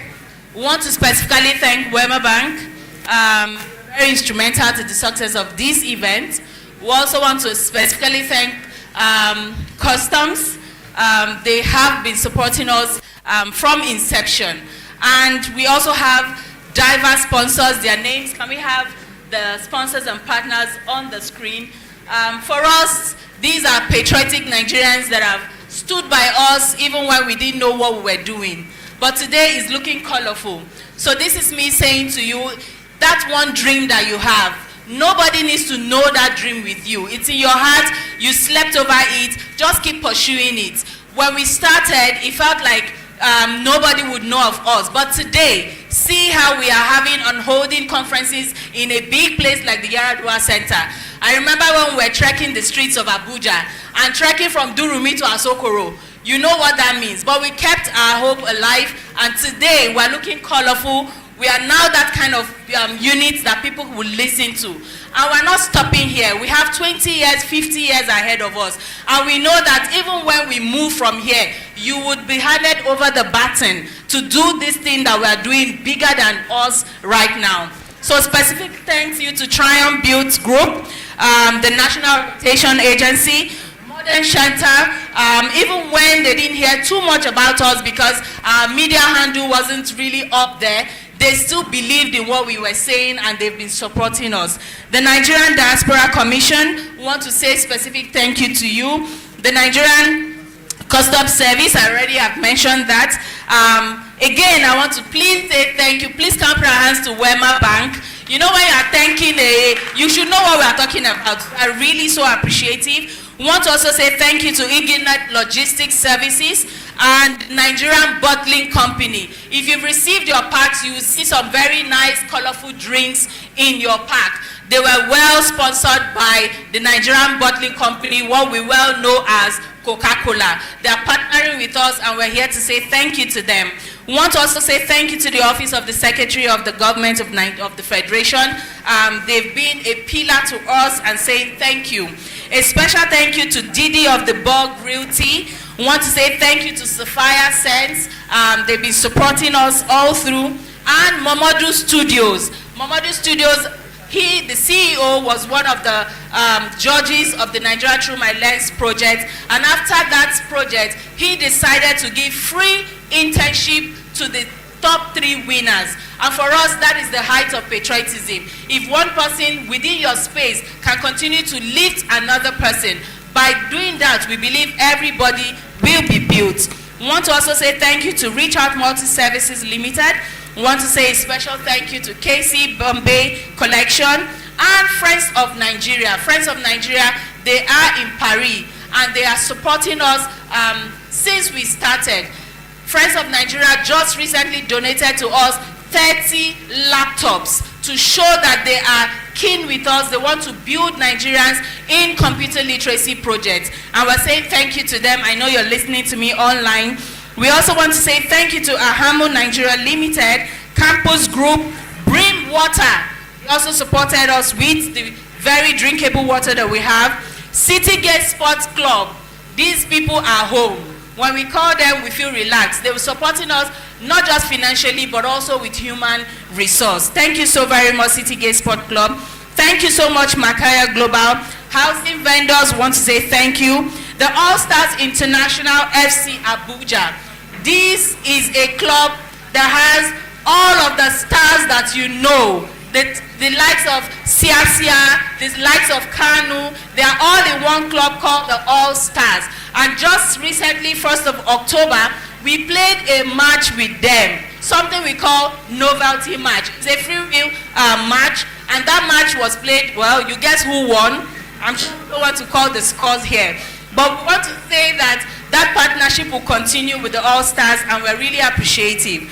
Thank you to Super Taste. Thank you to Silver Chris Computer Limited. I'm sure you've seen the donations that just happened. It was donated by Customs, but was well sponsored and brought together by Silver Chris Computer Limited. Thank you, Omeseki Global Service. Thank you to O1 Bear. O1 Bear is, of course, you know what that means. The way you're eating and enjoying yourself, that's who they are. Thank you again to Wasa Bao, to our Royal Bay Services Limited, to Demopis. They are in charge of all of our refreshments and they've been supporting us since inception. Thank you to Fred Young, Giant Field Property Limited. Thank you to Kate Exclusive Limited. Thank you to Spotlight Group. And finally, thank you again to the Ministry of Information and National Orientation. We want to say thank you, and then I'm sure this is all our thanks. And again, thank you to us who have been sitting here, participants, core members, secondary school, all the university secondary schools. We are grateful that every time we call you, you represent us anywhere you are. Again, this is to us saying a big thank you.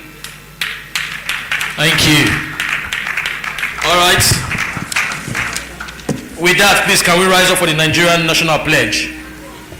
We'll see you at 3.0. Let's go. I pledge to Nigeria, my country, to be faithful, loyal, and honest, to serve Nigeria with all my strength, to defend our unity, and uphold our honor and glory. So help me God. Amen. Thank you. And have a lovely journey, safe trip back to your various destinations.